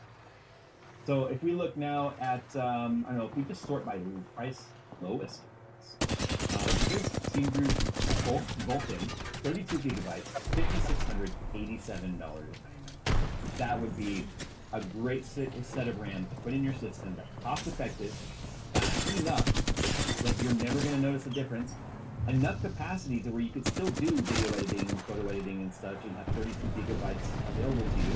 You're just not getting the RGB aspect or anything really not to care about. But if you did want RGB, spend $2 more, and here it is right here, the T-Force Delta, which has RGB, it's 5600, and still 32 gigabytes of RAM. So the point is, you could easily overspend. You could probably overspend enough on your RAM that the price difference of going to more reasonable RAM might actually bump your CPU up one spec, maybe from like a 13400F to like a 13600K, which would be arguably a bigger improvement in your system overall than going with fast RAM. These old days of I'm upgrading my memory, my system so I can have a faster system are long gone. Unless you are somehow running so far below the standards, like let's say you're running 8 gigabytes of system RAM, then you're going to have bigger problems in gaming at that point. The whole system is probably going to feel sluggish on that. But yeah, the old adage of I added RAM to my system to make it faster is really not a thing. So don't overspend on your RAM, and don't let these RAM companies that put out 82 different kits with varying prices between $80 to $800 fool you. Don't overspend on your RAM. It's the easiest place to waste money. Okay, guys, thanks for watching. Like I said, if you want me to do the DDR video comparison so you can see how that looks, which might have a little bit more tangible difference because of the slower speeds of DDR4, then we'll do that. Just sound off down below, give this video a like, around here. And as always, we'll see you in the next one. Show me to see what I've been through. This man calls himself a First Amendment auditor, which is a growing subculture of content creator that produces videos of themselves, testing their right to film in public. Often the videos feature law enforcement infringing upon citizens' rights. You're a liar! The service, it sounds like a noble idea of educating but as we see in a second, it's devolved into something much more sinister. Either writers are watching to speak them and harasses you in Spanish.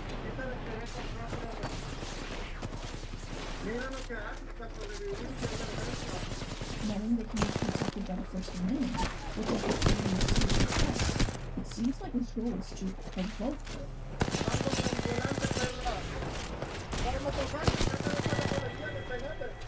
After the interaction, both the parties were changed. He was assaulted. Now, when we look back at the video, this is the assault that he's claimed. That's a light tap in my opinion. Regardless, she is forced to pack up shop as she's arrested.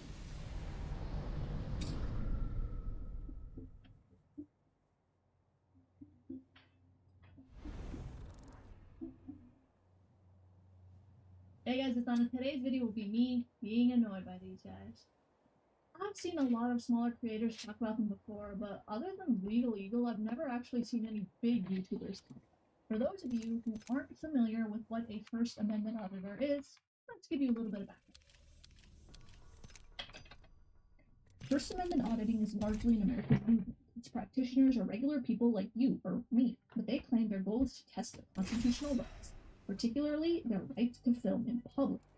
They do this by going places considered public property, such as sidewalks, post offices, police stations, public libraries, etc. Then they just start filming. Yes, absolutely. What usually happens is that the owner or the customer reports suspicious activity happening outside, which is pretty understandable. You see some guy filming outside your storefront, you ask him what he's doing, and he won't tell you. That would make anyone uneasy. If nothing happens, they pass the audit. If the owner or someone freaks out on them, it fails. Oh no, I still have full battery. I'm full. If it's law enforcement that freaks out on them, even better. Now, the movement was born out of good intentions with roots from activist organizations like Copwatch, which focused on documenting law enforcement for misconduct and Grappling makes brutality. things much easier. However, Try in it the wake sometime. of social media fame and fortune, there seems to be a number of auditors who shifted their goal from activism to a social media star. Exhibit A, this post that has gone viral on Reddit shows a guy doing an audit at an elementary school. You're not getting to the building. Right now, All good, all good. On the threat of the camera? I got pizza. I guess so. My job is to protect these kids, and that's what I'm doing. I don't know. You're protecting them from the camera and from the business. You don't need to know. It's your business. Look, I'm all for Yeah. constitutional rights. You seem like you never mind. But your man With you. sitting at your school with a camera and refusing to state his purpose. That's weird, right? PDF for a school shopper. You've denied me access. I don't know what you want. I'm not filming kids. I am not filming kids as the camera pans. Here, come this way, towards come this way. kids. Not Follow talking me. to kids. Never We're doing a talked little to flanky kids. flank. Aggressive. You're the one who won't let me go in there and do my constitutional activity. This is how the interaction goes on Dude, for some how? time, but this is what I mean. This intent seems like it's more for a reaction to get used than to protect constitutional rights. Yo, they're on me. Oh. Anyone with a working brain should agree that kid safety is a priority. Sorry, but Okay, this dude's hacking for sure. I'm gonna spectate this because there's no way. Especially when kids are around. Now, I get it. There are many people who are fans of this type of content. So I will say there is nuance. The channel that I really like is called Audit the Audit. What this channel does is essentially take video submissions from people and examine what either law enforcement did wrong or what the citizen did is wrong, and the examination is from the perspective of what the court thinks is lawful or not. So, it's very educational for anyone who might find themselves in a similar situation. In spite of this content now educating a broader audience because of social media, it would be foolish to ignore its drawbacks. Videos captured by bystanders that depict violent police tactics have certainly shed light on our rights being violated. The convenience of cameras being everywhere not only protects and educates citizens, but law enforcement as well. Nonetheless, one can't help but overlook the substantial viewership garnered by these videos. There are now a plethora of channels dedicated to documenting such incidents.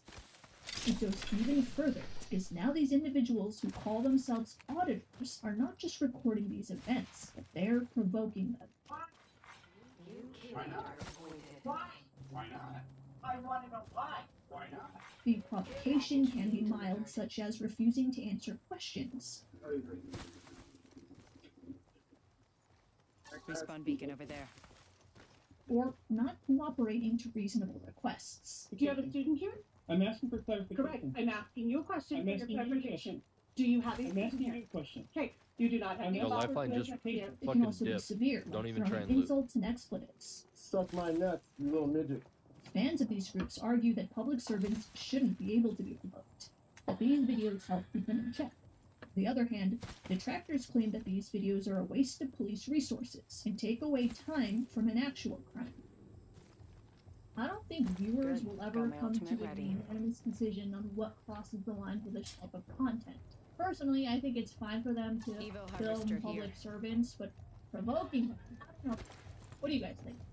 Where it definitely crosses the line for me is when they start targeting regular Reached a people. new level. How you doing? I've got an upgrade waiting.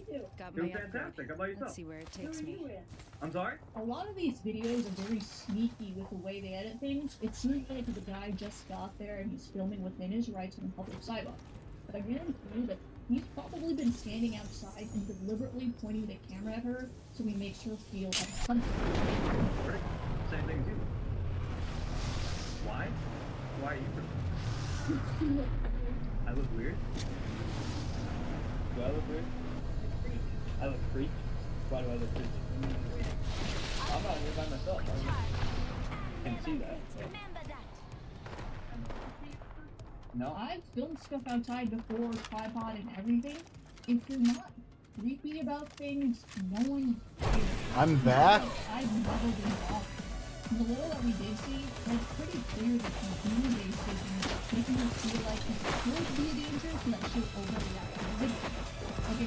the outside world, only here you expect civil answers, not things. Now, it's unclear how long this will happen. There are so many cuts in the video, but eventually she calls the police and tells the business next door what's happening. I mean, I don't drive, but I definitely get it. Okay, we gotta go. I'm on a bunch of different platforms, man. I don't know where it goes until the video's done, so I'm done. Marie knows exactly what's up. The lady starts crying as he goes back to filming. There's a jump tower here. Look at this. So distraught over a phone. You're standing up here trying to get a rise on us. If that's what you Didn't I already say no? Well, then why even ask the question? If you think you already know the answer.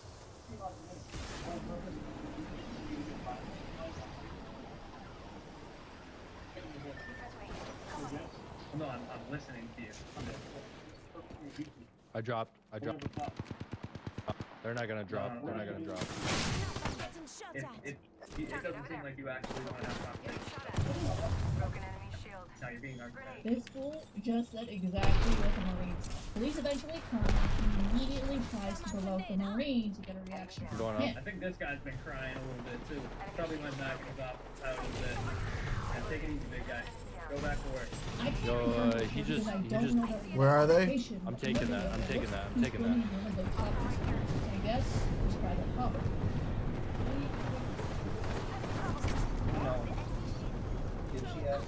All dead. All dead.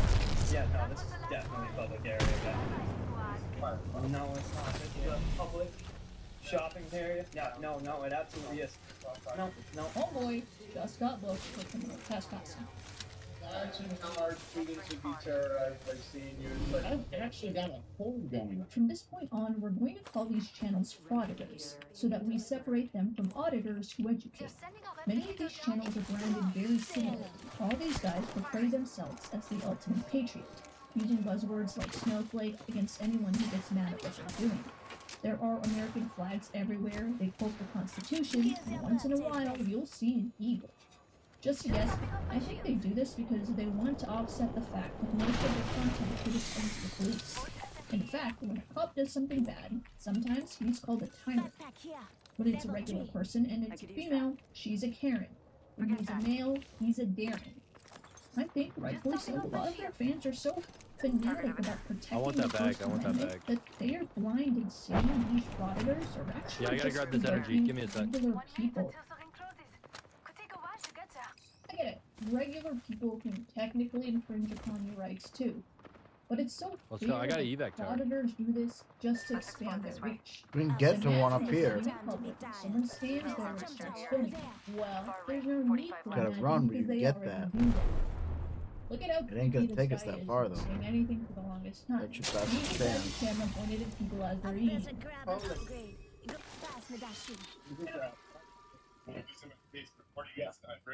That's really not nice of you guys. Don't make me call the police. Call them. Call them. There's 991. Let me know if you want to evac. 991. If you're going to be annoying, the least you can do is not be an idiot. 991. Let's hit zone. Let's hit zone. Stop being a crybaby. You're a grown man. Cut off your ponytail, dude.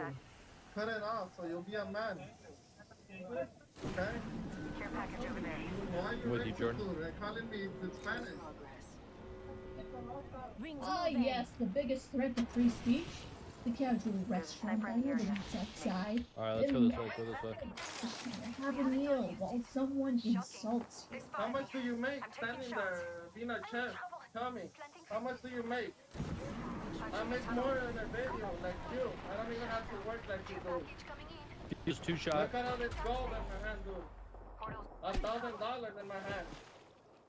You wouldn't think, surely, no one supports this content. But the comments say differently. I don't. Yeah, I'm good. I'm good. Everyone I'm hates good. on streamers that do this. People even cheer when they get punched. But apparently, all I had to do They're for everyone to watching like me, them was say that it's okay because I'm gonna hit this ult protecting excel and I'm the coming First to you. Police gets called, and of course, they can't do anything about it. Even this guy doesn't even try to hide why he does it. Supporters of this content will argue that in the end of the On day, me. Come here, it's Jordan. a Come here. net Watch door. Watch door. People featured in these videos learn about rights. But this is when cancel culture can really affect regular people. One of the more Yo, popular teammate, where you at, channels bro? is this one called Adam Against. I'm in the circle. You look at the channel and it's like Where the are others. you? You got your bad cop content Yeah, on and the then complete complaining opposite about side. Karens and I Darrens. see it, We'll not say the that this guy complete seems more opposite mild-mannered side. than The the big other circle. frauditors That's not that we even the look at. hypotenuse. But I Not really even the do feel diameter. like it's the way he edits things. Every single video, someone They attempts to bisect confront this him. circle. So it's we're very very unlikely that they're kinda just close taking shit together. videos. Jordan, I and got Yeah, a fence, I got a there was fence, I someone got a on fence. top of that. That's why I One of didn't their come to videos you. went extremely viral on TikTok when they filmed outside a sock parlor. You snuck around the bathroom. That's not fair. Yeah. What do you guys filming? I'm making a video right now. We're filming this stuff. Cool. I want to move all I can. Yeah, why you filming? As usual, when it It's comes a to tricky these videos, the situation. shop owner comes outside and tries to understand what they're doing. And of course, it's always ambiguous answers. Full dead, full dead. Yeah, one of the videos taken, there's a couple of guys with cameras. You want to try and loot that or no? Watch your paths on the map. Let's go here. Not that you know like, what their whole thing is, like why they're doing it. The cops, of course, gets called. Oh, black, black, Don't touch my shit. Don't. I need energy. Don't. Don't touch my shit. You don't want to step in front of my Don't touch driveway. my shit. You're in my house. Like, this is my house, dude. I don't care if I'm in your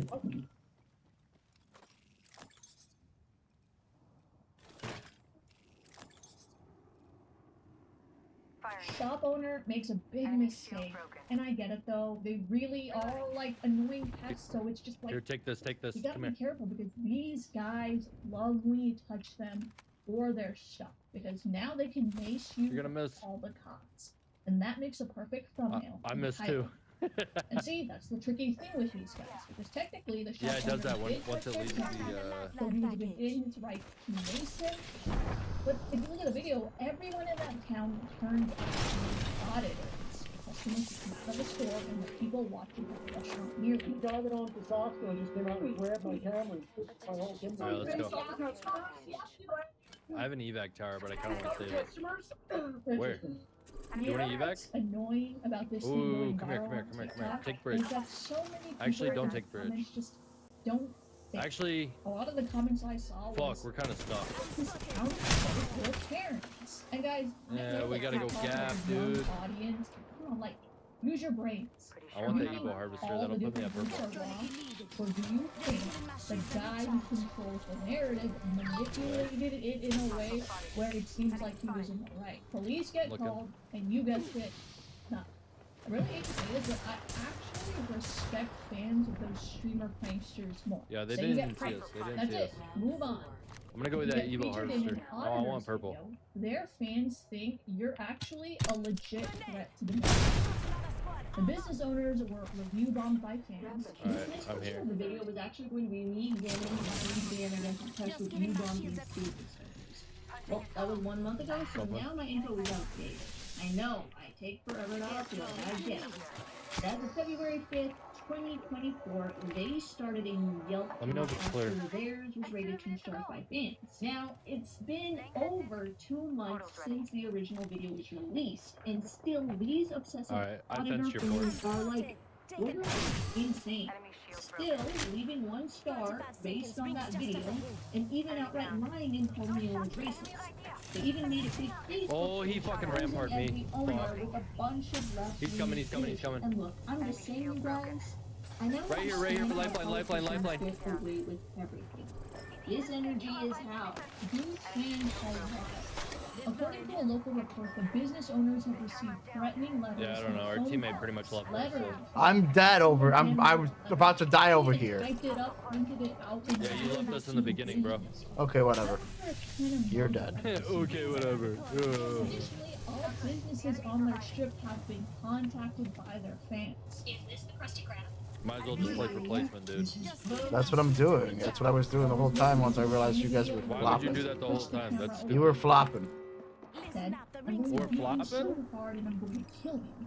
The witness Yeah, what's has your been previous receiving rank, bro? unsettling calls You're at probably their dog shit. workplace, including messages urging them You to just rat the die whole in game. prison. Like, What fun is that? Why do you even play the game if you're gonna do that? That's stupid. Go play a prop hunt game. Okay, thanks for telling me how to play games. This is the guy who's dead.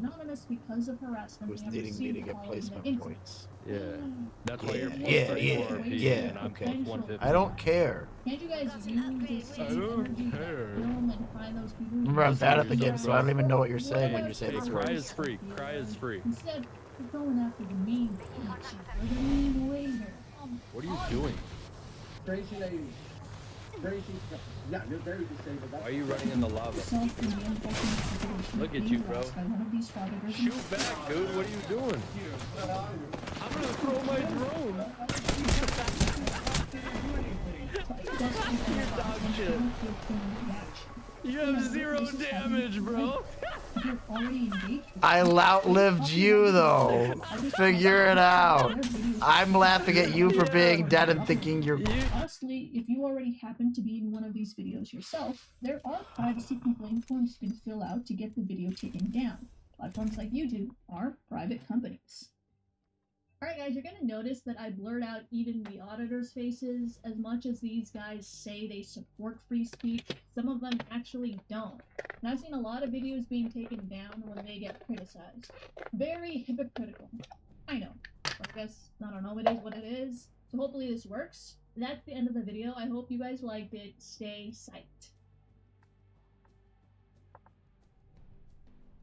Psych guy IRL. No. You know what you need? More head. How about 5? The new Prusa XL. We just got this in, and I've been really excited about this for a long time. So this is the semi-assembled, so I'm probably going to rip all the parts out and then disappear for a little while. And we've got a rip tab. Oh, she ripped good. Swimming in steam and ready to win. Cool.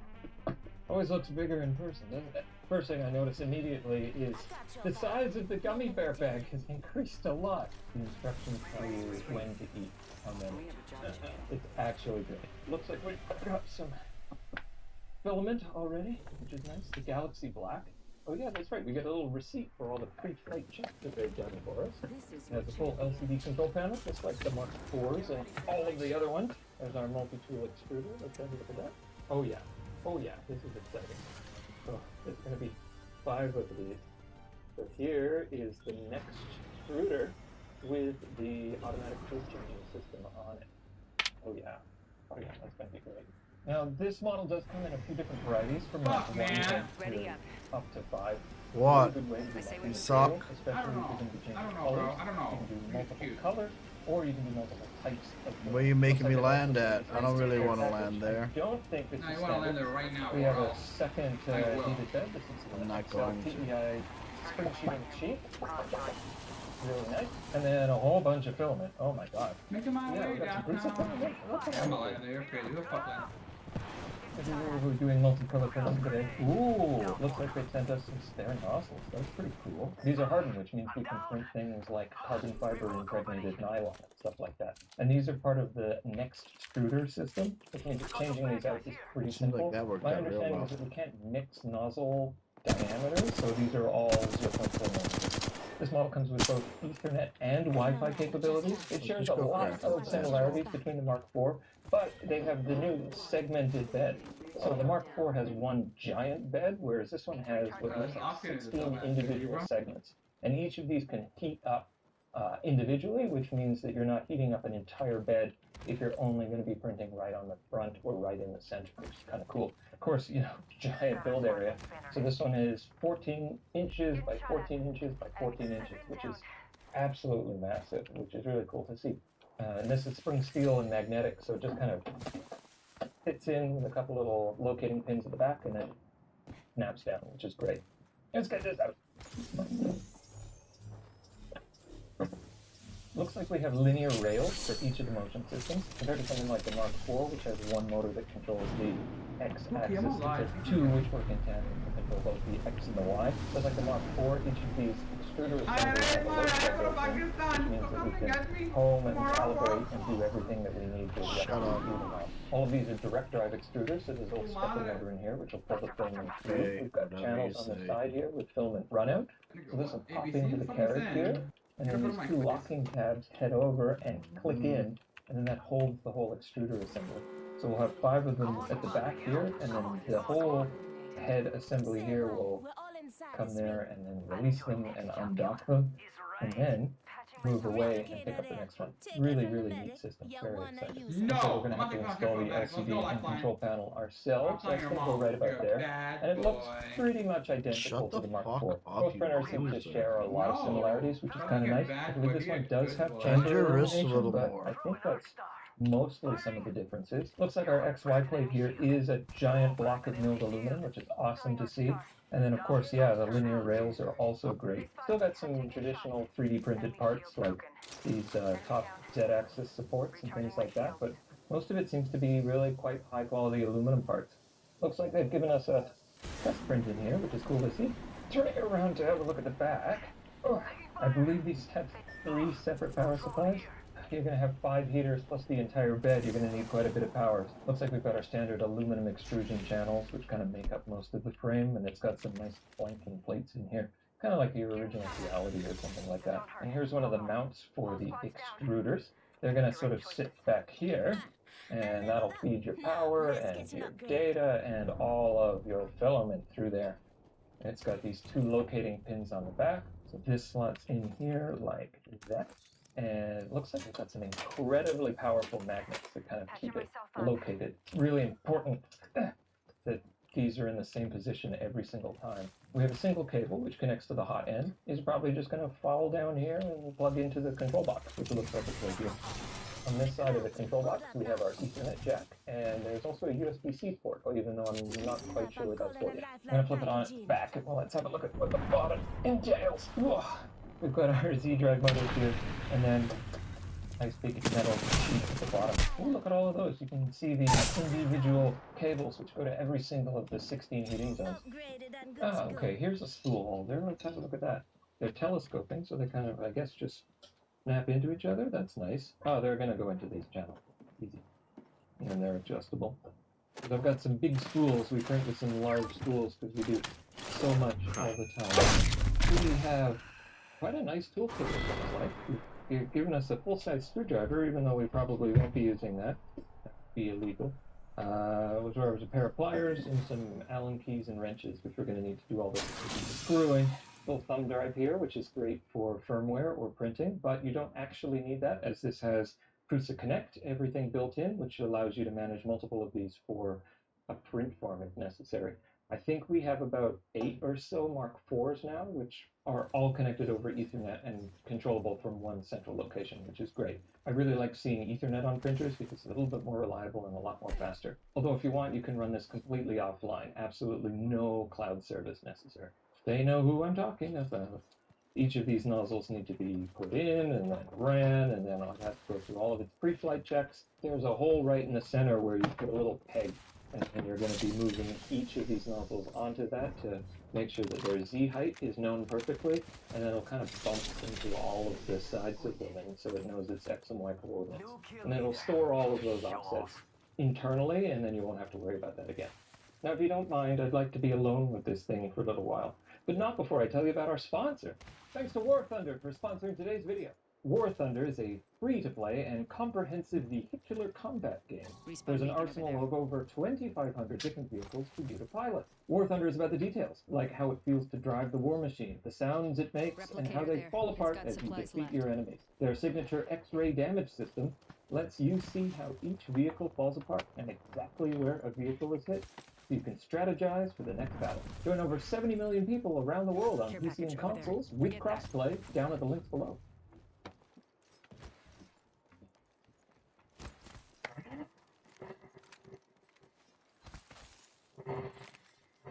Care package over there.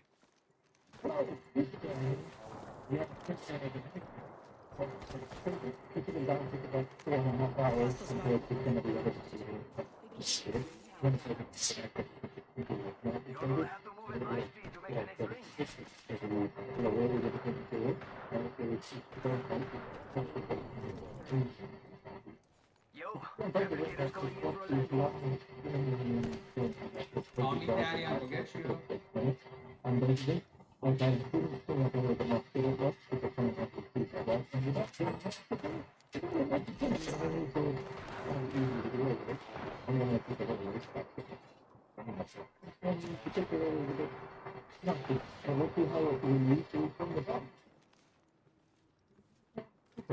Hostile close.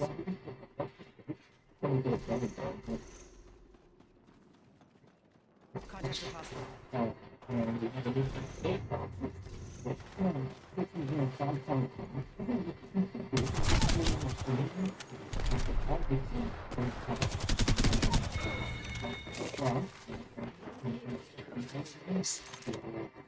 Looks like I'm the kill leader this time.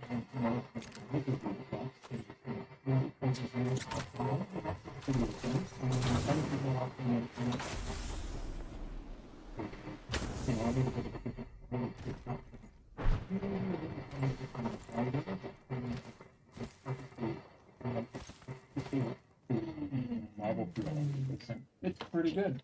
Mechanical strength between the two colors is also really good. And kind of nice thing was that I just colored this inside Crucial Slicer itself. So software works well for just filling a pre-existing singular model. Purge towers are kind of cool in this system. The time between layer changes is nearly instant. Just basically goes zoop, zoop, zoop. Replicator there. Which is It's really got nice. supplies left. This model printed in about 4.5 hours and contains over 14,500 individual layer things, which is insane for Rings that coming amount in. of time. And yeah, on the inside you can kind of Heavy ammo here. On the inside you can kind of see how it builds out those interesting little layer lines. There's not too much in here. It's mostly empty. Depending on the severity of the layer change or how many are in one layer, it'll do, you know, a couple of lines, and it'll do a little bit of a drag and then go back and change its tool head. It's really neat. This is kind of exactly the level of performance that I would expect from Crucia. The build quality is excellent, the printing performance is excellent, and the instructions were also excellent. I wasn't expecting it to be this kind of simple to put together. This is the fully assembled one where basically all I had to do is just attach the hot ends, and that went together really nicely. The full calibration included in the software is easy to follow and very simple. It fits our giant spools of, you know, 2.5 kilograms of PLA, which is great. I think some of the issue comes down to maybe price and who is going to be buying something like this. I know definitely we're going to be using it here. We don't have a printer with this size build volume, and it's certainly not something that's easy to use. It'll fit right into the rest of our Crucia ecosystem with their little Ethernet and Wi-Fi connected things that, I mean, they'll even allow you to break a little piece from a circuit board and load unsigned firmware too if you wanted to go a bit further with it. I know there's some complaints about camera compatibility, but that's not really something we care too much or value here. This printer here would be the most expensive offering they do, which is the fully assembled and the 5-head system, which comes at the $4,000 US, which is a pretty hefty price to pay for something like this. There are other offerings that are cheaper that will do multi-material. The price category and the kind of competence of this would be for somebody who wants prints to happen constantly without worries. You can just kind of, you'll know that it's mostly going to work 90% of the time, because you have 5 nozzles compared to a single nozzle or even another multi-nozzle, which has to purge the nozzle every single time that it does a color change, pull the filament back, cut it, you know, do whatever like that. All of these are just ready to go, and so the layer times for doing this little white tower are really quick. When I'm prototyping stuff for here, I'll do multiple revisions on a nice fast printer, and then I'll batch print them on our printers, because they're reliable and they're dimensionally accurate, and you just know they work. You just set it and then leave. Maybe I'm going to be doing 5 or 6 different types of materials on one plate. Maybe I want to test a prototype in 5 different materials simultaneously.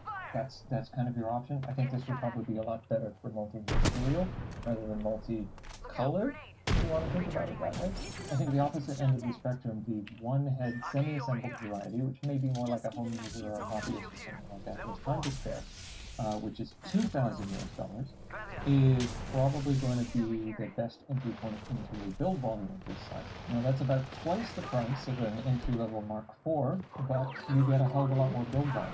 I was doing some parts recently, and I needed to do a giant motherboard tray.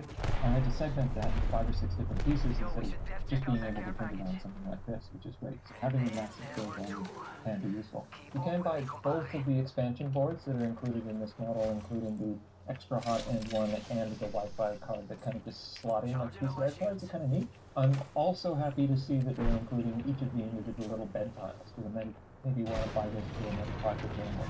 As a reminder, this kind of isn't a review, this is just first impressions and unboxing, so I think this printer warrants maybe a little bit. Go grab you where? I am very happy with this though. I think this is going to meet our needs quite quickly.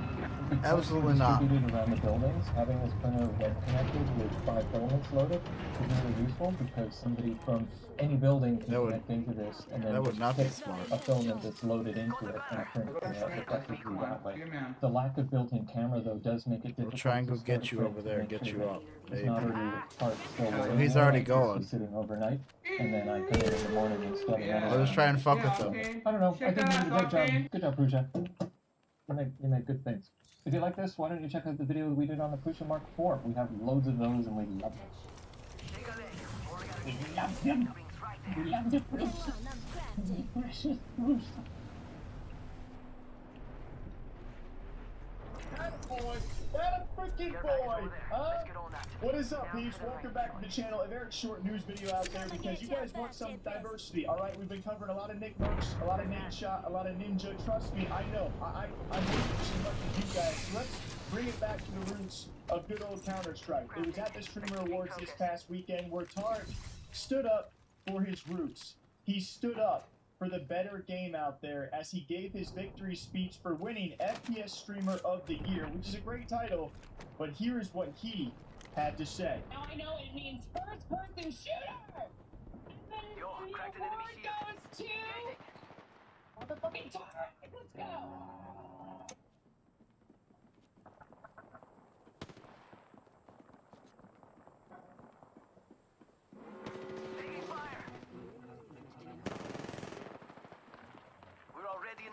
Charging on my shields. Thank you guys. I want to give a big shout out and thank you to my community, to all the fans, my friends, family, and Riot for creating the greatest game in the world.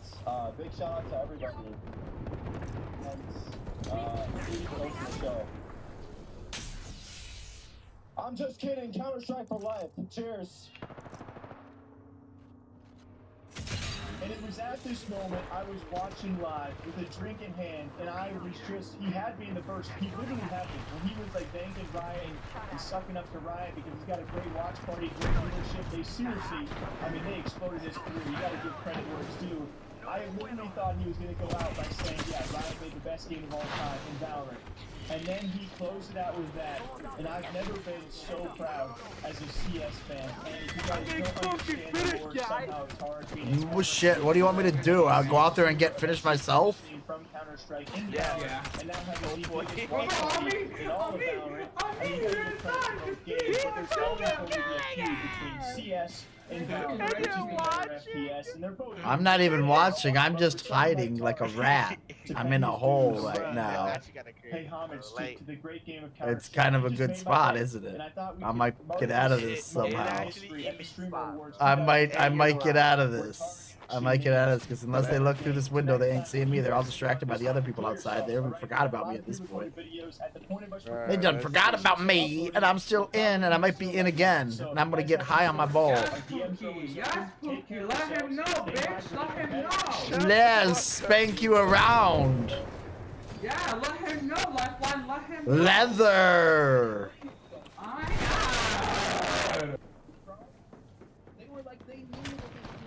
Put a ball gag in your mouth. Bro, he's still in zone too. That's the crazy part. Hello. Hello. Hello.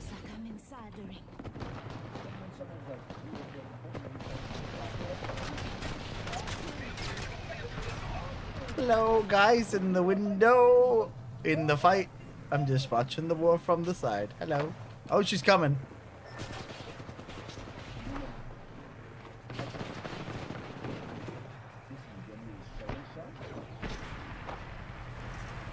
Yeah, if they start raising people, you're gonna have to just pull up and just fight them, bro. Cause like You're gonna fucking lose, pussy. they're raising right now, too. I don't care. I'm hoping that I'm still in right here and just wait it out. Get at least a second.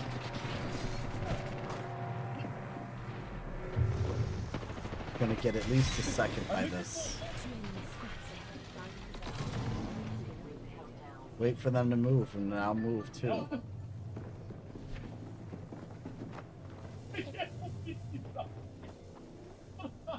I got time. Rings not dead far. We're doing concepts. I got 5 open slots. I got a drop. I could pick up some shit on the way out, but I gotta wait. 30 seconds till close. Wicked.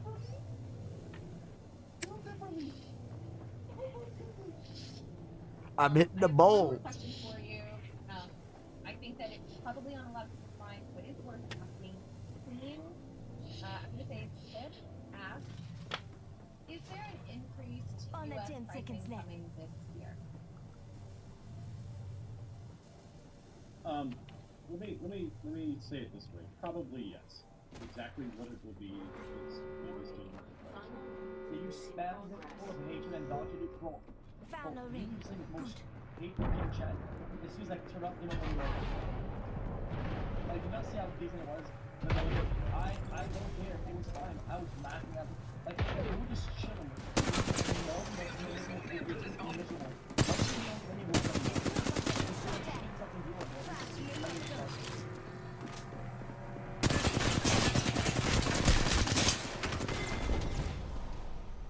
I tried! Unswimmable.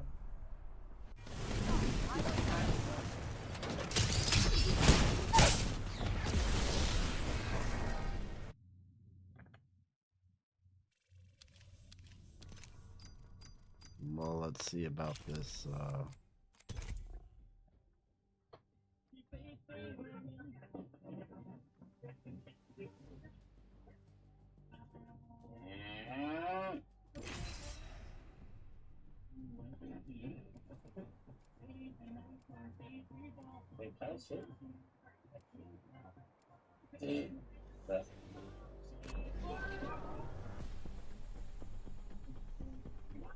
Family. Oh, I don't have family. This is gonna be a good fight. Guys, those wife? Maybe they'll predict who my future wife is. Also, do you hear though? At the beginning, when they see my foot, the win and win again. I was so drunk and loud. Me. The mic was right there. I was so fucking loud. If I start someone I recognize, I would freak the fuck out. That's me. Good. I'm the jump master. That's right. That's right. People know you. It was sweet. There's absolutely no way. That bitch was probably on his phone. I'm jump master. Woo, bloody What? hoo, I yeah, was hooligan. paying I fight so until much it. attention. It was me. Our whole fucking table was cheering for Turner. That's not even true. Of course it was. I had to get like 2 cavities drilled out and then fillings done. Fuck. I got cavities like crazy. And that was just one corner of my mouth. I got cavities everywhere. Getting my way. Stop drinking soda. It's not good for you guys. Choice loot locale there. Yeah.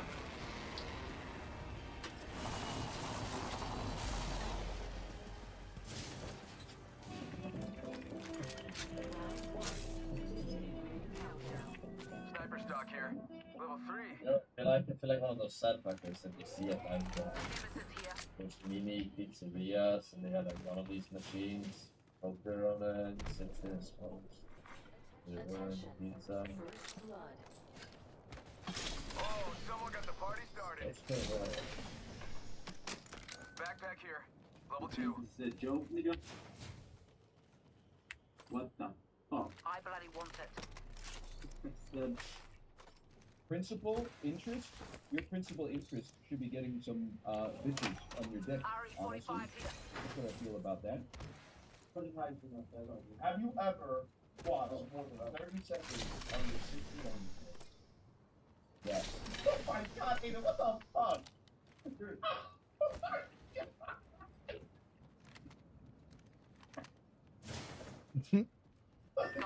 Knocked out shield here. Level 2.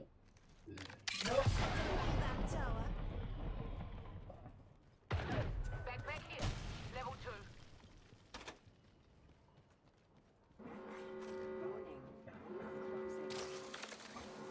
Already in the next ring. I smell victory. Can I smell What it? happened? I think my rocket made a place so bad I had to Took out the cargo box. You not get so fucking mad. Clint doesn't even think about him once. Like, I got a vault key. Who wants the vault key? Just like when I beat I don't want the fucking vault E-Rob key. in Spotify Soccer in terms of like goals won. I in don't want terms the of vault key. Who like wants party the vault animals, key? it's just rent free. Like we're not There's the thinking main about spot for it. You know what I mean? Got a vote key. And he has a Why light not? man. I'll join you. I can't wait to go back Yeah, I to could use Austin that. one-on-one E-Rob and basketball. Any game he wants, sport, any game, bring it on. I would just love to do that, honestly. What did he do? Why does everybody love it so fucking much? Oh, wait. What did he do? Wait, is he Where you going with the vault key? okay? E-Rob literally will play fucking Mario Maker. You think a level is hard and quit. That's what he has to Liam is so Zipline over there. See, we got on the radio. Under relationship by destroy Israel. Let's go over there. You got countries like Qatar, they're just throwing money everywhere. Why would they throw it in a bike, by the way? The only reason I hurt you up is to talk to you. Oh, I got it. No, but you got listen. I was like in my honeymoon period for my girlfriend, so like, I was very busy, you know, with my girlfriend. So like, you kept asking for the call when I have a girlfriend. My bad, bro. Someone's got to take out the new kill leader. They're too cocky. Hello, I'm on your Are hip. you gonna suck my dick or she's gonna suck mine? Who do you think I'm gonna choose? For the fools, Sorry, bro. I'm sorry. I love you, but I'm sorry. You're not gonna be sucking it. Open the vault if anyone wants to come over. Wait, what? Sniper stock here. Level 3. Wait.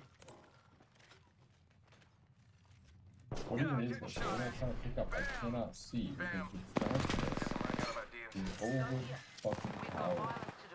Troops to the rescue. I'm leaving. There's one right here. Can we leave? Don't go in there. Leave, buddy. I can see why this is a horror game. Leave. Let's go. I need light ammo. Here's your birthday present.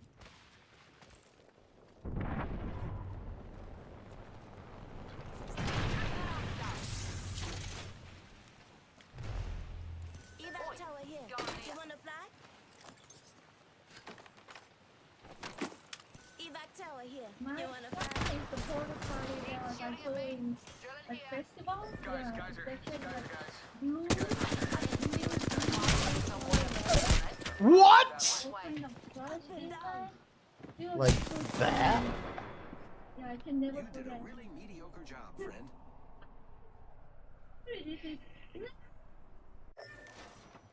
What's this one? Enemy here. He's here. Me.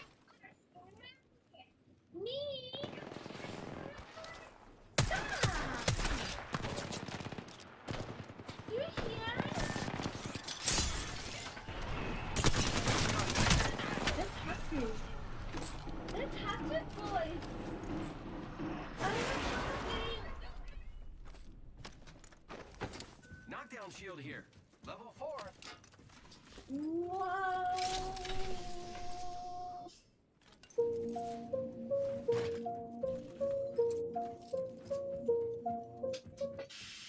What sort of bikes are you into? I like my sports bikes. Yeah, it's incredibly Okay, let's find the board.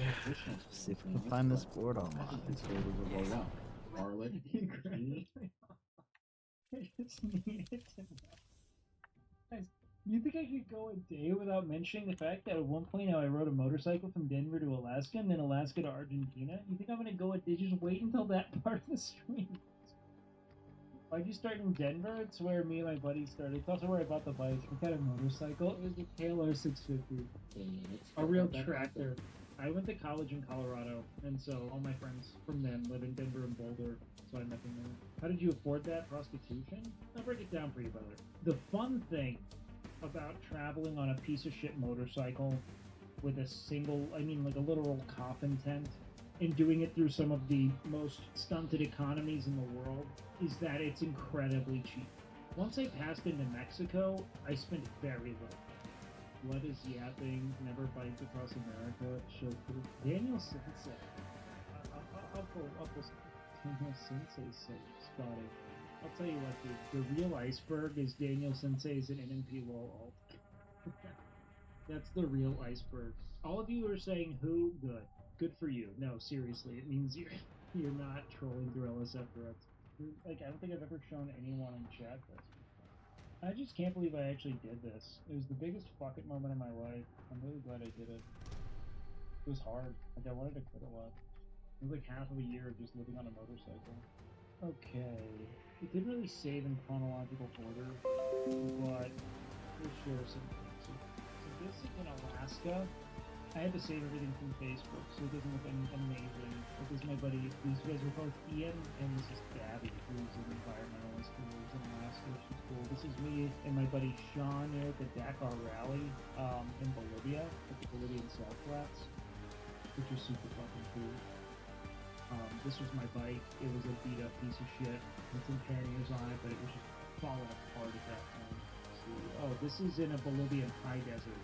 So we get scorching hot in the day, low into the negatives at night. I fucking adored it. But this was some of the most miserable I'd ever been. I had like borderline dysentery and was just pissing out of my ass in the middle of bumfuck nowhere. I mean, like actually just in straight sand. There were no roads, just sand. Oh, this was me when I finally got to Argentina. This is in Buenos Aires. Oh yeah, before I was a fucking indoor kid. I liked that hair length. It was nice. This is Alaska. I know it doesn't look cool, but it is cool because I had to fucking download everything off of fucking Facebook. This was me on the sailboat I took to cross the Darien Gap. Can't believe this. It's wild. Time just keeps going. I can't believe I was only 23 here, man. I thought my life was over at this point, too. I was so panicked. Yeah, I was just an idiot. Just a little orphan running off being an idiot. This is in Valdez, Alaska. So a lot of people don't know, but Alaska is a rainforest. It's just freezing. And so when the frost thaws, there's just constant cascades of water. So many fucking waterfalls. It's funny because when I was on this trip, I met a bunch of people doing their spirit quest, you know, like a bunch of men in their 40s doing similar trips. They were all just like envious of how early we were doing it. Oh, this is one of my favorite people. Great. Time just goes. It's so crazy. These guys. Here's my book.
try this.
Charging battery.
Okay, fixed it.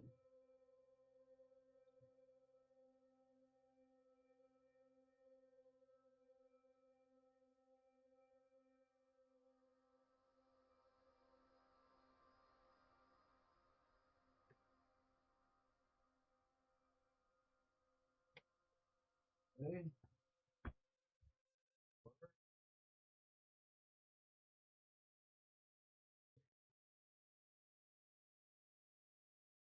Try this one more time, make sure she works.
Oh, he got him.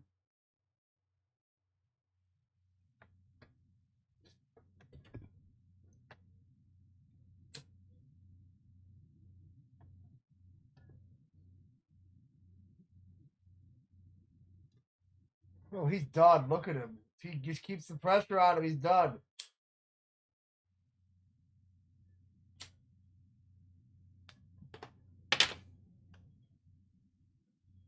Keep the pressure on him. He's done. He's walking right into your punches. Keep that pressure, baby. Keep the pressure. Finish him now.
Bro.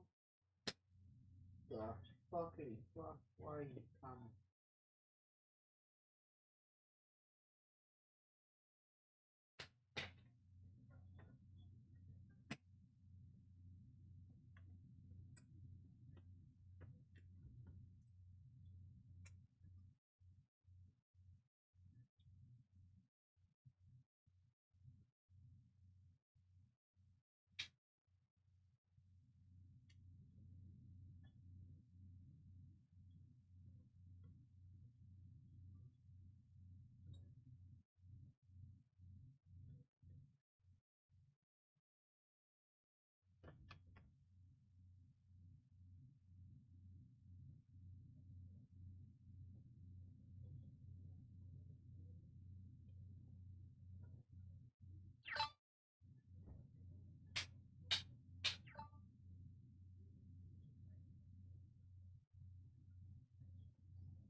Fucking one.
The pull toward disorder is relentless. I embrace it. I've got your back. Remember me tell you.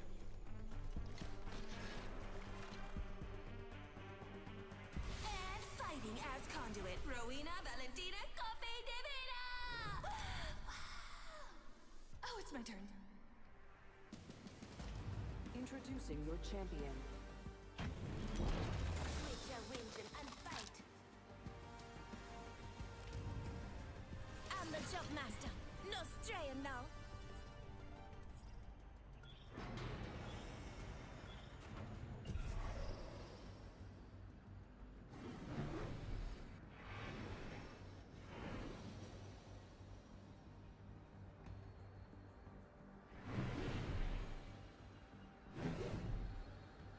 As Jump Master, I alone decide our fate.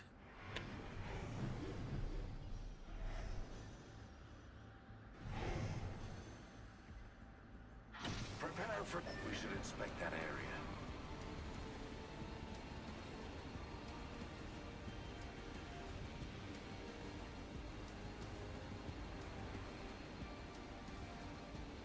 Enemy spotted. Far. Spotted an enemy. There.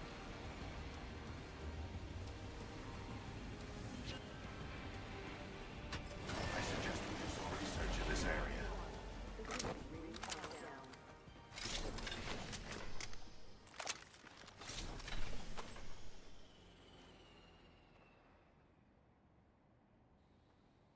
One minute until the nearby ring closes. Attention. First blood. First blood. Now the game's really starting.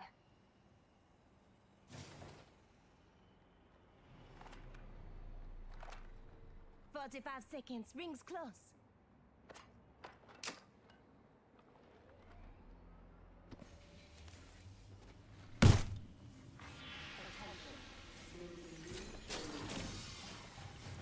New kill leader. Wonder what the play was. 30 seconds. We're close.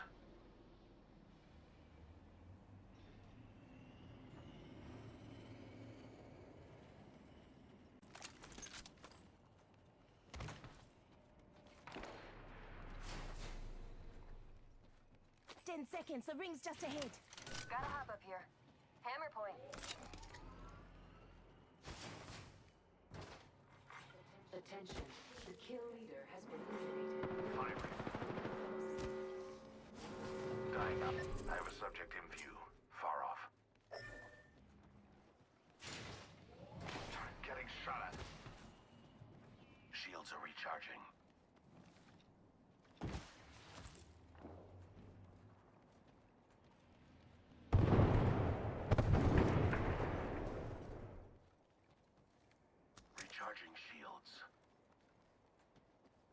I don't really have anything to fight with much.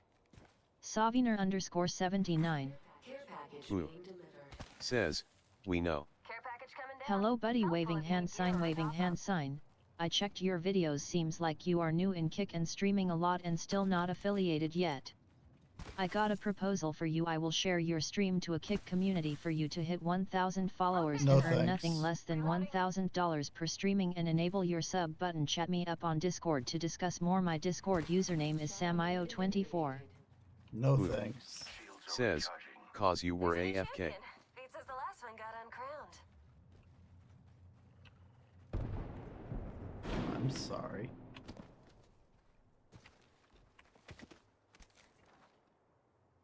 Ooh.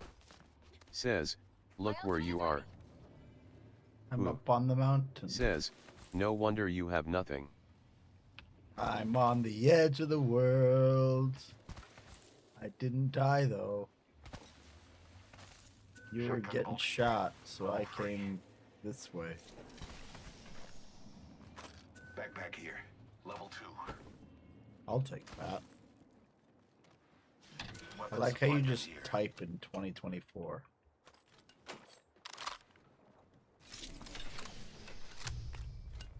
He's a typey boy.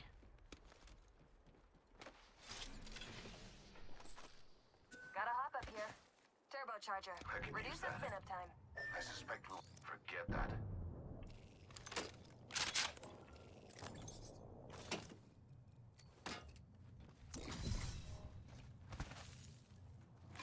Come and get your birthday You sure present. you guys want to keep pushing far?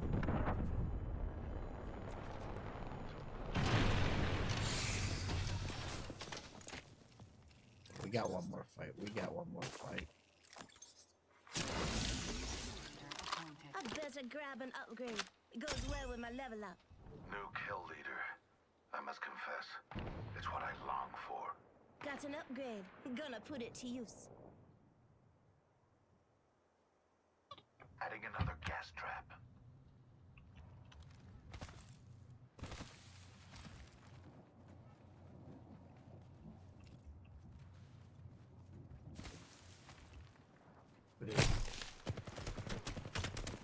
Spotted a subject over there. Trying to shoot me?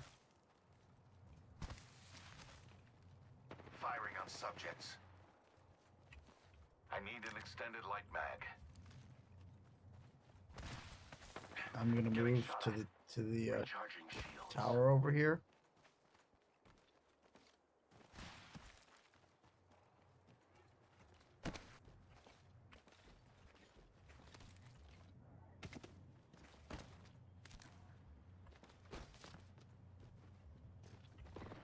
Broke their shields. Taking shots here. Reloading. Deploying jammers. This shield now. Reloading. Broke their shield. Taking fire. Health drawn if you need it. Getting shot at. Downed an enemy. Just giving my shields a recharge. Reloading. That was the last one. Subtracted from the equation. Reloading. Reloading. I think there's another team coming towards you.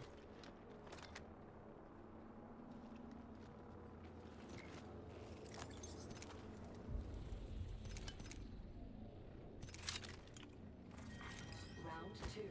Death box by me. Countdown. Next ring's far. Wow, it's really far.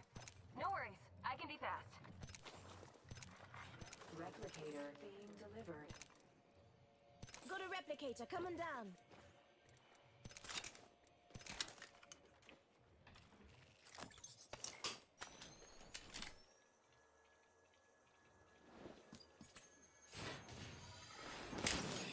Firing on that car. I'll get you amped up.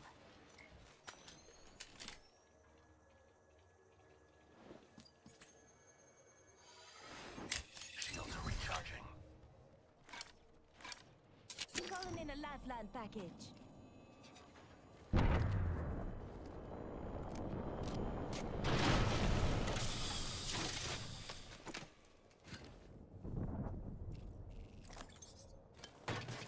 Rings far and closing in 1 minute. shield here. Level 4.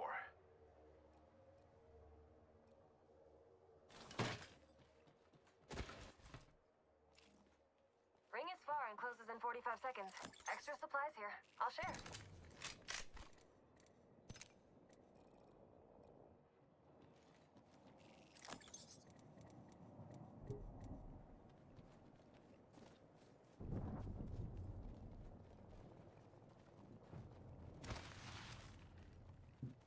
Just run. I need an extended light mag. I can't give you one of those. Maybe there's one right here, though, buddy. You're lucky. My ultimate's all charged up and ready. Rings around the corner. 10 left.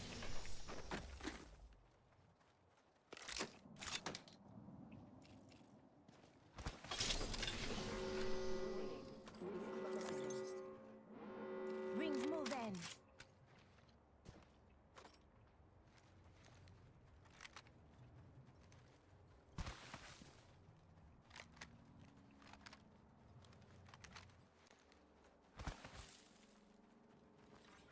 Care package being delivered. Care package coming down. Helpful if you need gear or a top-up.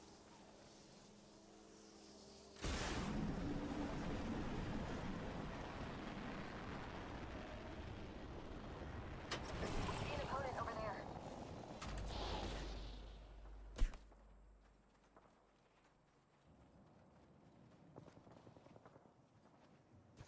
If you want, we should move now. Hostile There's over gonna there. be people in there.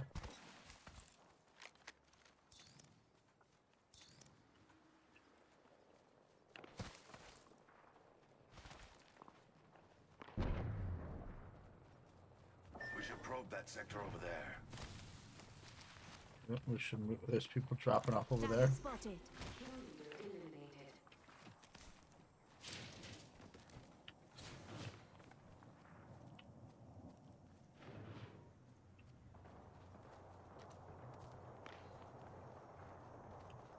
We should conduct a search right here.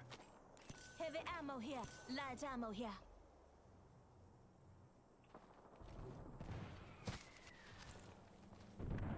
I need energy ammo. I need an extended light mag.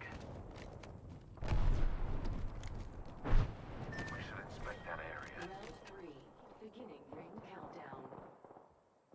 Say one. We're all inside this ring. Attention, delivering replicator. Got a replicator coming down. Spotted a ring console over there.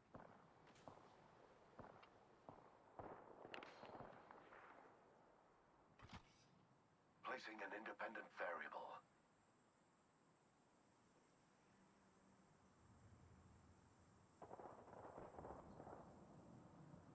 Half the teams are down. Kill Have to leader go. appointed.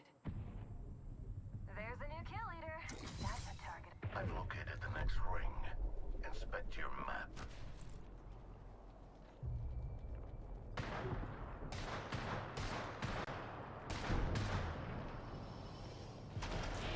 An enemy landed near me. Watch yourself. Let's move to this sector. Using a Phoenix kit. Listen up, I'm getting shot at. Camping your shields. Just giving my shields a recharge. Placing gas trap. Adding another gas trap. Have to go that way at some point. I gotta drop out the back here.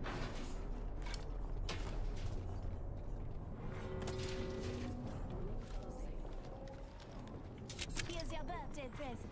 Attention, delivering Let's explore this way. Another squad coming in. They're not friendly. Ryan is one opponent.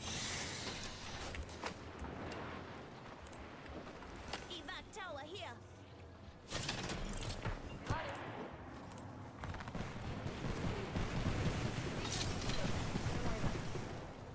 There's 2 evac towers right here.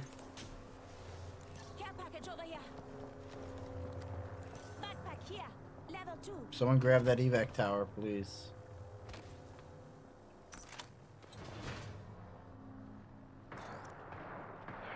Healing my wounds. Come to me, I can heal you. I can actually heal you.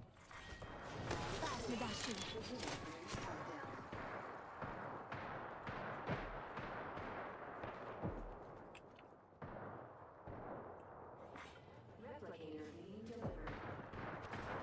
Incoming replicator. Hi, an enemy there. Marvel of science. Understood. Firing. Ring closes in a minute. Away in.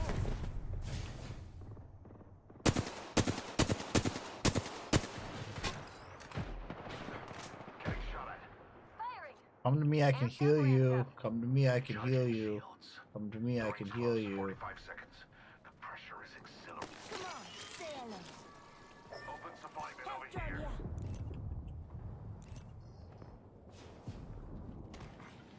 Recharging shields. Ring closes. Come to me, I can heal you.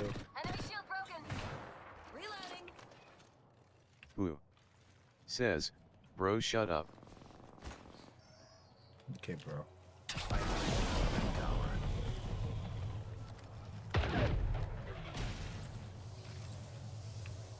10 seconds remain. Getting shot at. Let's look over there.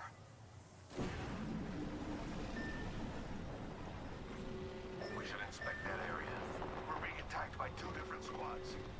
Taking fire. The target has landed in my proximity. Here we go.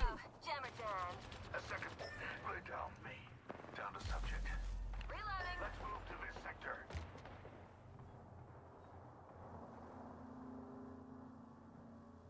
Spotted one. I have a subject in view. Getting shot at. Enemy spotted. Last member. He'll be back up before you can say aba ba ba ba ba ba ba ba dinako. Placing gas trap. Amping you up. Gas trap deployed. Administering medical aid.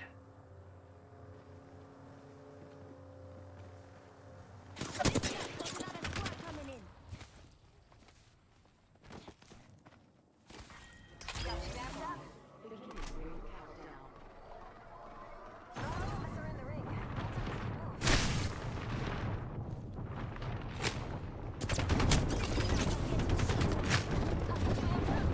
Enemy shield broken. Reloading. Come now, say hello. There was chaos out there. There was getting shot from both ways. Frag out. One more.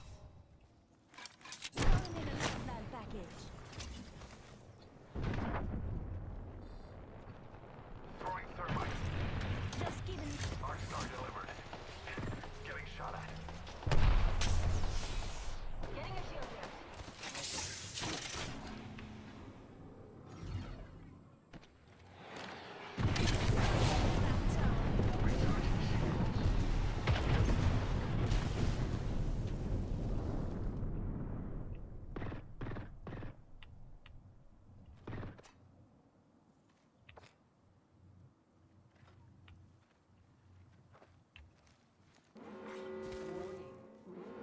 In progress.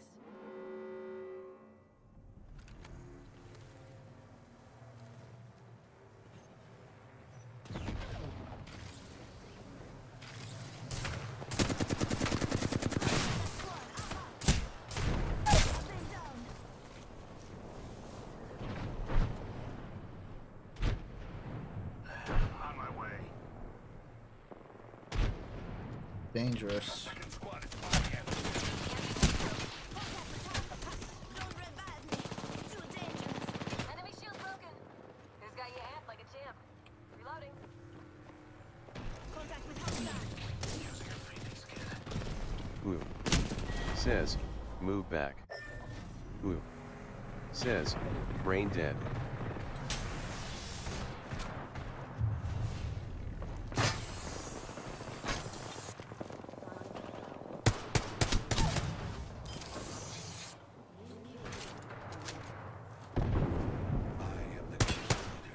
Predictable, perhaps.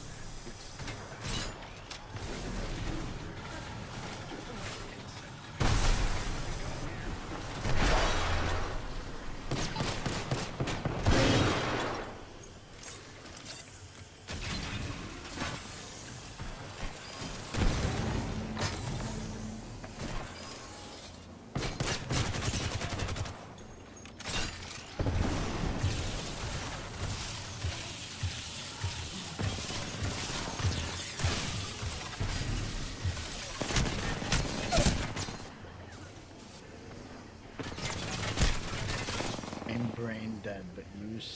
they're inside of a fucking trap.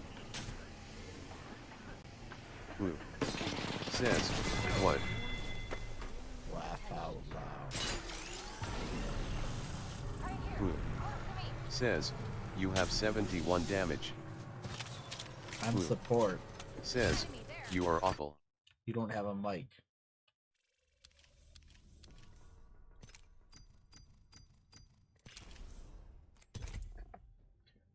Let's see if you work again. Did I fix the TV tonight?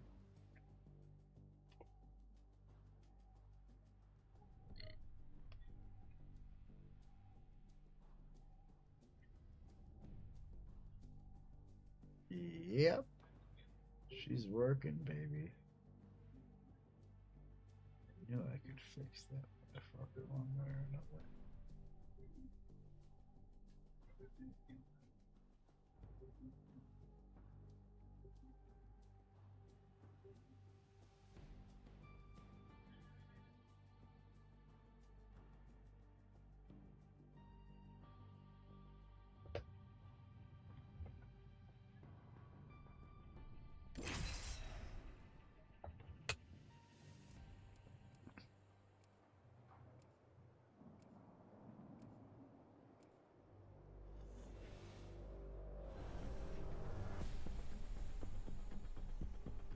Whoa, he's fucking tripping on the fucking bed.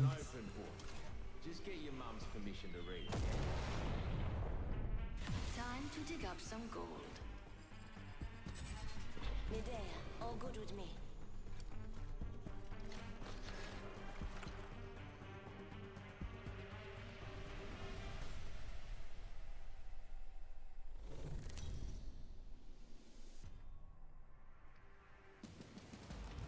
Introducing your champion.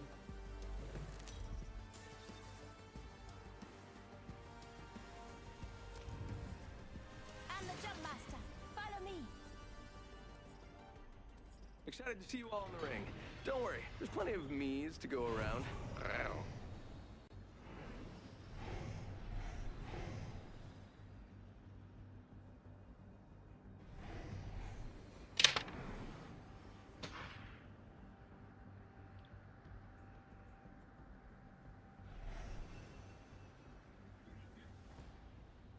I bet that's a good spot. No one's intuition. Get ready. Moving up.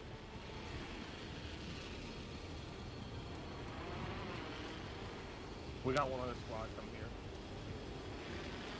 I'm gonna hit up inside then.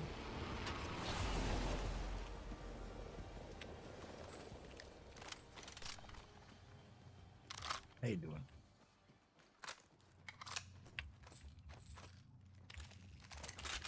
Alternator here. Round 1. Beginning ring countdown. Feeling all right? We're already inside the next ring. There better be some good loot around here. Attention. First blood. Who's getting shot at? First blood. That was quick.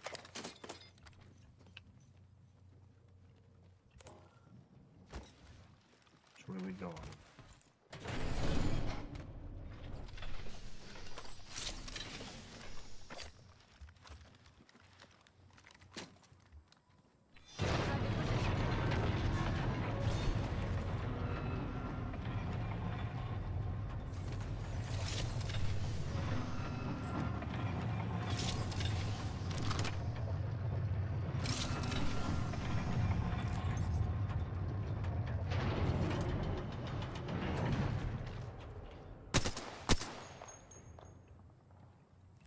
Well, it looks like they didn't go here.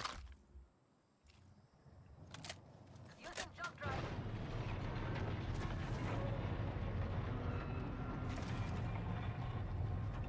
Open up shop and shut them down. Extended head. Oh, whoa, that's a Rough Riders roll. We're inside the ring. You guys too young for that one? There's a weapon supply bin here. I would love to take a peek. What's that then? Barrel stabilizer here. Level 3. Stock here. Level 2. What the fuck was that? Extra treasures here. You're welcome. Extended energy mag here. Level 2. Leveled up. It's upgrade time. Let's see what the Dark Order delivered.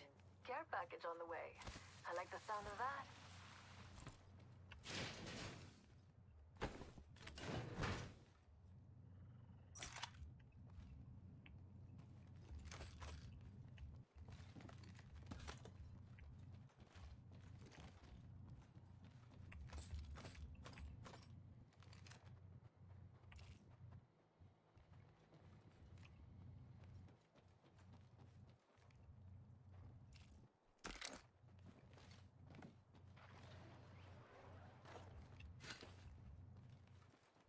That's not you guys, is it?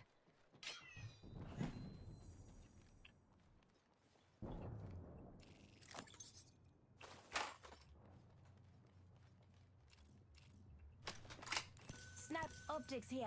Mid-range. Just what I needed. I've got an upgrade waiting for me.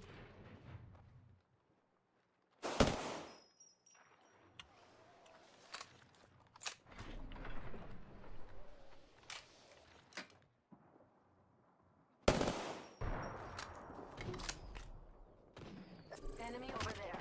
Don't let me see you. They're shooting at me. I cracked an enemy shield.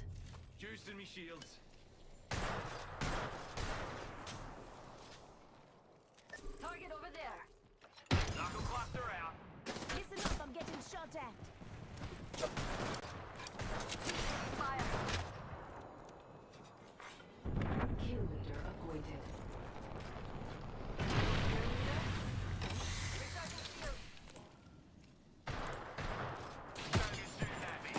Stand back. Knuckle clusters fire. Hold on, I need to heal. Just giving my shields a recharge. Juicing me shields. Wonder which upgrade I should get. You'll be right. You should probably move. Before we get pinned here. You guys ready to move? Reloading. Yeah, I'm good. I'm upgrade. Oh, Octane's pushing us. Being shot at. And he's not pushing us anymore. What a crazy play by him. They're shooting at me. Reloading. Recharging my shields. Here comes the old knuckle cluster. Jump drive activated. Anyone up for some shopping? The bloody hell? Enemy landed near me. They're shooting at me. Oh, we tried to rotate out. Hold on, I need to heal. Okay, we good, we good.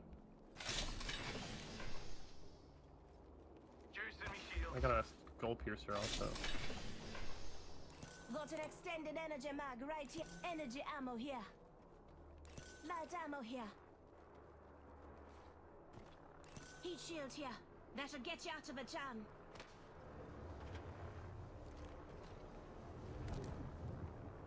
Using jump drive. Extended I energy wonder mag what you here. find over there. Level 3. Listen up, I'm getting shot at.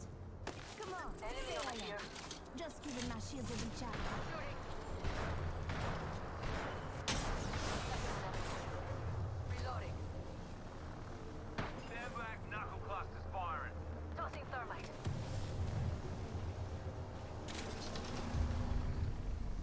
They're shooting at me. Recharging shields. They're at where we were earlier.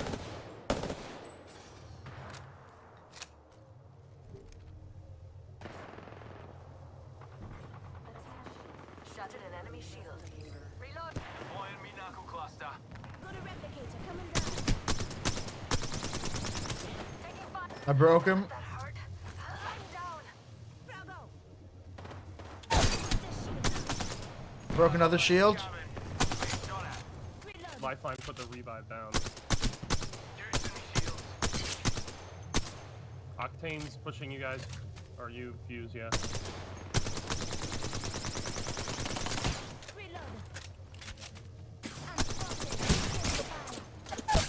No! What? A good game. What? How'd you get up here? What the fuck? Rings nearby. One. Come on, say hello. How'd they get up here? What in the fuck? Quit your whinging. Jesus Christ almighty.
When they fall, we rise. I've been dreaming of this moment all day. I've also been asleep all day.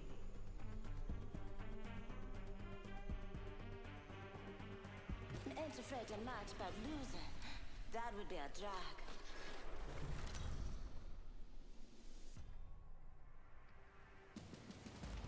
Introducing your champion. Test me. I encourage this.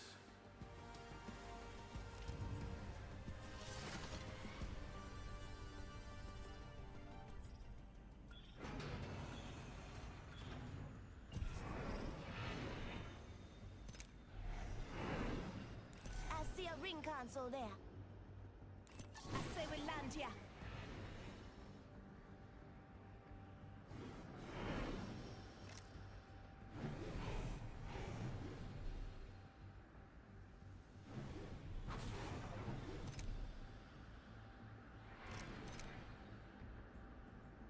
Here we go, mates. Let's get messy.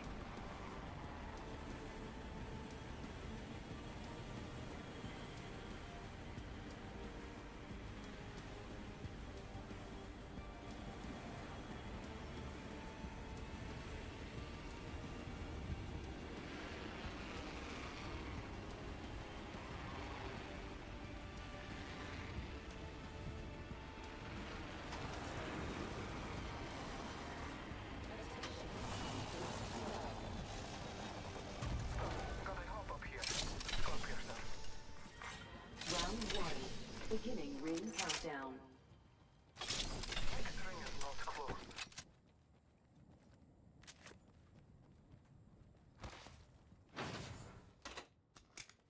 Better step it up, mates. Ring's far and closes in a minute.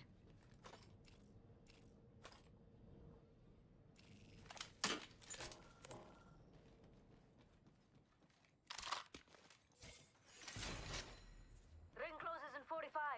It's a little far, but if you quit, you die. R301 Havoc here. Extended heavy mag Nemesis here. here. Level 2. Attention. There is a new kill leader. There is a new kill leader.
Reno's got his number tonight. You hear that? There's a care package coming down. Here. Level 2.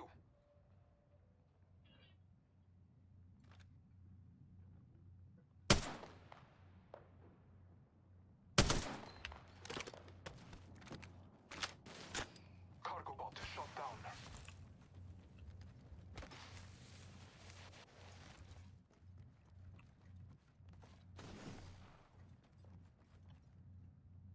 Energy ammo Extended here. light mag here. Level 3. I talk at the volt. I could use that. Optics here. Close range.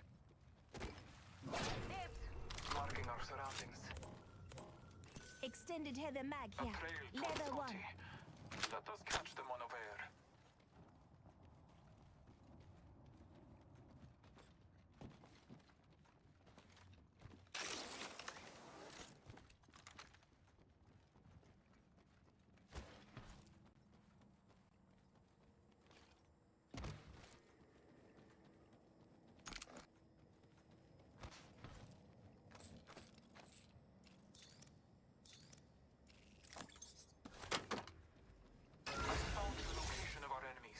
Check your map. I leveled up and earned an upgrade too. Upgraded and good to go.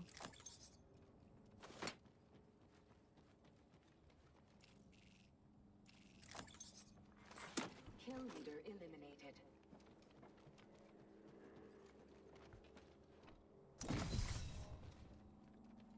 Here's your birthday present.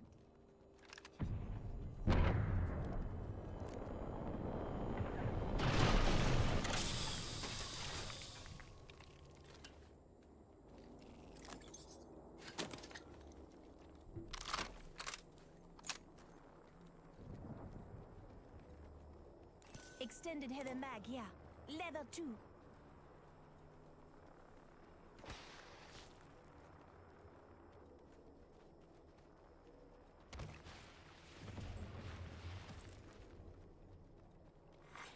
Attention. There is a new kill leader. I have located the loot vault over there. I have the key. Bless the All Father. New kill leader. Go on, watch out.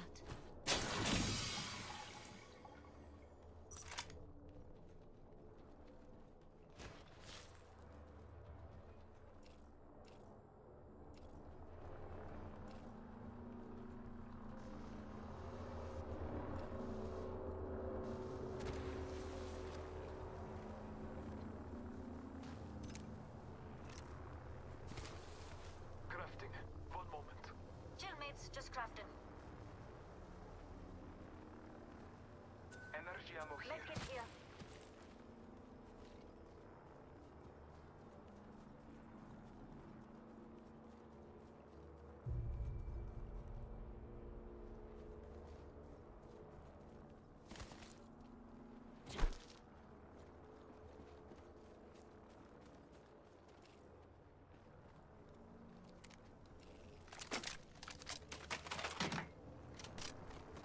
I require a laser sight. I need optics for a marksman. I need a shotgun bolt.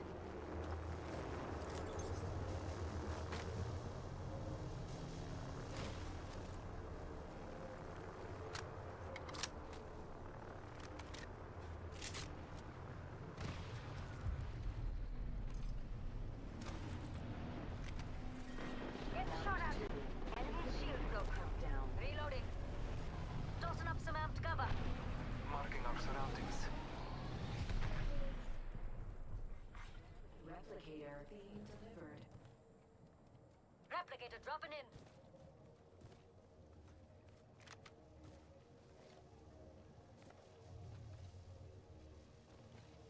Half the squads are gone. Probably went home to complain about it on the field. Scanning the area. Shots fired at me. Broken enemy shield.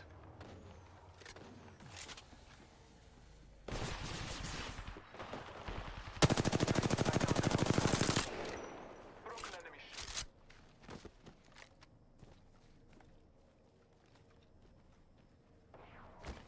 Marking our surroundings. Reloading. Last one in the squad. We clean up good. Recharging my shields. The ring is distant. Trust the winds.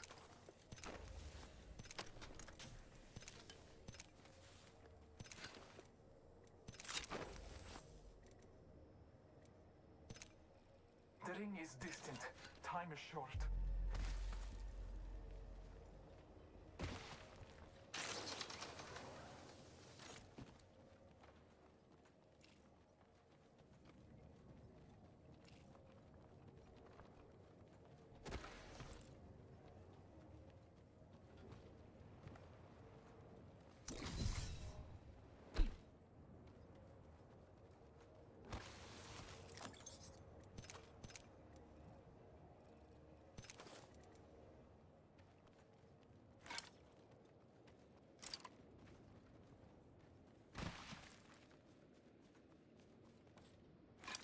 Here's your birthday present.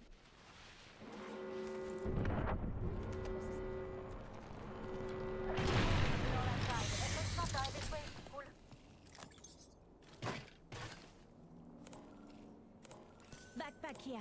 Level 3.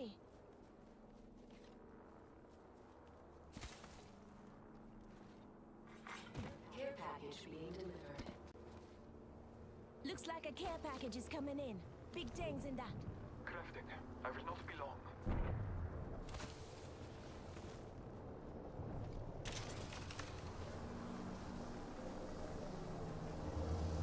The distance between us is vast. Focus on your maps.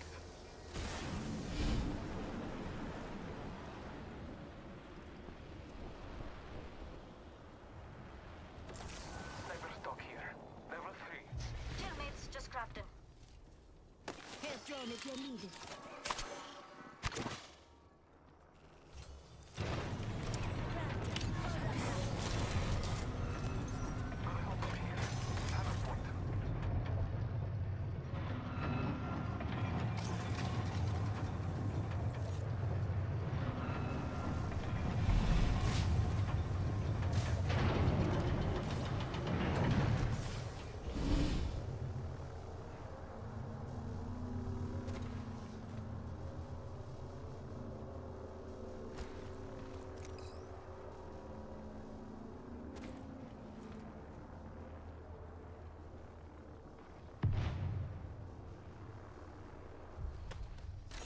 Marking our surroundings.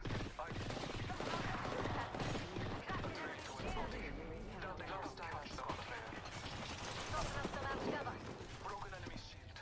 Down another. Reloading. Enemy down. Alas.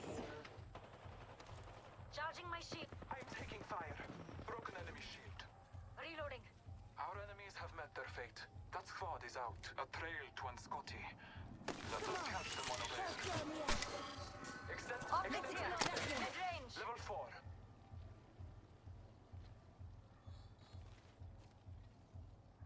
Give me a sec. Healing. Thank you.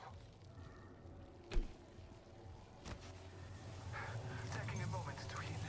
Ring's closing at 45. It's close. We could go now or kill here. Whatever. I'm pumped.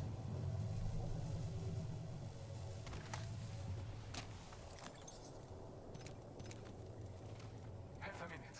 Ring is near.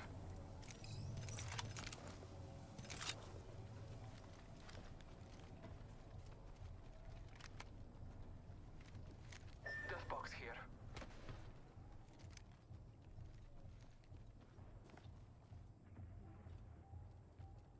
Rings around the corner. 10 left. Shotgun bolt. Shotgun ammo here.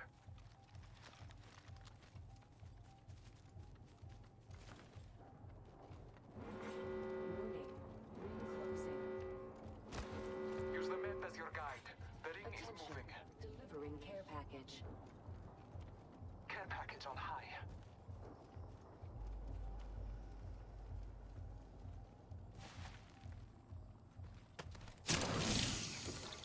Backpack here. Level 2. Heavy ammo here. Light ammo here. Marking our surroundings. Heavy ammo here.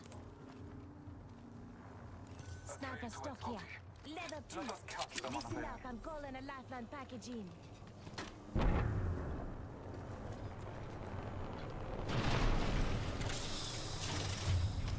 Over here. Got a mobile respawn beacon. Shotgun bolt here. Level 4. I could use Go over that. there. Just a thought. If I'm wrong, you can kill me. Oops. Let's go Never that mind. way. I need it. Replicator. Replicator on high. Let's go that way.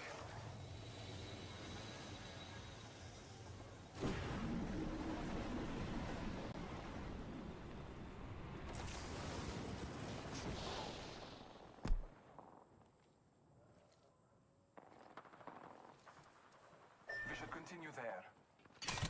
Tossing up some amped cover.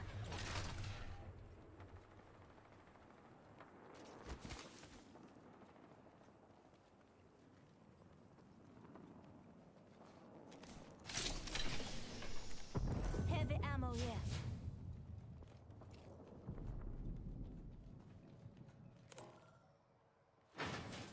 Tossing up some amped cover.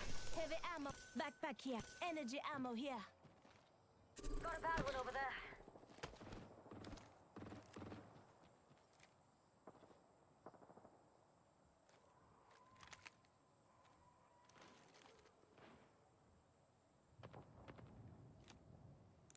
Supply bin there.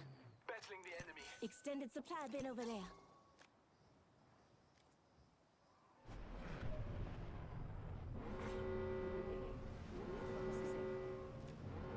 Sail one.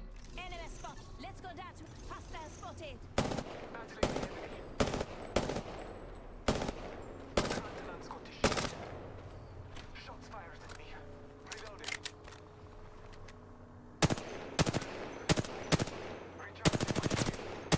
Spotted. Taking fire. Enemy's shield broke. Took down an enemy. I leveled up. And done an upgrade too. I'm taking fire. Broken enemy shield. Reloading. Right. That was the last one in the squad. Check here. Healing my wounds.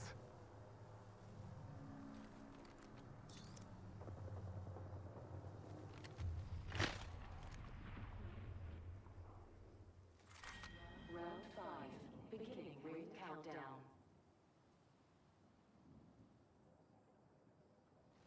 This way. Let's go. Target spotted. 1 minute remains. The ring is close. Battling the broken enemy's shield.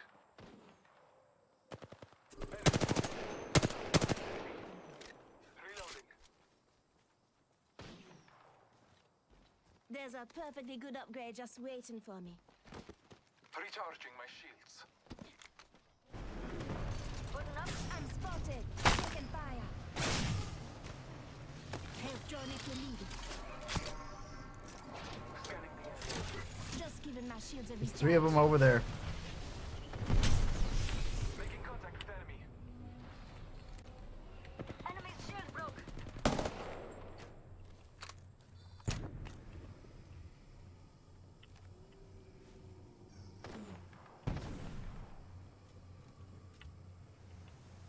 Putting up some amped cover. Scanning the area. Here's your birthday present. I'm taking fire. Some drop there. Good. 1 moment. I must use a Phoenix kit. Pass me that sugar. Wonder which upgrade I should get. Listen up, I'm getting shot at. Over there. Some flunkers shooting at me. Target over there. Charging my shields. Forget that. All Father, give me sight. Just giving my shields a recharge. Amped cover for your mates. Getting shot at. I cracked an enemy's shield. Hostile over there. Healing it up. Hold on. Charging my shields.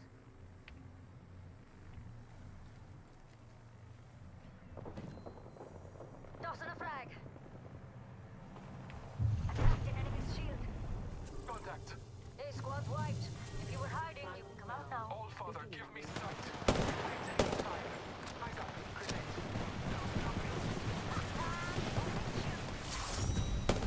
Good job, boys. Way to carry me to the finish. I love you. Thank you very much. I got a win tonight. I got a win tonight. Thank you. Scrappy DP says, Tut. Scrappy DP says, GG.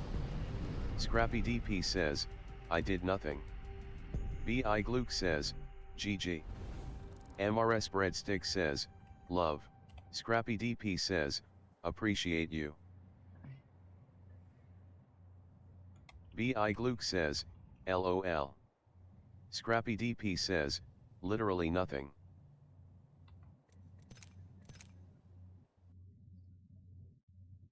It's round 5, there's 41 seconds to go. I'm going to stop the stream and call this a night.